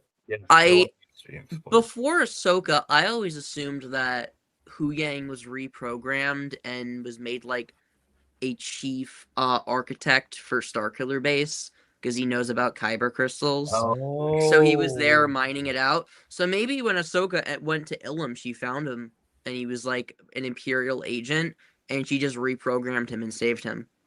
That was something I always assumed. It was either that or he's dead and they scrapped him. But I think that would be a really cool story, but I think that they're probably just going to do like he was shut down and thrown in a locker somewhere and then Ahsoka got him out. That I would be fine with that. Or they never explain it. They never I think if they never explain it, it's that the story is not interesting enough to tell, which I'm okay with. I like Jack's pitch. Like, I'd watch a whole fucking episode of Ahsoka, like, finding Hu Yang on Ilum or something. Like, that would be sick. That would be depressing as hell. I would love that story. Yeah, I mean, considering, like, half of the tales, like arcs are pretty, like, not the most interesting. Like, it's possible. Like, I mean... Yeah, I love that. Tales of Hu Yang. like, maybe, like, Jocasta Nu, like, did something. Like, I don't know. Before she was murdered by... Vader. Yeah. Like, I don't know. Something like that, yeah. You could do like Tales of the Droids and then have that be like Hu Yang's thing.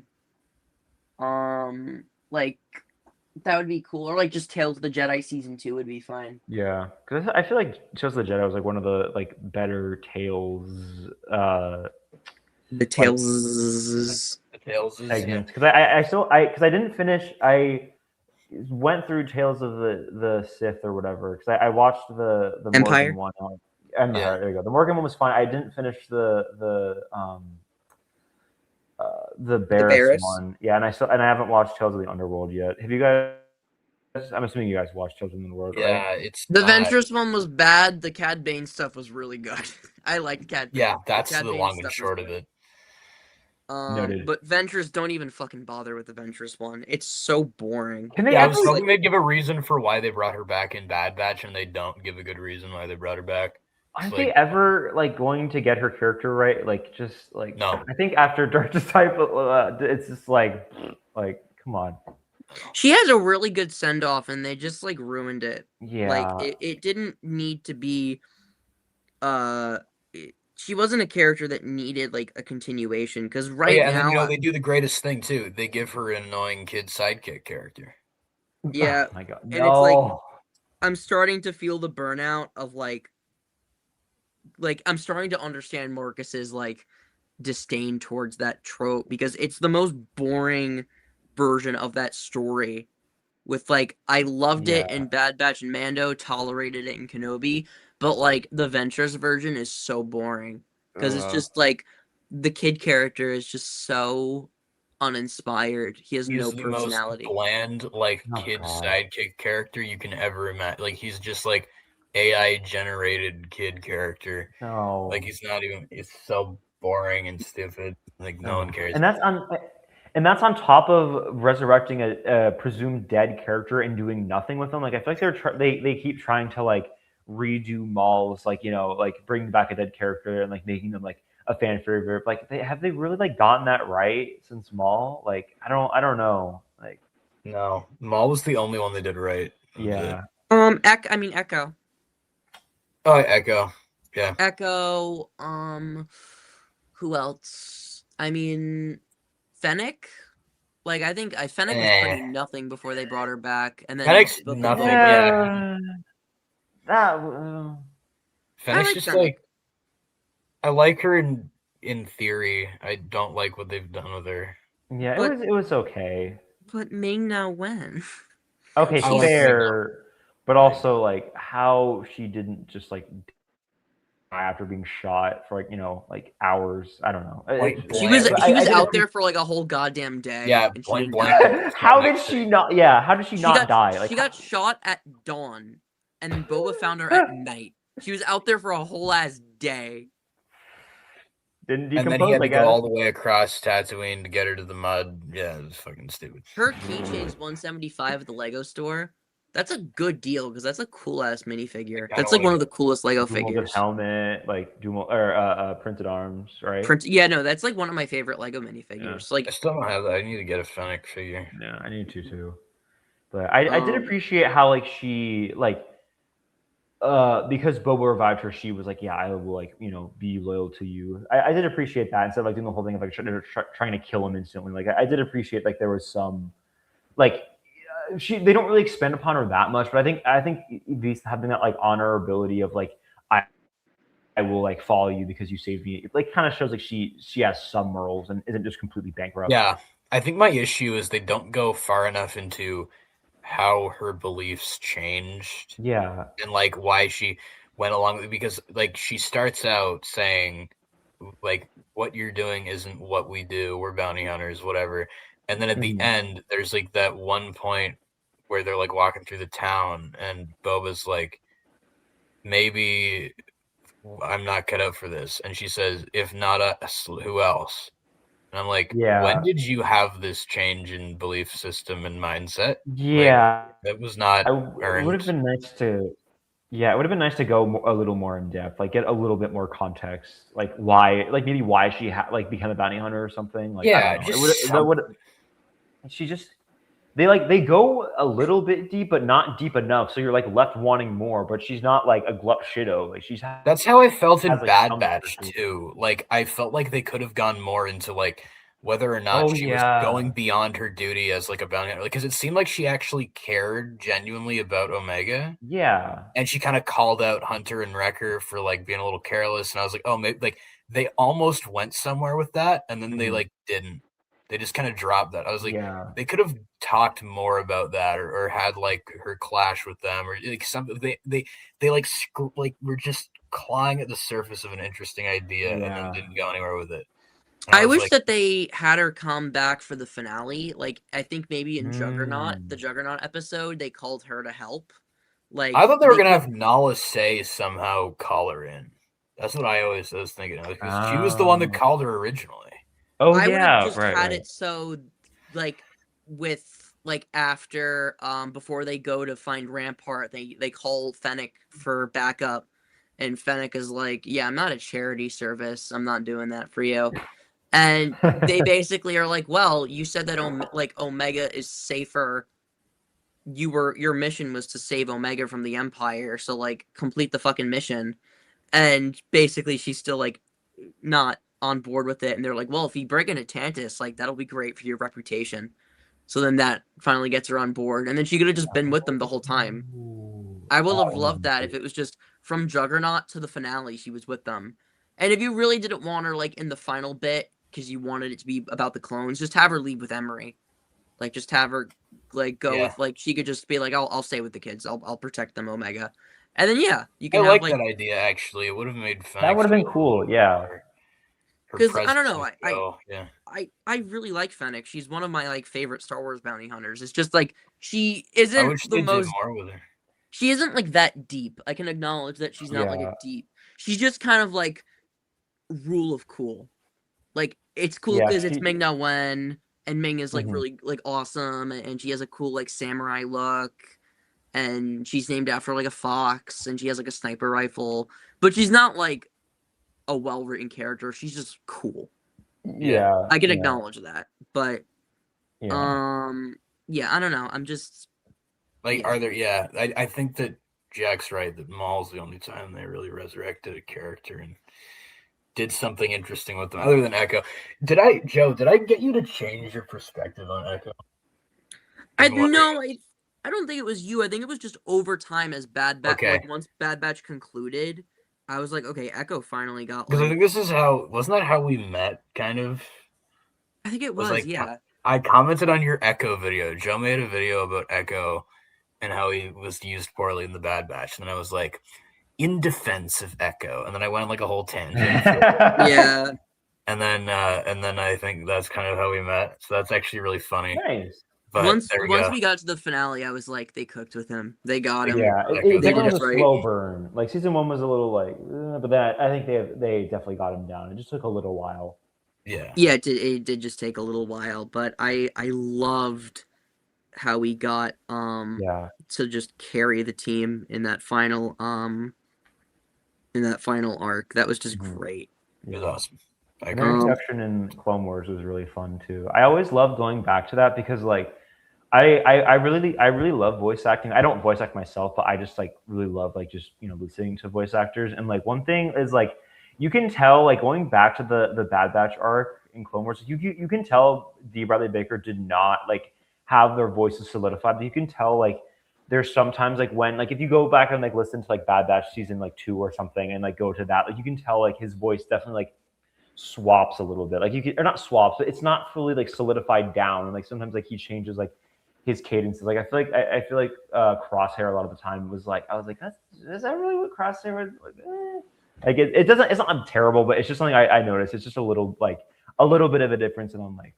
They felt more like caricatures, like the voices weren't fully realized yet. Yeah, but but he definitely cooked like really hard like through that batch. It just new characters, new adjustments. But I think he in the end like cooked really hard. But just the beginning, I was like, yeah, it was a little funny. Yeah. Gotcha. We should probably. This stream has just been Joe and I glazing Bad Batch and like Jack trying to like flounder and defend Rebels. It's called I haven't watched this show in like years, bro. It's so bad. I did my fair amount of defending too. Even Joe did, to be honest. Yeah, I was too. I just have not had time to watch it. It's been a fat couple years, but yeah, me too. But not still, I still really enjoy it. Like I watched it. I first watched it during like COVID, like 2020, and like I don't know. I just really like fell in love with like the whole thing. Like just even thinking about it now, like just the overall arc of the show, of just like this small ragtag group, like starting this uprising, like or not starting but helping. I don't know. It's just it just really like sat well with me, and I really do enjoy it. And, yeah, I like it. I don't know. Yeah, like there's definitely its flaws, but I can overlook them and be like, I like it. So that's totally cool, man. Yeah. Yeah, I think that's awesome. Like for me, like Bad Batch is my Rebels. Like that's like my Star Wars like happy place. Like I fucking love that show, and no one's gonna take that away from me. Same. I don't care. Like I'm just like I fucking love that show, and that's like forever gonna be my favorite. And no one can change my mind. It's like you can be like, oh, Andor is it's superior. It's the best, and I'll be objectively, it is the best Star Wars. Yeah, I'll just be like, sure, I agree. Good on you. Good on you, intellectual. But no, I am like Bad Batch defender till the day I die. Me too. Hell yeah. Bad Batch and Ahsoka are like my like holy grail. Like I will Mhm. always defend like Omega and her arc and Crosshair. I Mhm. still think has the single best redemption Dude, arc. I think Crosshair's everyone arc fucking is agrees that so Crosshair is like a genius character. It's like so good. Such a good character. Yeah. I should probably head out. We should Yeah. probably end the stream just because Yeah. We've been here a while and it's we late. have And we should Yeah, 2 a.m. for you guys. Oh, Wow. oh. Yeah, I need Ooh. rest. But no, this is a lot of fun, guys. Thanks for doing this. Thanks for coming on. If you ever want to do something again, we should definitely watch when Rebels we were kind of talking Part about 2. it. That, but also Critical Drinker's Ahsoka review. Ooh. No. It's It's Joe.